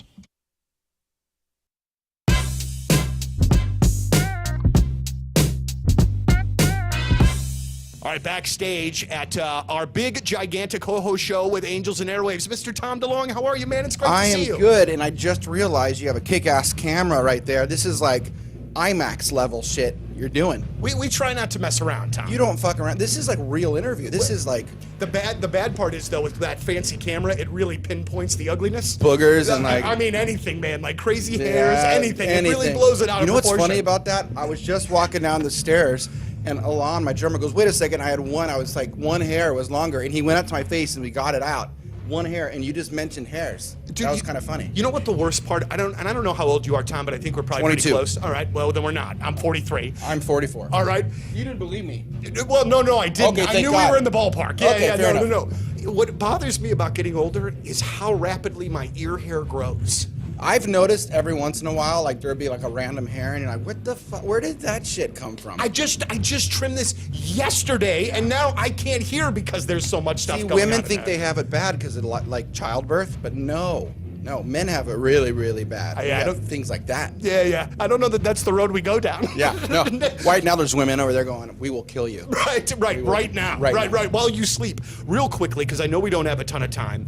Tom, when you first, way back in the day, when you first started talking about like the alien stuff, the UFO things, I thought, it's very good, and I'm going to be very honest with you, it's good everybody has a hobby. You know what I'm saying? But I did not necessarily firmly line up with you on a lot of those things. Sure. Yeah. Over the years, you have been proven incredibly right about a lot of things, and there's got to be a lot of people like me, and you have to know that. Is there any sense of like sort of vindication in that? In all seriousness, vindication's not the word I would use. I've been briefed on things that are really scary, unnerving, and frankly, really hard to digest. And I knew that I would take all the arrows and bullets for a few years until all the guys I was working with from these various places like the Department of Defense and the Central Intelligence Agency and so on, I knew that until they could come forward, I would be getting a lot of those rocks thrown at me. AntonsHVAC.com, ANTONSHVAC.com. That is the online home for Anton's air conditioning, heating, plumbing, cooling, and energy experts. They are incredible, and I know that you've seen those beautiful bright green trucks and vans out there. They are warehouses on wheels that say Anton's really big. They are helping your neighbors make sure that they have total indoor comfort, and they can help you too. I would know. I've had them in my home to do replacements, repairs, and an energy audit. My home is more comfortable than it's ever been and much more efficient. Right now, it's springtime. It's tune-up time. And Anton's is offering your AC clean for only $69. That's right, $69. Keep it safe, keep it efficient, and do it with the best. That's Anton's. Out with the old, in with the new. Anton's will pay you up to $12.50 when you replace your indoor units, plus special financing options. And ask them about their Heroes program that helps out veterans and first responders. They do it all at Anton's. Plumbing, heating, cooling, and energy experts. Book your service now. Make your home more comfortable with Anton's. And tell them Moon sent you. AntonsHVAC.com. ANTONSHVAC.com. It's Lux, and I'm joined by Josh from Bad Flower. Dude, what's up? Cheers. How are you? Cheers. I'm doing so well. I'm so glad we're getting to chat here. What is that? You got like stickers on your cup. Oh my God, I got so many stickers. My vaccine sticker. I got my Canada sticker. I got all my good stickers. Nice. I'll hook you up with some stickers when you come here because we'll be seeing you in less than 2 weeks at Point Fest, which is very exciting. Wow. And then after that, you got a record coming out, so we got a lot to chat about today. I'm excited. Yes. So yes, where are you in the world right now? Because I know you guys are currently on tour. Are you like in a bunker somewhere? No, we're not on tour. Road, right? I mean, we've just been doing like weekend festivals. Well, you start on the 10th or 9th, right? You start this week. Yeah, something like that. I'm in a barn. This is where I live. This is my home. Still on the farm. How's farm life? Farm life is great. I mean, it's been like very sparse. Like we've been doing shows over the weekend for the most part, or like just these random things. So it's go do a big drive, come back, spend like 2 days at home prepping for like the big headline tour, go leave again, try to come back and like get more stuff done. And like it's chaotic for sure. Who's keeping track of Maggie? Who's keeping track of the we have other people here who are watching. Okay, good. Thankfully, yeah. Good. Hey, to still be working on your New Year's resolution or even to start your New Year's resolution. I know it's March, but if your resolution is for more self-care and building your confidence, Parkrest Plastic Surgery can help you out. It's their mission over there to provide the highest level of care to help you achieve your cosmetic goals with natural-looking results. Their focus is to build your confidence by helping you achieve your goals with the most natural-looking results possible. They want you to look and feel like you at your best. And they aren't your cookie-cutter provider where, patients all leave the practice with similar results. At Parkrest Plastic Surgery, they cater their treatments, procedures, and surgeries to each individual to make sure everyone leaves happy with a major confidence boost. It's the best part of what they do over there. You look good, you feel good, you all the confidence in the world. It's great for your mental health. Parkrest Plastic Surgery, right here in Creve Coeur, on New Ballas. Book yourself a consultation. ParkcrestPlasticSurgery.com, ParkcrestPlasticSurgery.com.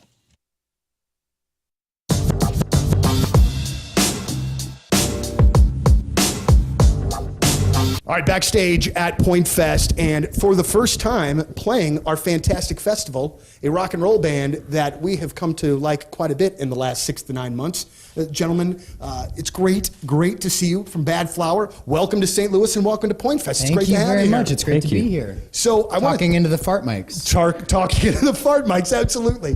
The first thing that I just want to like kind of cut straight to it. The song Promise Me we're playing right now, and I love it. Thank you. Like, I absolutely love it. When we play it, I honestly feel like it jumps out of the speakers and just, I don't know, man, I think it just sounds great, but it definitely sounds different than the first two singles before it. I'm assuming that was a purposeful move on you guys' part. Big thanks to everybody at Hot Shots for welcoming all the Team Rizz members this past Saturday at the Hot Shots in Fenton, from Michael, the manager, to Jay Boyd, who helps us put it together. You guys are awesome over there. And if you're ready to step into a career that's more than just a job, Hot Shots is calling all leaders to join their A-list team in creating the ultimate party scene in St. Louis. Picture this, leading the charge at the best party in town, all while catching all the sports that you can and getting paid for it. Yeah, and Hot Shots knows how to treat its managers right. We're talking competitive starting salaries, perks like employee discounts, benefits, sign-on bonus, and let's not forget, in my opinion, the best part, endless Hot Shots tacos and wings. You could pay me in just that if you wanted to. Where else can you work and enjoy epic game nights on the clock? Join an industry leader that's been dominating the scene in St. Louis since 1990. Become part of the Hot Shots family. Live the dream, leading the charge, and throwing unforgettable parties day in and day out. That should be enough for you to be ready to dive in, and it's as easy as a few taps on your phone. Submit an application at hotshots.net/jobs and gear up to join the management squad at Hot Shots. It's not just a workplace, it's a community, a home for sports fanatics, and proud partners of the St. Louis Blues.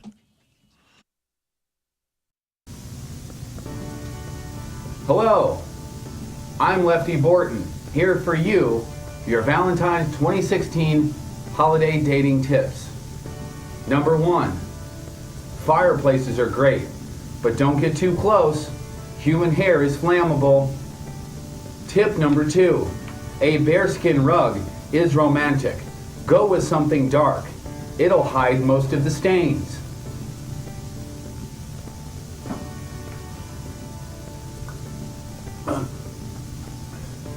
Alcohol is key.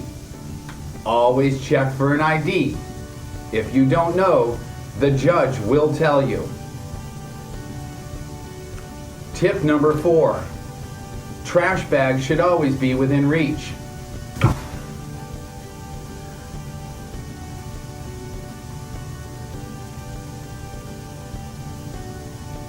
I'm fine.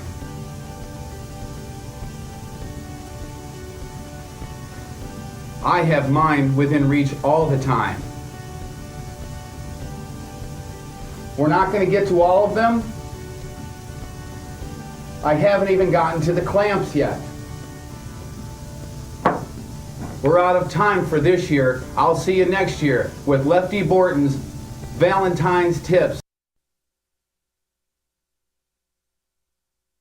This is it. This is the call. This is the call if you are on your way to a job and you're bummed about it because it's just a job. It's not a career. Let me tell you about an opportunity for a career as an install floor layer with the Carpenters Union. This is a fantastic opportunity to have a lucrative career. Some of the most competitive health coverage and pension for you and your family. Hands-on, real-life work that's lucrative, creative, and meaningful. As a member of the union, you're going to have more than a job. This is a career. Excellent classroom and on-the-job training, hands-on creative work, in a lucrative industry means you'll continue to have opportunities to learn and enjoy fantastic benefits and make money towards your pension. Start today. Visit the website apply.ficstl.org. That's apply.ficstl.org. Once you get started, you start making money right away. As you learn, you earn, and that's a beautiful thing. Apply to become an install floor layer with the Carpenters Union. Begin that new career today. Visit apply.ficstl.org. That's apply.ficstl.org.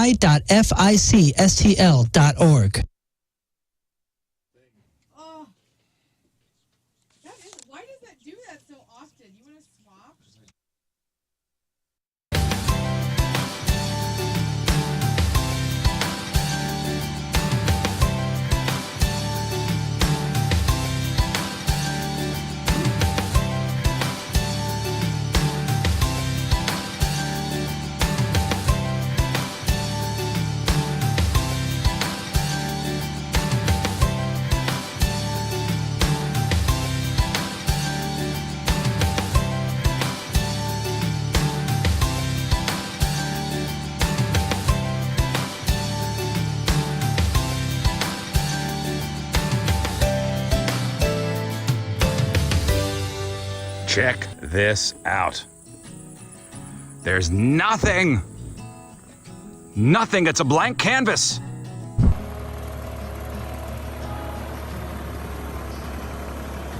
You see that? The plants are coming in nicely.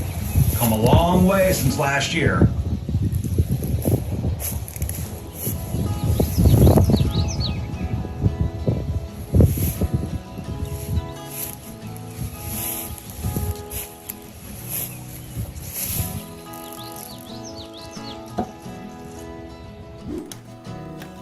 Oh, hey, you want to come in? Let's go. It's night and day for what you guys saw before. I mean, this is an actual house now with rooms all framed at. But here's the cool part. We kept basically the frame of the old garage. I mean, that's all old garage. So this is going to be a bedroom, huh? Can you see it? Can you see it? I'm going to be sleeping right over here. Oh, let me show you my favorite part. The bathroom. And I'm going to be right here, you know. Let me show you the kitchen. Put good people in bad circumstances. Instead of just selling you a car, my buddy, the Auto Loan Pro, is going to help you get your life and credit back on track and get you into a good ride. If you need a car, you're thinking, I need to go to the dealership, and I'm going to walk the lot, and I'm going to pick out something, and next thing you know, they whisk you into the finance office. You got a pencil pusher sitting across the desk from you. He's signing things. All right, sign this, sign this. It's a whirlwind of activity. You don't know what the hell's going on. Next thing you know, you're done, and they go, okay, here's how much you owe per month. You go, what? Anyone can sell you a car. It takes a pro to do it right. Making a big purchase with finance, yes, it can be complicated, especially if you've had a hiccup with your financial situation. The Auto Loan Pro is going to help you get back on track. He works with over 50 lenders to get you the very best financing. Little to no money down. He's going to work his ass off to get you the best rate possible. Financing a car, there's one thing to know. Choose the Auto Loan Pro. AutoLoanPro.com. AutoLoanPro.com. Okay, so let's go over Rafe's bucket list. Okay. So these are all the things Rafe would like to achieve. Please tell me you don't have Dropkick on there. I do not have Dropkick on there. How about receive Dropkick? It's on there now. Might as well. So we've been going over all of our bucket list items over the last couple of weeks. We've done everybody's. We did Lern's yesterday. We did Moon, King Scott, Rizz. And now we do a lot of stuff on the show where we punish each other. Okay. So we're trying to develop the flip side of that coin where we try to lift each other up, help each other achieve some of our bucket list things, hence the drop kick. Mm-hmm. He's always wanted to do it. We're trying to make it happen. You're playing your part in that, whether he would be a good student or not. That's not on you. Woods Basement Systems, the all things basementy experts. They have been an absolute godsend for me, my family, and my home. What we had a situation where my front porch was completely sunken. A big old slab of concrete, and the thing was slouching forward. It was taking the facade off my house. It was taking the roof down. And honestly, it was just an eyesore, and it was dangerous for, especially for my parents to be coming in and out of the home. I called Woods Basement Systems. If they can raise a highway slab, they can raise your driveway and my front porch. And that's exactly what they did. Now, I didn't just have it raised. They came over and they said, listen, if you want this fixed long term, we're going to concrete level it, but we're going to install piers. And that made all the difference. And what can make a difference for you and your home is a special offer online right now at moonloveswoods.com. You can get a free estimate at moonloveswoods.com. Again, a free estimate at moonloveswoods.com. Tell them Moon sent you. They did an absolute amazing job on my home, and they can on yours as well. Not just with this, but of course, all things basementy, the waterproofing, the egress windows, the mold prevention. It's Woods Basement Systems, the all things basementy experts. Get a free estimate now at this website, moonloveswoods.com. That's moonloveswoods.com.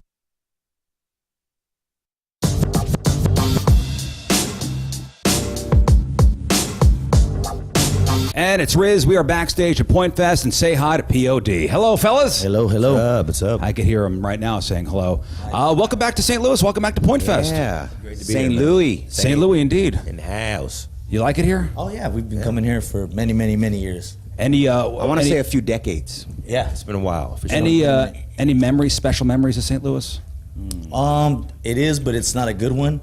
We actually went to we were touring in a van back in the day, and we went to the movie theater by the train station. And it was like the only movie theater on the planet that's ever ran out of popcorn. Really? I don't even think they had popcorn. They didn't have popcorn. Yeah, they didn't have popcorn. And we were had a like, theater this is with how no St. Louis popcorn. does it, no popcorn? What's up with that? Our radio station used to be down by that movie theater, by the train station, and somebody got axed to death in front of that theater. Axed to death. See what I'm saying? Like, there's no good memories right there. You know what I mean? And popcorn, axed to death. Popcorn, no popcorn, and axed to death. I think there actually is something a connection there. Yeah. But that theater right now is still empty. I think it's been empty for 15 years now. Venue? I think, Come on. Wow. I think you know what the downfall of that theater was? No popcorn. No popcorn. I think the poster for Dr. Dolittle 2 is still hanging. What a trip.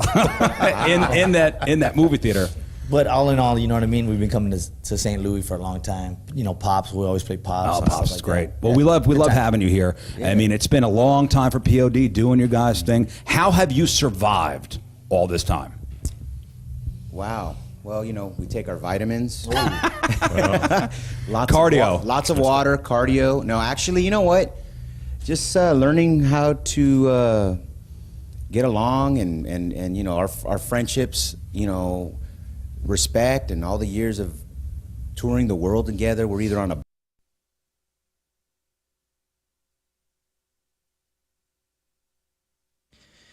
You've worked hard to make your home the place you want to stay at and be at. You have your garden, you have your neighbors you love, you have the area that you love. That's why you live there. However, you have seen that your house payments or your house is worth a small fortune right now in equity, and you've been there for a long time, and maybe you should sell that. But do you really want to move?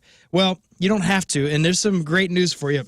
Is that you can, that cash from your equity could be used to secure your retirement, solve your financial burdens, enable you to travel, everything you want. And the catch is you don't have to move. You can stay there because Truehold has the Sell and Stay Lease Back program, which is a financial excellent idea strategy. You can sell your home to Truehold while its value is high, and you bank all the equity in cash now, and you stay there as long as you like with an easy, affordable lease. And Truehold, they pay your property taxes, your insurance, and even the maintenance. So since Truehold unlocks your wealth without uprooting your life, get a Truehold offer right now where your home value is sky high. Call 1-855-300-9993 or visit Truehold.com. The smarter, faster way to cash out without moving out. That's Truehold.com.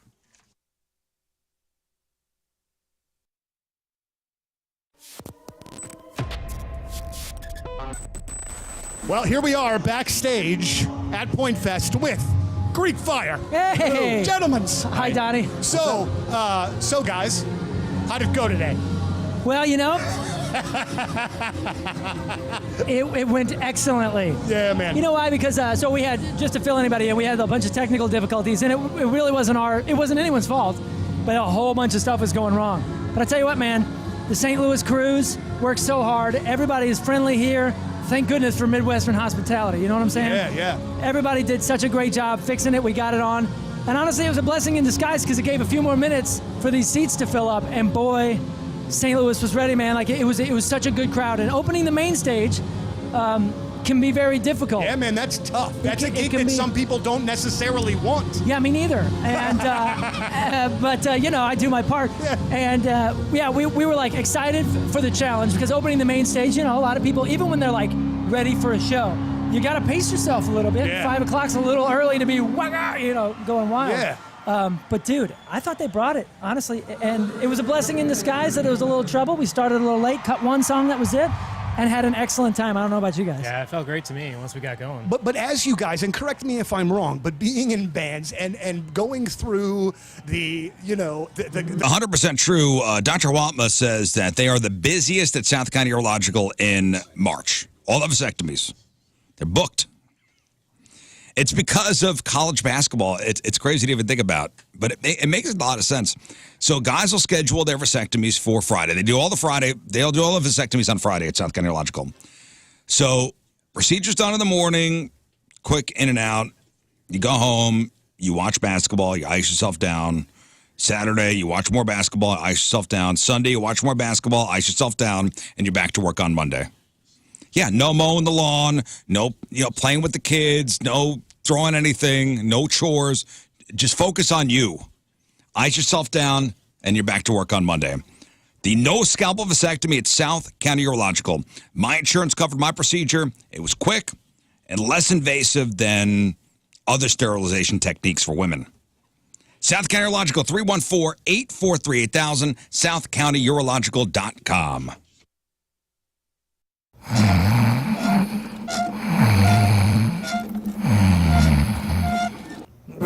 All right, that is it for us. Donnie Fandango is next. Today's wrap-up, sponsored by Jack Wraps. A little bit of healthy, a little bit of indulgence, only at Jack. Tomorrow, Craigslist Freak of the Week, 3 brand new ads for you. Also, we'll play that game called Beat the King. Yeah, Beat the where King. no one ever gets to win. It's awesome. Beat the King. No one's beat me yet, the king. except for the people who have. Except for Very the few, people that have. though. Yeah. Very few. You've actually done. You got a winning record. Yes. I like this. We'll keep it going, I hope. All right, today's podcast is titled Oh, today's podcast is titled Bengie Molina, the Alibi Guy. The Alibi Guy.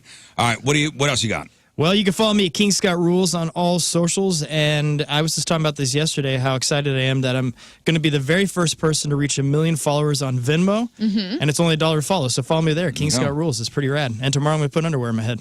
Yeah, for the world record. Yep. Lern. I got nothing going on. I would say follow Story of the Gear, Moon's new YouTube channel. nice Give of you. that a plug. It is really cool if you're a musician or if you just love talking music or gear. He does a really good job, and he deserves some followers. Story of the Gear. Nice. Rafe. I will be in the Hollywood of Ohio all weekend, Cleveland, Ohio.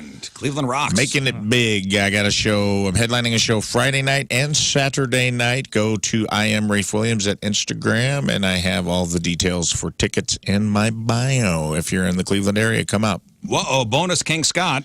Yes, I want to say thank you to Ben Boyd from the Cardinals. Oh, he gave yes. us all kinds of incredible stuff, jerseys, bobbleheads, a bag just really? loaded with goodies. Yeah. Oh, thank you, Ben. So thank you, Ben. Ben's a Love good Ben. dude. All right, we'll leave you with a selection from our Team Rizz member of the day, which is brought to you by Hot Shot, St. Louis home for Blues hockey. From Columbia, Ill, Laura Fitch is our team member today.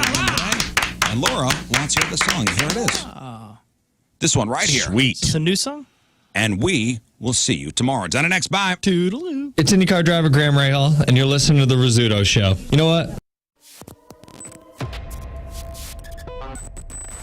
I'm so excited to be back here at Point Fest 2021, and for the very first time in person after multiple FaceTimes. Josh from Bad Flower, dude, you're really Hello. here. You're a real person. You are a real I person. thought maybe you were like a computer-generated deepfake. You know what I mean? Oh, wow. I mean, I do feel like an avatar most days of the week, so I think that's the And case. you look like an avatar in person. Like you look like an avatar version Thank of you. somebody's real self, but that's your actual self. Thank you. That's exactly what I was Yeah. going for. First and most important conversation or question of the conversation: how are you? Just vibe check. How are you feeling today? How are the emotions? It's Point Fest. Good. I've been so stressed out. We're preparing for our headlining tour. Our album comes out in 5 days. Mm-hmm. There's just like so much that has to happen around that. And I stupidly take on so many things on my own, and I don't ask for help. I'm like, no, I want to do this. I want to do the lighting for the tour. I want to design the stage. I want to do all this stuff. And then go time is happening. I'm like, I only have 2 hands. I have to sleep a little bit. I don't know what to do. And so I'm in that phase right now. So I'm like thinking about a million different things. I'm trying to stay focused on our interview and what we're going to talk about. Yeah. But like, what else do I Right have to now you're program? What did already- I miss? What's going to mess up on stage? What do I have to do? Well, I heard Is you my guys dog sound checked fed? already. Yeah, so the sound check went great, it sounded like. did. So you feel prepared there. That's good. Yeah. Is somebody taking care of Maggie? Speaking of your dog, is Yes. your dog taken yes, care of? my dog is taken care of. Okay, absolutely. But I still think about it. Right, like before COVID, you were able to take Maggie out on the road a little bit, right? A little. I took her out for a little bit when we toured with Shinedown, actually, because the type of show made sense for it. It was a little bit more relaxed for us. We were like quick 30-minute set, big. It wasn't like indoor stages. It was all outdoor amphitheaters, so she could just like run around and. Yeah, so you have been on tour with Shinedown. Yes. You guys are buddies. I really feel this energy coming from them, just professionals, been doing this forever. And then seeing you guys on that tour together, did it feel like a kind of like, hey, welcome to the show, welcome to the party, come on in and join us? Did they have that kind of attitude? Yeah, they're the most like warm, welcoming, polite people. I mean, truly, like of any band that we've ever toured with, I've never experienced that level of like hospitality from everybody and like respect from everybody. And that's like the band members, their crew, everyone. It actually was our first like really big tour that we ever Yeah. did, like supporting, and it taught us how we should behave. Not that we've necessarily implemented that. Like, we're still a little sassy and figuring it out, but they did set the bar. We'll let that sass separate the bad flower from the shine down, but I absolutely love hearing that there's like kind of a brothership vibes, and also to a new band to get to be on a big tour, and now you're about to turn around and do the same thing because it's your headlining tour, and you're having Teenage Rizz, I believe, is going to be on tour with you. I love those dudes. They've been through St. Louis. Did you have a hand in picking them? Yes, we did. It's Teenage Rizz and Dead Poet Society. Oh, so good. Yeah, two really, really great bands. We knew we had Dead Poet Society for a while. They're just like, those guys are our buddies, and we always want to take them out. And they're such a good band. They just deserve an audience. Yeah. It's like a tragedy for them not to be playing in front of an audience. So we're like, well, we can help with that. And we just discovered Teenage Rizz. A bunch of people were like submitted to our tour, and I just fell in love with their songs. I also think you guys are going to have a good vibe connection as well, which I think is really, really important. New record coming out. At this point, everything's done for you, right? Except for just enjoying it once it drops on Friday, the 24th, right? There will be no enjoyment. There's just nothing but stress and worry. It's going to be all stress and work. I don't even know that I'm going to have time to look at social media, which is probably a good thing. I don't need to look. Where have you been? You have been a little bit absent from the social world. You are one of my favorite social media stars as far as the rock and roll world goes. Oh, you always let us in on the process. I mean, you let us watch you create the lighting setups for some of your shows, which is really cool. Yeah. But you've been taking a break. Tell me about it. No, I'm doing so much of the actual thing that I don't have time. I don't even think to like, I should let our fan base know that this is what I'm doing. You're going to need to hire somebody to do that for you, I think. But then nobody would like that, though. I mean... What, you want to do it? I mean... You want to come on tour and be my social media person? Get me out of here. Yeah, I'll TikTok you all day. I don't think people would enjoy our social accounts if it wasn't like the way You're right. I don't know.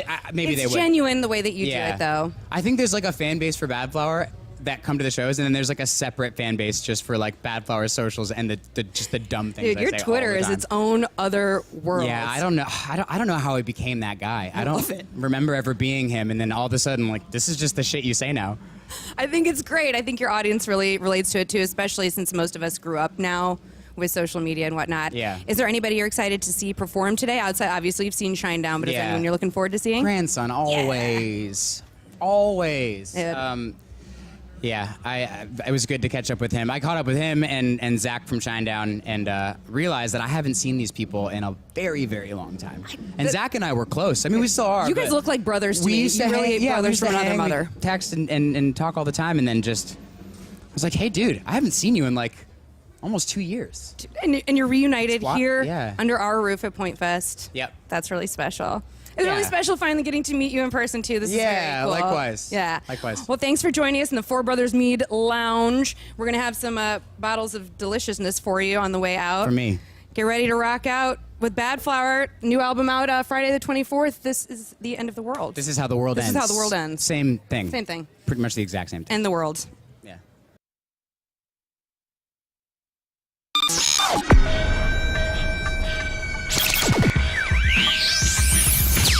It's Rizz, it's Jeff Burton backstage at Wayback Point Fest with Vaden and Donnie from the Toadies. Good afternoon, gentlemen. How you doing? Hello, how you doing? See, this is not that bad. I mean, you guys are from Texas, so this swampiness is all right. Yes. Oh yeah, we need just fine sweaters. This is sweater weather. This is old hat for you guys. So. He took off a cardigan right before we started rolling, actually. I took off my shirt. That's my sweater. So you guys were spinning some yarns before we just went on the air here. I mean, do you realize the Point is over 25 years old? Yeah, 25. Do you remember coming to St. Louis in the mid 90s and playing for the Point or playing for St. Louis? I don't remember a whole lot in the mid 90s. Attaboy. Yes. Truth right there. Yeah, of course, yeah. Yeah, you guys are Point Fest guys from back in the day, man. Way totally. Back in the day. Yeah. What's any good memories from St. Louis from back in the day? Oh, jeez. You weren't kidding about the memory, right? No, it's gone. It's a mashup. Our first time here, we went and I think my brother got his tongue stuck to the arch because it was during. Is that what happened? Literally. Does that sound? I mean, that sounds exactly like it could have happened. Yeah, no, it did happen. Oh, it did happen. No, he put his tongue to the arch and it did get stuck. So it was like during I think January. So it was pretty cool. You know, maybe advice for a younger band up and coming now is maybe write everything down or document everything. Can you imagine the Toadies in the mid to late 90s and there be social media? No. No, thank you.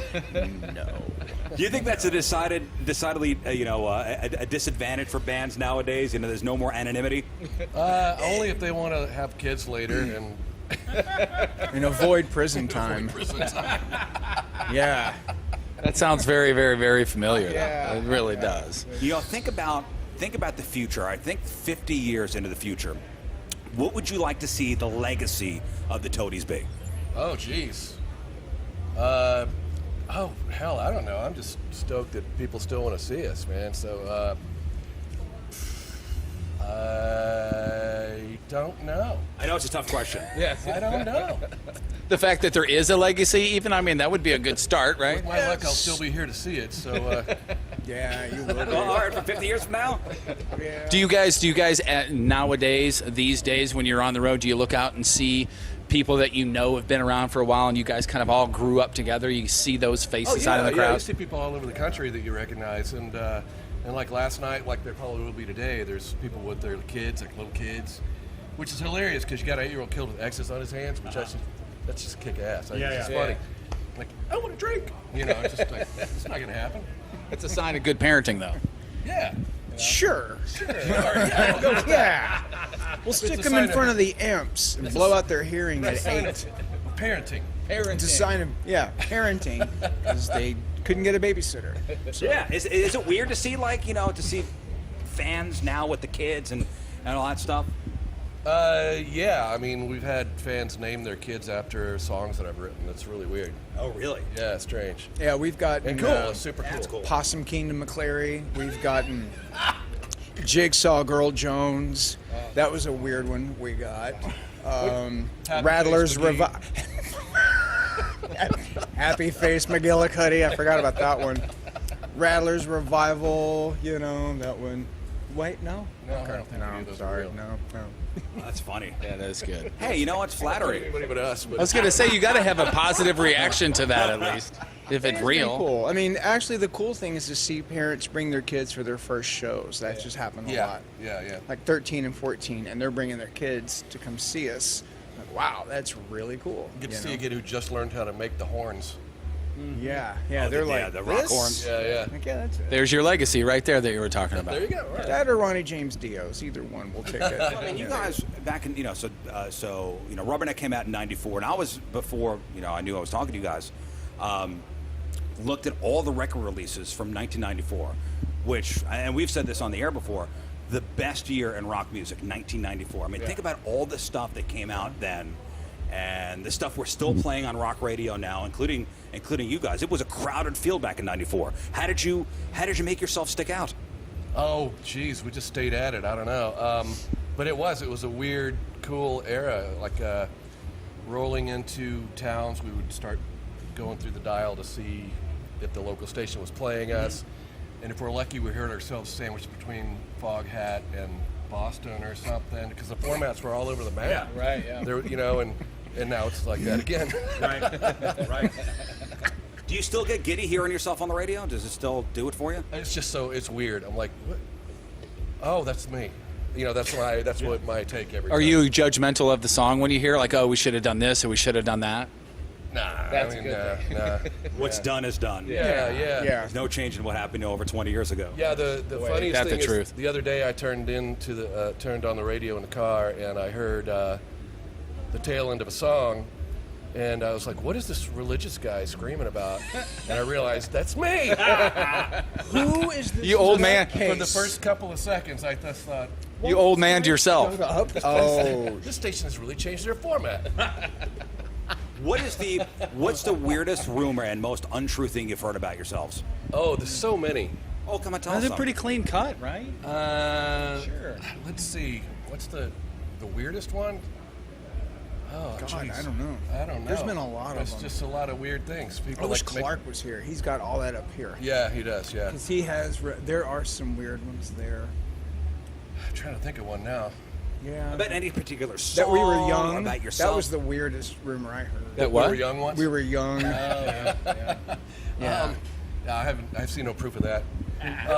But I'm sitting down after a show, and this guy kind of made it into our area, and I'm like, okay, well, he's hammered out of his mind. That's whatever. Have a beer, sit down, take it easy. And he starts talking about Quitter and how it helped him through his breakup with his long-term girlfriend, and how she just totally screwed him over. And he was like kind of getting teary.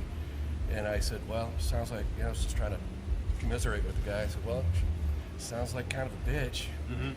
So maybe you're better off. And he flipped and nearly killed me. Oh, because you were calling his girl a bitch. Oh my God. Because he still loved her. Come over and pick him up and carry him. Oh, really? Wow. I had someone once, right when I joined the band, I had someone ask me, was I the girl bass player? I said yes. Like, yeah, it's me. You should see the scars, right? Literally. They were like, oh, okay. And they walked off. Do you guys ever have anybody take like one of your songs and they think it means one thing and it's totally not? Like, what's the biggest kind of... Oh, all the time. Yeah. We've had people walk down the aisle to Tyler, which is just so messed up. Stalker. Yeah, it's so messed up. But it means something It means to something them. to them, so fine.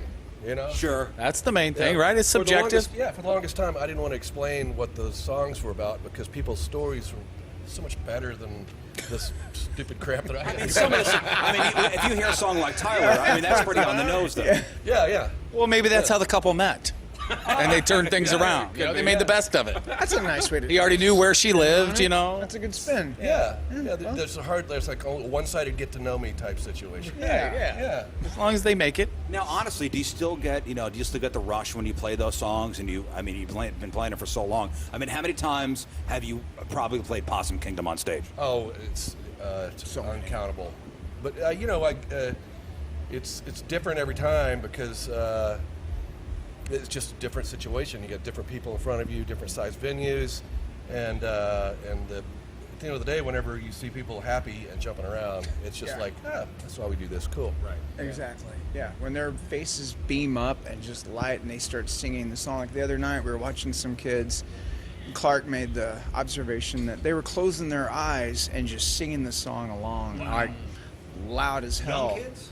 I believe so. I mean, young to me. But then again, But I mean, it was just they loved the song. It meant something to them, and here were the people singing it in front of them. And playing. That's pretty cool. So they had their eyes closed. They're almost in a different place, just kind of feeling. Exactly. Cool. So it's kind of hard to be kind of hardcore about that. It's really nice. Yeah. So as a band who was kind of put through the ringer by their record company back in the early 2000s, kind of disbanded the band because of what a record company did to you. These guys are now, playing out locally, let's say in St. Louis. What advice would you give them? Like what, you suffered, your band suffered because of the business. What would you tell these new guys coming up? Oh, geez. Well, it's kind of a different game these days than it was when we were on the tail end of that old school record paradigm, you know what I mean? Where you have a record company that gives you an advance, and then you're on the hook for 7 records, and that's the end. And you're lucky to get it. Things are just different now.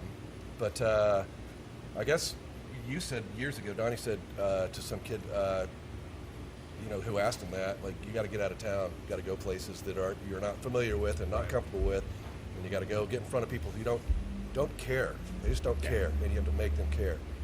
And then, as far as the business side of it, you gotta learn how to read a contract. You gotta learn how to keep your money. Yeah. Just released an absolutely fantastic cover of the Talking Heads Burning Down the House. You got to check it out. I played it on New Music Sunday a few times, and it's fantastic. Paramore working on some new music as well. Sort of kind of talking about how they're reinventing themselves. Excited to see what they come up with. How are you, and welcome to the Hump Day Show. My name is Donnie Fandango. We'll get to Green Day after Red Hot Chili Peppers on 105.7 The Point.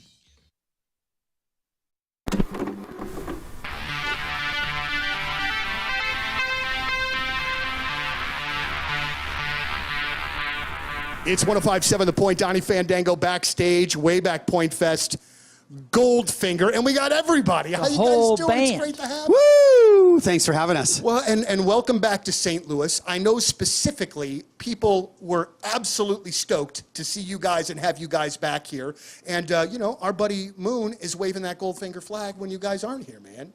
Moon rules. Yeah, pretty much. I've known Moon way before Moon. Thanks, buddy. He's a really good man and an incredible musician, and it's an honor to have him in the band with us. Really, really incredible. Thanks, you know, John. and I say this, and we're going to do this. We're going to make him feel uncomfortable. We're going to talk about him right in front of him, all right?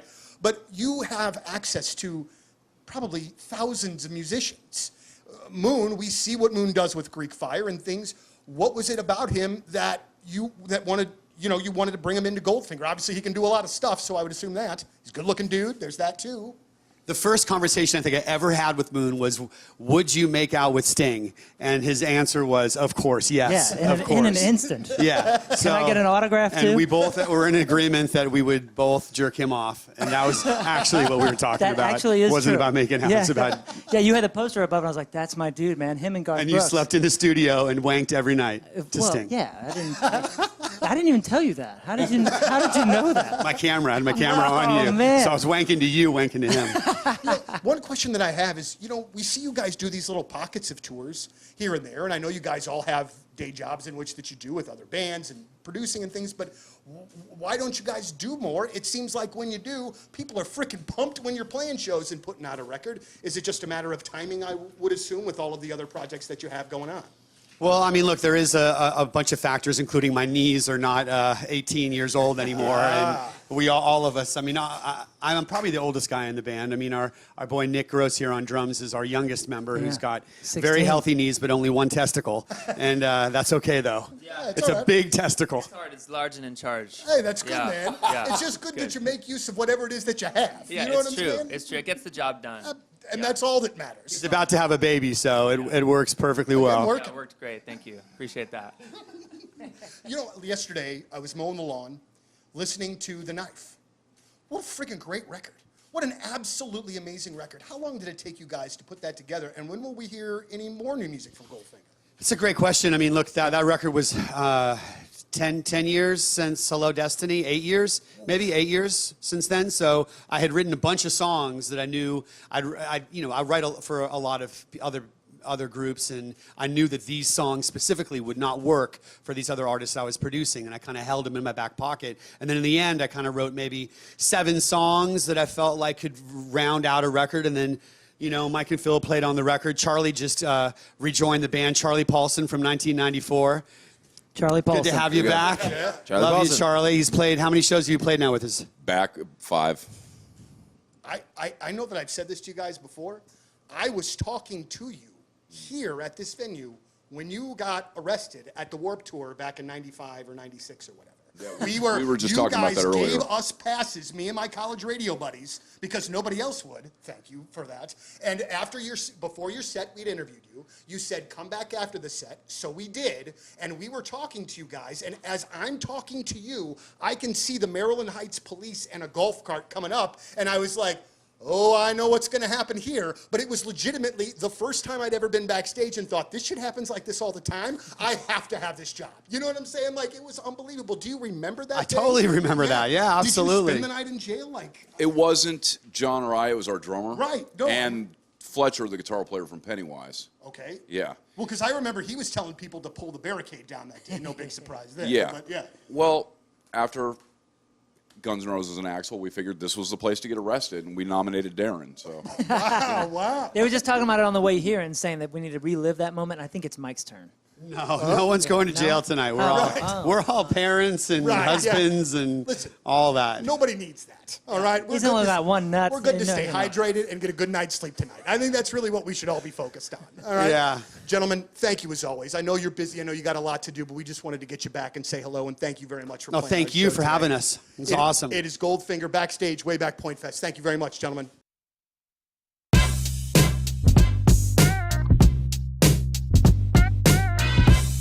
All right, so I actually made up a word this morning, and I'm so happy about this. Now, the last year and a half of all of our lives, the word synergy has been like kind of a gigantic joke. Like, there's all this stuff happening all over. You're just trying to make it work for the day.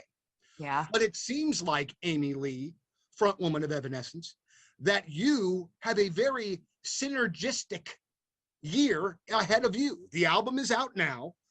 The single doing great. The big tour with Hailstorm later this year. This feels like synergy to me, and I bet you for you, it's finally like, oh, great, we're finally here. Yeah, it feels really good. You know, part of last year and this time, something that's felt really good is just to keep going, just to go harder. Don't let it stop us. Don't let anything hold me down. Like just this feeling of, I can't waste a minute. I don't want to waste a day. We don't know if we have tomorrow. So it is time to just do what we were born to do. So kind of taking that attitude after the initial sort of like, frustration and heartbreak and just frustration. I want to say that word a lot because a lot of it was that, but also just anxiety and fear about everything. You know how this time has been. I don't have to describe it. But it's felt really good to sort of take control of the things that we can control, make great music, give something to our fans and have something to look forward to and be excited about. Now, can you kind of talk about how early on or what part of the process of recording the record were you when the pandemic hit and you guys had to split up? Yeah, we went into this different regardless of anything. We didn't know about the pandemic or anything yet. We went in the studio January of 2020 just to do a couple of songs with Nick Raskulinix, our producer. Just sort of see how it goes, you know. We knew we had a few songs, but we knew we had a lot more music to write before we're going to be really ready to go in and record a full album. But like as time goes by, like I know how daunting and soul consuming in a good way, but also in a way it is to make an album. So we were just kind of being adults and going like, hey, why do we have to do this all at once the way we've always done it and lay all the drums first and know exactly what's going to happen? Why don't we just take a more free approach and be experimental about this and go in and do a few whole songs and then come back after the tour? So we were lucky that we started things off that way because we walked out of that studio with 4 finished mixed songs in March, right before we really couldn't be together for months. And I recorded the last few like vocal bits right here on this mic. And we've sort of mixed remotely. It was like right at the edge. So we had those songs to carry us through. Like we just started releasing them and simultaneously just dove into the creation of the rest of the record. So do you think that this might be how you do it going forward as far as the recording? You know, we went in the studio in like November of 2019 to record this cover of The Chain by Fleetwood Mac for a video game commercial. And it was so fun and satisfying and good to go and just focus on one thing. Really, that's what inspired the idea. So we went in going, hey, like this we don't have to play by anybody's rules. We can go in whenever we want. Like, let's just do it a piece at a time. I love that. Mm-hmm.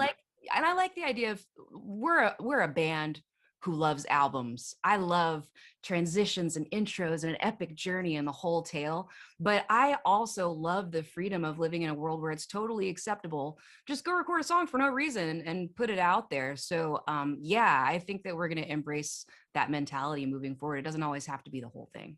I was having a conversation with one of our younger staff members a couple of weeks ago.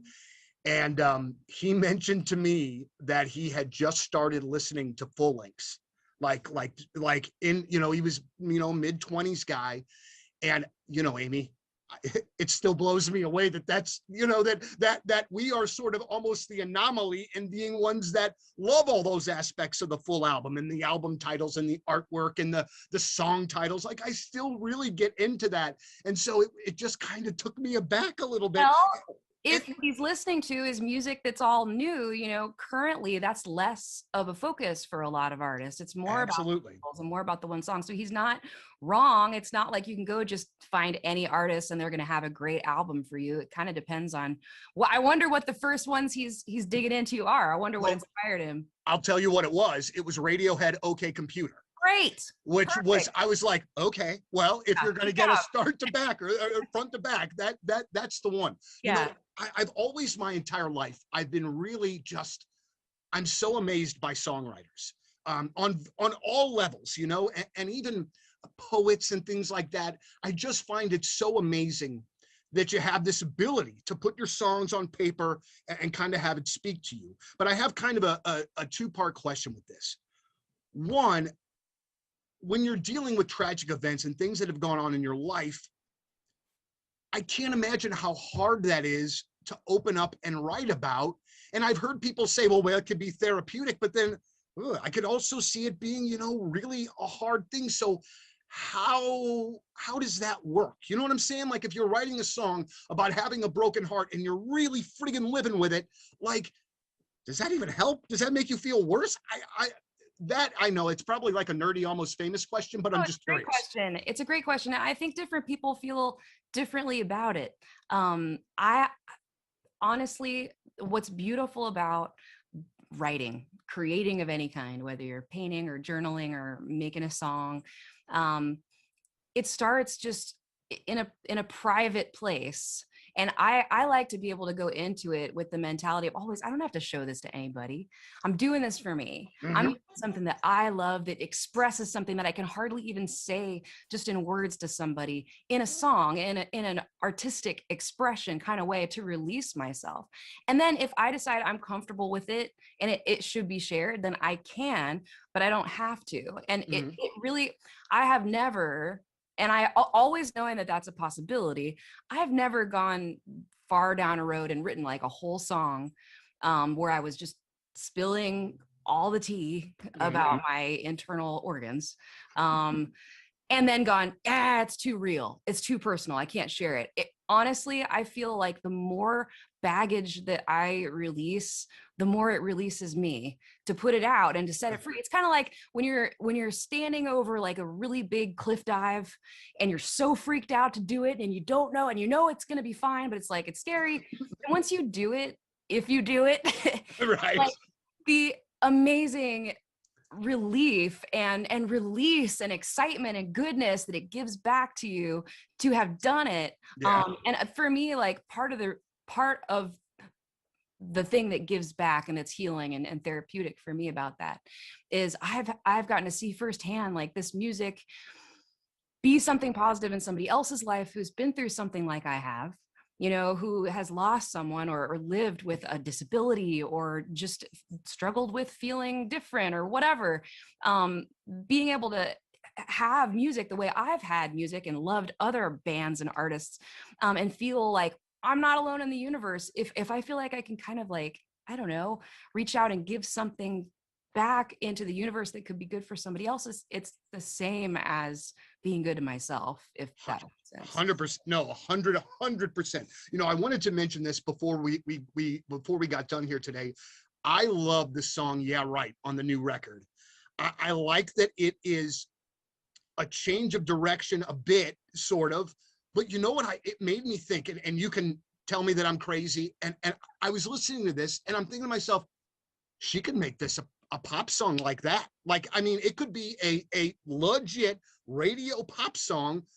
You could do whatever you wanted. And I feel like you even have that in your head that, you know what? I appreciate the way that Evanescence leans the way that it does rock, but that doesn't mean it always has to lean that way. Yeah, that's definitely a production choice. The song, honestly, was written like a pop song. When songs start for me, it's in the box. I'm sitting at Pro Tools and playing with loops and keyboards, and it's very pop, or at least electronic. And then the band, we make it together into what it really is. But the basics always are coming from that kind of synthetic place. And that song in particular was just this like sarcastic FU to everything in my life at the time. And it felt good to like rebel against myself. And it was purely rockless. It was just total pop. But then what's cool, and that song sat on the shelf for a decade. Like that was part of the writing, you know, experimentation before our self-titled came out. So I've had that one in the bank forever going, you guys don't get it, but I swear this could be a great heavy song. You just have to get into it. And they finally got into it this time. I made them. I was like, I'm not giving up on Yeah Right. Like we're going to try again. But I had a new inspiration about it because we're actually at some festival and standing on side stage. We love watching Korn and Rob Zombie. And both of those artists were playing this one particular night. And I was standing there rocking out with Jen. And I was like, this is the vibe that we need to put on Yeah Right. Like it should be like that. You're having fun, you're at a twisted carnival, but also, you know, everybody's zombies. Like we have to make that thing. So I think that it just clicked in a new way, and our producer is really great. So Rob Zombie does that heavy with the bounce. Yeah, Almost as good as kind of like anybody else. And I try not to get too geeked out when I talk to folks, but when I interviewed him the first time, it was a real like holy smokes kind of thing, because that was really one of the first metal bands that I ever, you know, kind of gravitated towards, you know, and it was just amazing. I want to ask you about that real quick, because I know that you're a 90s kid and loved the Nirvanas, the Pearl Jams, the Panteras. But what I want to know about you, where did you side on that spectrum? Because I was very much on the Nirvana, Pearl Jam side. The Pantera stuff was just a little too heavy for me. Right. Where were you on that spectrum? I'm curious to know. I've gone in phases, and I've always been sort of a cherry picker of genres. I never was like, this is me. Mm-hmm. There was a time where I'm like, grunge, that's it. When I was like 13.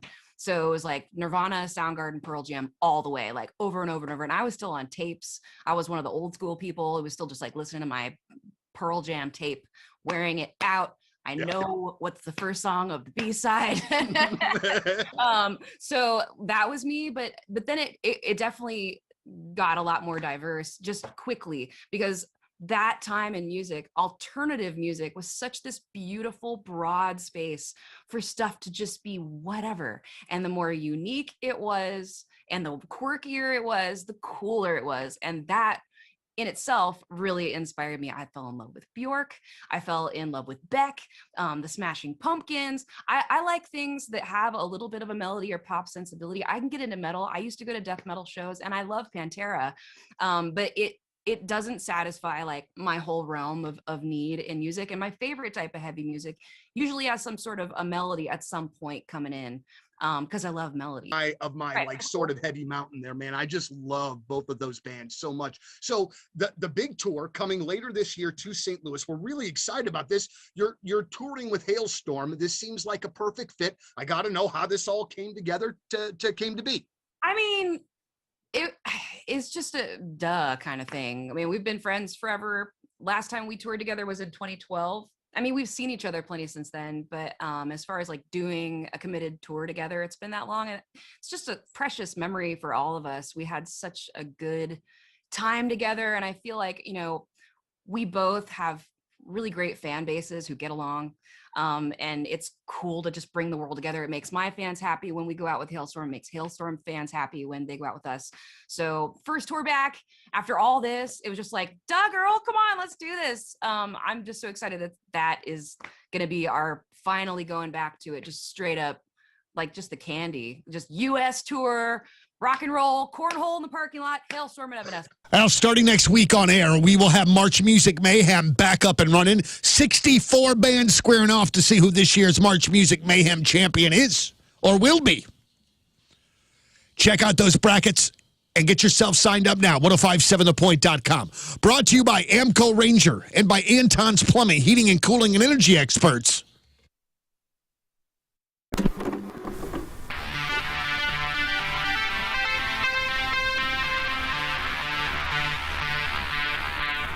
It's 1057 The Point, Donnie Fandango backstage, way back Point Fest, Goldfinger, and we got everybody. How you guys doing? Band. It's great to have you. Woo! Thanks for having us. Well, and welcome back to St. Louis. I know specifically people were absolutely stoked to see you guys and have you guys back here.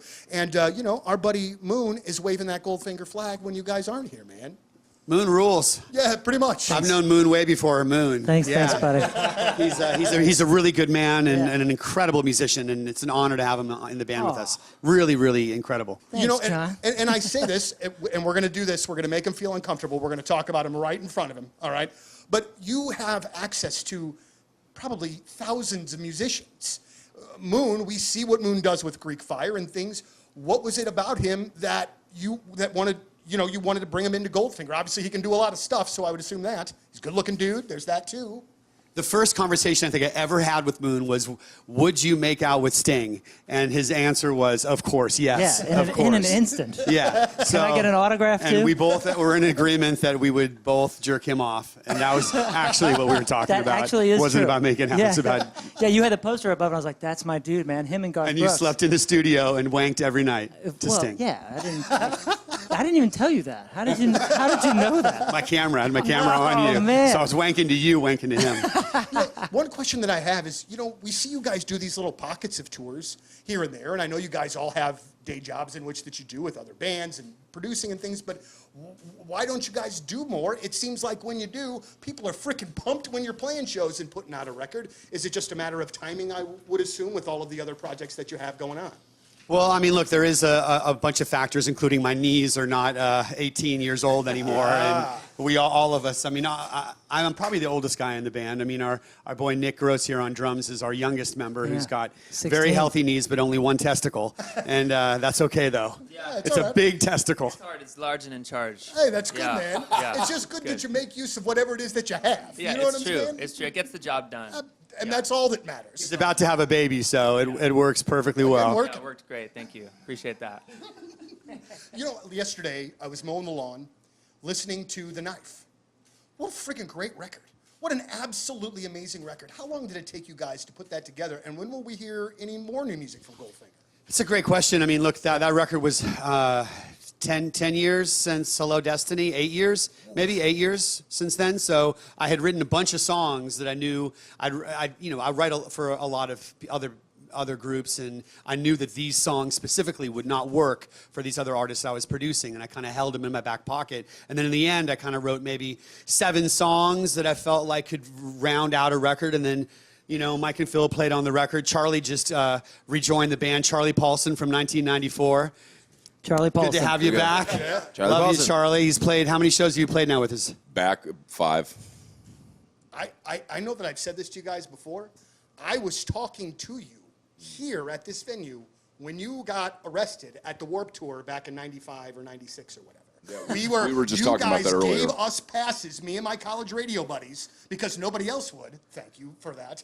And before your set, we'd interviewed you. You said, come back after the set. So we did. And we were talking to you guys. And as I'm talking to you, I can see the Maryland Heights police and a golf cart coming up. And I was like, oh, I know what's going to happen here. But it was legitimately the first time I'd ever been backstage and thought, this shit happens like this all the time. I have to have this job. You know what I'm saying? Like, it was unbelievable. Do you remember that I day? totally remember that. Yeah, absolutely. Did you spend the night in jail?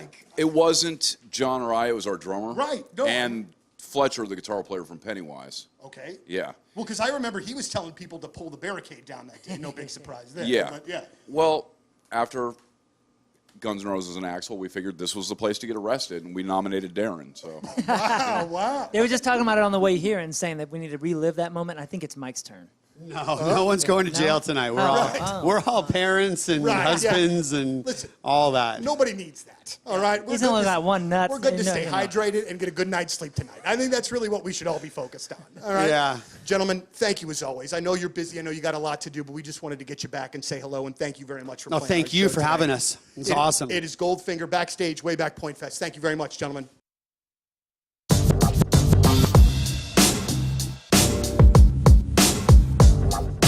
Joined by Seether. Gentlemen, how are you? It's great to see you, and thank you for being here with us.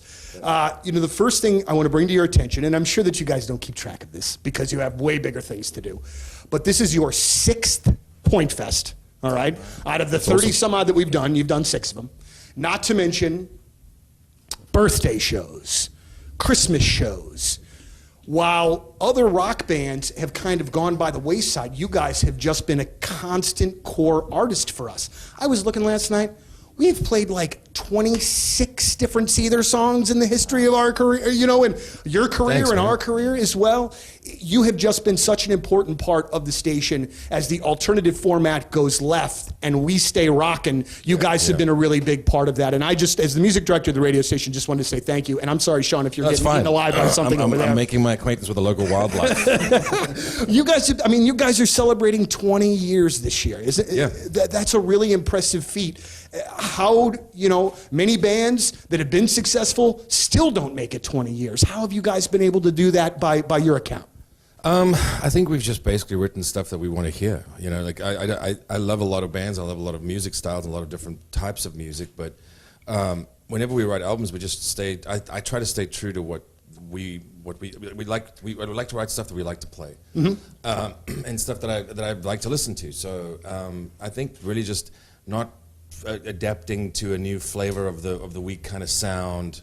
There's a couple bands out there that tend to sort of go left and right as the tides move, and that just isn't sincere. I don't think, you know what I mean. I think you have to stay sincere and honest and true to yourself in that sense. And so musically, we just always write stuff that and you also don't want to rehash the same things. Sure. So it's great to experiment and try new things, and as long as you don't lose the essence of what the band really is and what the sound is. Yeah. You know, one of the things that I've wanted to ask you guys for a bit, and I noticed this as well when I was prepping to talk to you guys. You guys release a new record every 3, 4, 5 years. It's not like it's one of those record, out on the road for a year and a half, record again. It doesn't seem to be that kind of cycle. It seems to be spaced out, which says to me that you guys are given the opportunity to maybe take as long as you need when you are writing a record. Is that the case? Do you have the ability to, if it takes you 6 years before the next Seether record, not to say that it would, but would you have the time to do that? I think contractually we have to deliver one within 18 months of a touring cycle being finished. But that's never really been enforced because we don't really wait that long. I think really what it is you record an album, and then there's 6 months of setup time and interviews and photo shoots and stuff and videos, and then you tour for 18 months to 2 years, and then all you want to do is just take some time off. Because you know when we first started out, we had an album out in 2002, then another one in 2004, then 2005, then 2007, then 9 and 11, I think, and so it was almost every, it was kind of well, that was also a different record company, so it was a crack the whip, and we would get off the road and basically be expected to have something done within the next couple of 3, 4, and 5 months, and then there would be a little bit less setup time, maybe 3 to 4 months. But you'd be back out if you finished in January, you'd be back on a tour by December, basically. Well, and I mean, and at that point, I would think, and again, I'm not the creative type. I can't write songs or play anything. I've tried, like to the point that my brother like set down the guitar and was like, maybe you're just not meant to do this. But I would think that that's going to obviously crush creativity if you're on that kind of like. You know, like, or I guess maybe maybe then it pushes it. I much prefer taking a little bit more time because then I think you can the more songs you have to pick from, the stronger the album can be of 11 or 12 tracks. Because instead of only having 14 written and then having to use 12 of those 14, if you have where we're at now, I think something musically I've finished about 30 songs.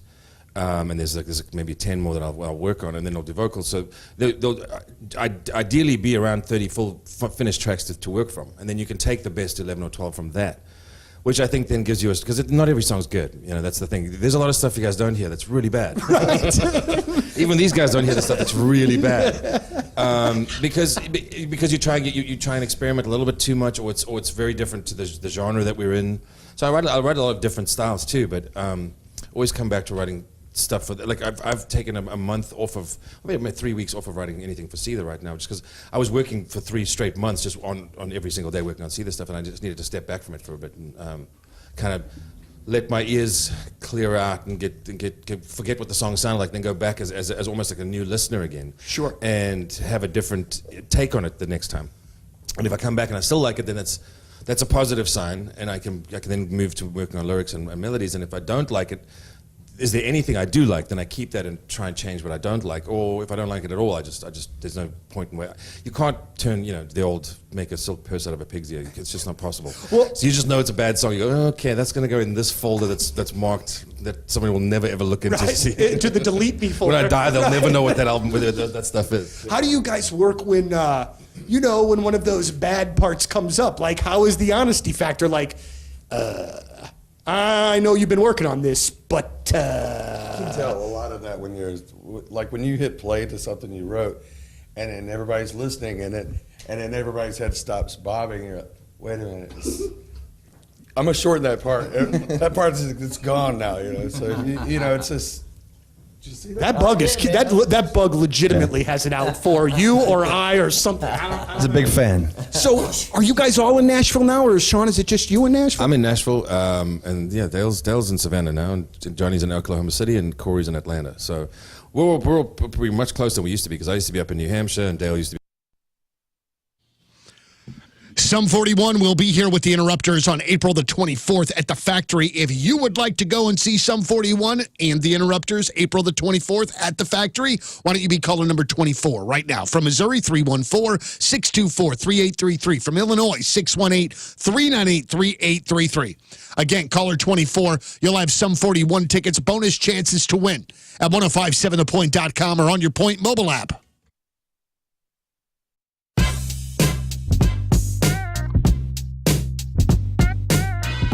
What's going on? It's Liv, and I'm in the Four Brothers Mead tent, joined by a few of the members of Papa Roach. How's it going, guys? I'm great. I'm great. Good to be here. Point Fest again. Yes, and I know you're a Point Fest veteran. This is my first one. Oh, really? And the guys were telling me, he's like, you know what? Jacoby one time came over here, took his pants off into the whole interview in his underwear. Damn, I don't so even you are remember a that. bit overdressed. Damn. It's part of my. Are we gonna roll the clip? Dude, I gotta see this. I totally forgot that. Apparently, it happened. I know. I do look good with my pants off, though. But yeah. That would push ticket sales for tonight. Totally. We're so excited that you guys are here. You got Ego Trip. Yeah. It's out. It's out. It's incredible. And we were just talking off the interview that I'm from Maine. A lot of snow in Maine, and I gotta say, Swerve is my snowstorm driving jam. Crank it up, and when it's coming down and people are driving all over the road, the perfect song. That's perfect, for real. I just imagine seeing all these cars just like That's exactly how it careening goes. off into the ditch. Yep. Now, you guys just released a music video for No Apologies. One steady shot. Tell me about that. Yeah, that was cool. We've been doing it for a little while, and it was great for the tour. We did it pretty much every day, but we picked the best one, and it was like the crowd came alive, and it just made for a great show. And I think we'll do it again tonight. Do it up. I mean, we've been doing it every night. We're like, hey, one take music video, let's go. Yeah, it's so good, and your brother does it. Yes, he does all of our content. And it's fun having him on the road. He's not here with us today. It was just like we got 2 shows, so we're playing here. Give him and then a day off. He's family, right? Yeah. He actually works both for us and the Struts that are here today. That's incredible. Oh, Luke. The bold, dashing Luke. Okay, so awesome. when's the Papa Roach Struts collab? I mean, you never know. Maybe next album. See? We'll see. You heard it here first. It's happening. Now, speaking of collaborations, one of the biggest songs, what was it, last year, 2 years ago, you teamed up with The Who, the HU, the Mongolian throat singing band. And out of all the shows I've been to this year, they were so fun. What was it like to work with them? Oh, it was great. When I first pulled up on the guys, we met each other. I didn't actually meet him before we did the song. I met him after I recorded the song, and I met him on set when we were going to shoot the music video. And none of the fellas speak English. Nope. Very super limited. And one of the guys in the group has a brother that speaks fluent, and so we had a translator there, and it was just like instant bros. That's amazing. Straight up, like it was just like. Just talking about bands that we had grown up on, and there was just a lot of commonality in the threads of music. Which is wild to think, because it's such a different culture, and you look at them, and they're almost intimidating. Yeah, absolutely. They're coming to murder us. It's pretty. Their origin story is pretty fascinating too. They are all like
So here we are, way back Point Fest, and the first band of the day is a band that, through the course of my life, I think I've seen your band 6 times, but we've never chatted and said hello.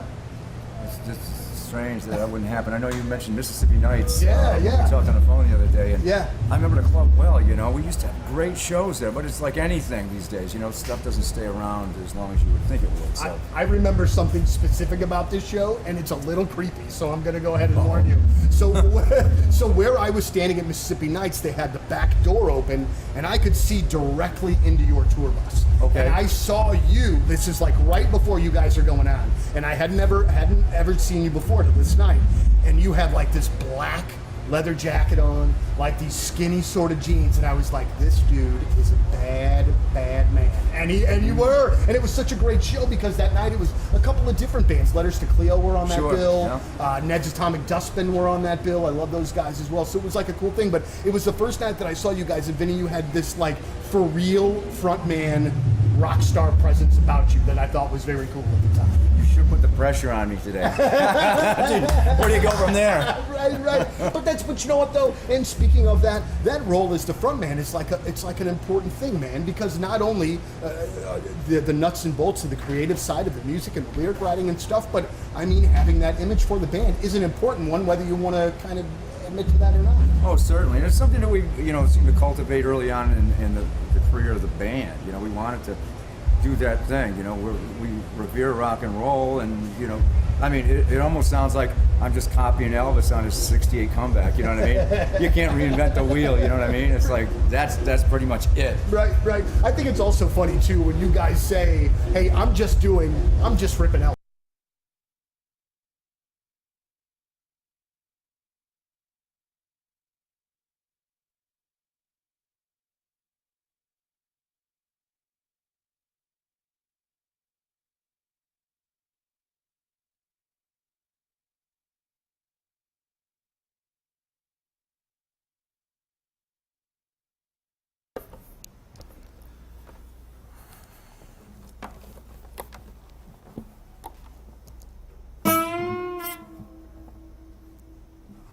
Some on the day, yeah.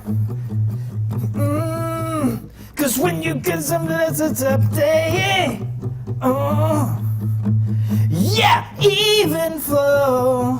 Got a horse and a butterfly. Ooh, you don't know. So he marries an okay. It's a nerve-wracking day. What? You guys and Queens of the Stone Age, back-to-back interviews.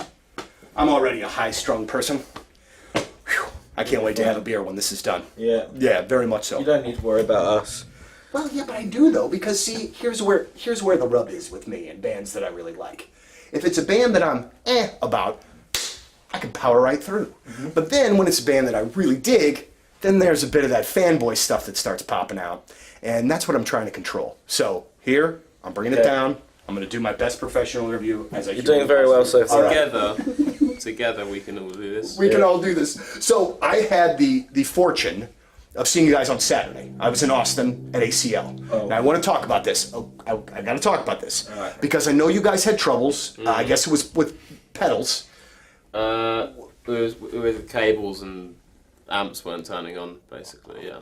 But from where I was standing and watching from my vantage point, it was a flipping phenomenal show. Like, I loved it. I thought it was great. Oh, thanks. So when you are, a few days away from that, and this kind of already answered my question with your facial expressions, but do you look back at that and go, whew, I can't wait for this weekend and us able to do it again? Or do you go back and go, you know what, this song was messed up, but we powered through for the rest? I kind of, when stuff goes wrong and breaks, I almost feel like, I'm almost like, see, it can go wrong. And what we do is real, Sure. We don't play to a backing track or a click, and we just plug in and go. And when that breaks, it's proof that that we are taking some element, some sort of a risk up there. Yeah. And also, I think as well, when stuff goes wrong, it forces you to go in a different direction, and you have to dig from somewhere else that you didn't think you were going to have to. So I think in the case of ACL, like part of me was like incredibly frustrated because, you know, people would come to see us and shit was breaking. But on the other hand, the songs that we did manage to make stuff work for, you know, I felt like I had this kind of whole new energy to them, you know.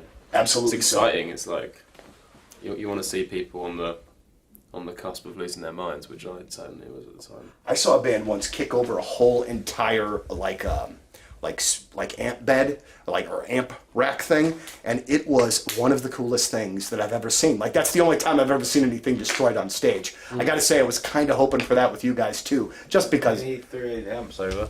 Oh, you did? Well, see, I didn't see that particular part of it then. Yeah, I was pissed off. Okay, well, see, I shouldn't make light of that. I apologize. Well, no, it was in hindsight very funny.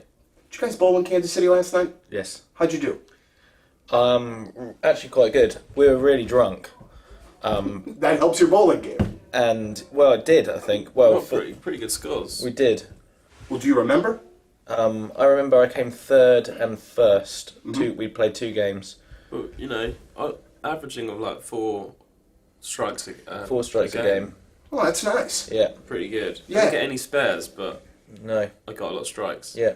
Which is better. Legitimately one of the most frustrating games I think that you could play, because to me, I look at it and go, this is easy. I can do this. And then you start and you're like, oh, wait. Yeah. You either have it or you don't, I think. Yeah.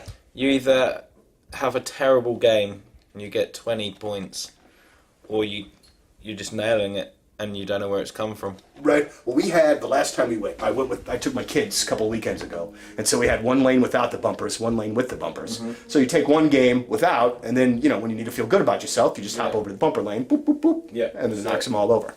One of the things I noticed that you do on your Twitter, which I love, is you just, and I don't know if it's a ranking necessarily, but do you, when you're tweeting out songs, and like you number a song, like 265, and then you tweet, is that just a song that you're... That's a song a day that I'm doing. It also is on my Instagram. I put the cover of it, and it's just a song that pops into my head and I listen to, and I think that's a good song from this band. But I don't ever double bands up, so it has to be one song, one band.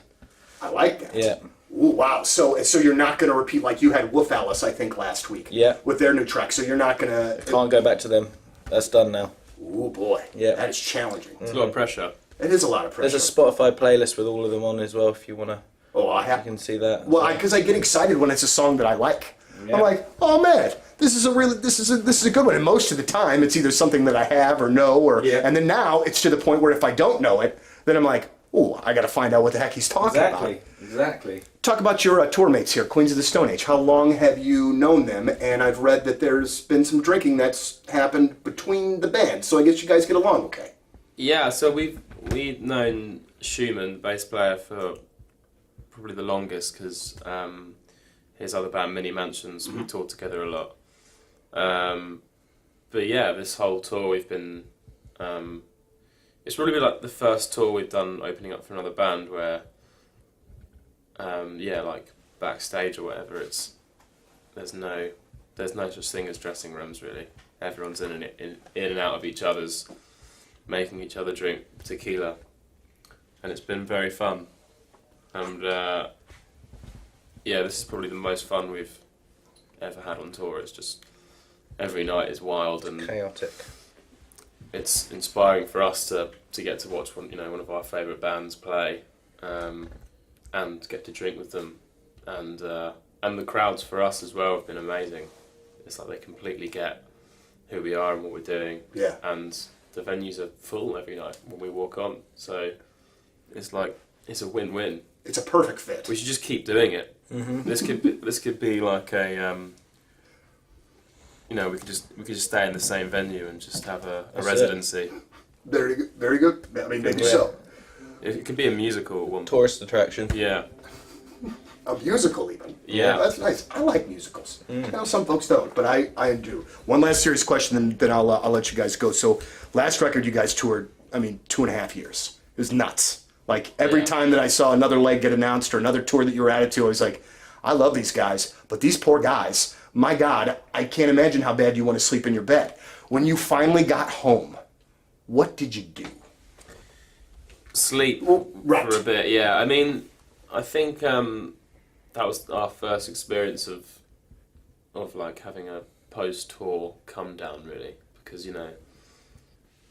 those 2.5 years were life-changing for us, and yeah, it's not until you stop that you kind of have time to take it all in, I guess. So it's pretty intense to to turn that tap off and go back to normality.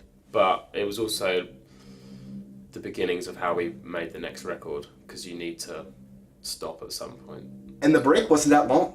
Like, you guys didn't take a super long time before you started working again, right? Thank you. Yeah. I mean, I'm just saying, like... Where were you? Wish you were there. But you'll do things different. I mean, I would assume this time around that you're probably going to try to, maybe not make it as long or give yourself some more rest, that kind of thing. Because I know last time you were just taking up, they were getting these great opportunities. Yeah. Of course you want to turn those down, but at some point, you guys are humans. Yeah, well, yeah, it's great to be wanted, but we took the time needed to make this record, and yeah, we'll continue to do that as we make records. Just there is no time, it's made up. We don't even have watches, so that helps. Boy, we're like a casino. Gentlemen, House always wins. Yeah. Gentlemen, St. Louis loves you. And we're so happy to have you back. And thank you so very much for your time. Thanks, It's great to see Royal Blood back in St. Louis. Pleasure. Thanks, guys. Time to save some green. Go visit my good friends over at Mountaintop Motor Company out there in Troy. They have an incredible lineup of cars, trucks, SUVs. In fact, you can see the whole inventory right now at mountaintopmotors.com. And to top it off, no payments for 90 days. They have some of the best financing around, all kinds of ways to save some money. And what's amazing about them is they're just down to earth. It's a no pressure environment. So you're gonna find the right car. You're gonna enjoy the process because they're amazing. So aim higher, go to Mountaintop Motor Company. It's mountaintopmotors.com.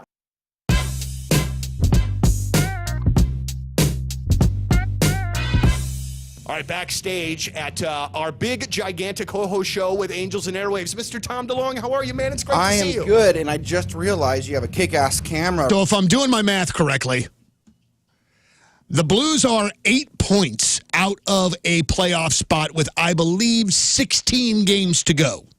The math there, not fantastic for the Blues.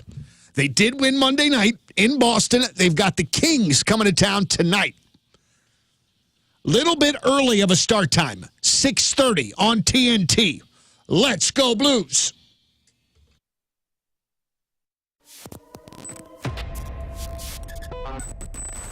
It's Donnie Fandango backstage at Point Fest. For one, I just almost fell out of my chair. It is. And for two, boy, that would have made a really great way to start Good the interviews intro. of the day. Yeah.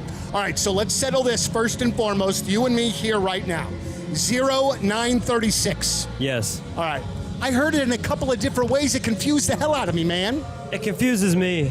Okay, well then good. Then I don't feel as bad that it's not just me. I put the colon in there to be read as a time. You know what I mean? Yeah. No one says it's 9:36 o'clock ever. Right, ever. It's never happened. It's never happened. And it never should happen. And it won't. I promise. You know, man, I was reading a bit about you, and it feels like we, as younger guys, had a similar sort of experience. I had one of my dad's friends when I was growing up owned a mini recording studio in his basement. And so I got to go over there when I was like 7, 8, 9 years old and watch the guys plug in and tune in, and then they'd let me mess around on the microphone. And you had kind of a similar thing. Yeah, it was more just like 3 plywood or 4 plywood walls and then a microphone. But my uncle knew how to, like, he mixed. He made like beats. Sure. He's not Dr. Dre, but he like made beats. You know what I mean? And he sold them online, and that was like his like side thing. And so that was very easy way to start. Yeah. Being like, oh, let me see what's up. So I was doing like little like sample things for him. Like he was like, hey, talk, and like sample for a beat. And then I remember I wrote like a rap, and I was like, can you record me? So Wow. That's yeah. What was it like when you heard yourself? It was hard. Well, I was 10, so I thought it was super sick. And if anybody heard that now, I would be so upset. I'd be offended. But it shows where you've come from. I don't want anybody to know. I don't want anybody to know. Some guy pulled us over. Well, didn't pull us over. We were pulled over in a parking lot the other day counting merch. And this guy comes up and says, hey, don't mean to bother you. I know you're a musicianal act. Not a word. And then he said, he's leaving. He said, hey guys, just remember, you got to be somewhere. Okay. I don't know. Just but keep it in mind. All right. Well, I think we're just going to probably stew on that. Got to be somewhere. That's what I was getting at with what you just said. So talk to me about some of your friends that are already on our show today. The Shinedown guys are who you're currently out with now. Yep. Is this kind of like one of your first big runs, or have you been out a bunch, or where are you in the touring stage of your career? I've never toured before. Oh, wow. And then they were like, hey, touring's back. You want to go for 84 days? And I was like, let's do it. So here we go. I have 12 more days left. But for and alive still. Thank goodness. But for you, man, I'm sure legitimately that this is a learning experience for you as well as a really great time. Yes. It was, yes. Yeah. It's a lot, though. You know what I mean? Like, doing, a lot of people I know will, like, get their feet wet on, like, a smaller run or a 2-week run or a 3-week run. And then they were like I said, you want to go out for 84 days? And I was like, sure. Right. So hopefully I'm better than I was. I've done shows before, like I used to do rap shows all the time. And I did 3 shows with my friend Grandson, who's here. Right. And then I did, like, one small headliner thing in L.A. 2 years ago. And then nothing, obviously. Right. So I had like no prior, but I think it's going okay. As far as you can tell, it's going all right. It's going well, in my opinion. You know, one of the things I wanted to talk to you about, and it feels like a lot of us are the same way in that, you know, it's not necessary. There's all kinds of different musical, you know, not just genres, but flavors and the things that we like and we listen to. And I know that you're one of those guys that, you know, lots of different genres are involved. Do you ever feel like sometimes, man, like maybe we've got this thing in America maybe broken down a little bit too much by genre, and that it shouldn't just be more like, okay, this is really good music, period, let's put it somewhere together? Well, I didn't know that, like, the UK is like, Triple J is just like the thing. And they play they play all of it. Right. I didn't know that. I just found that out.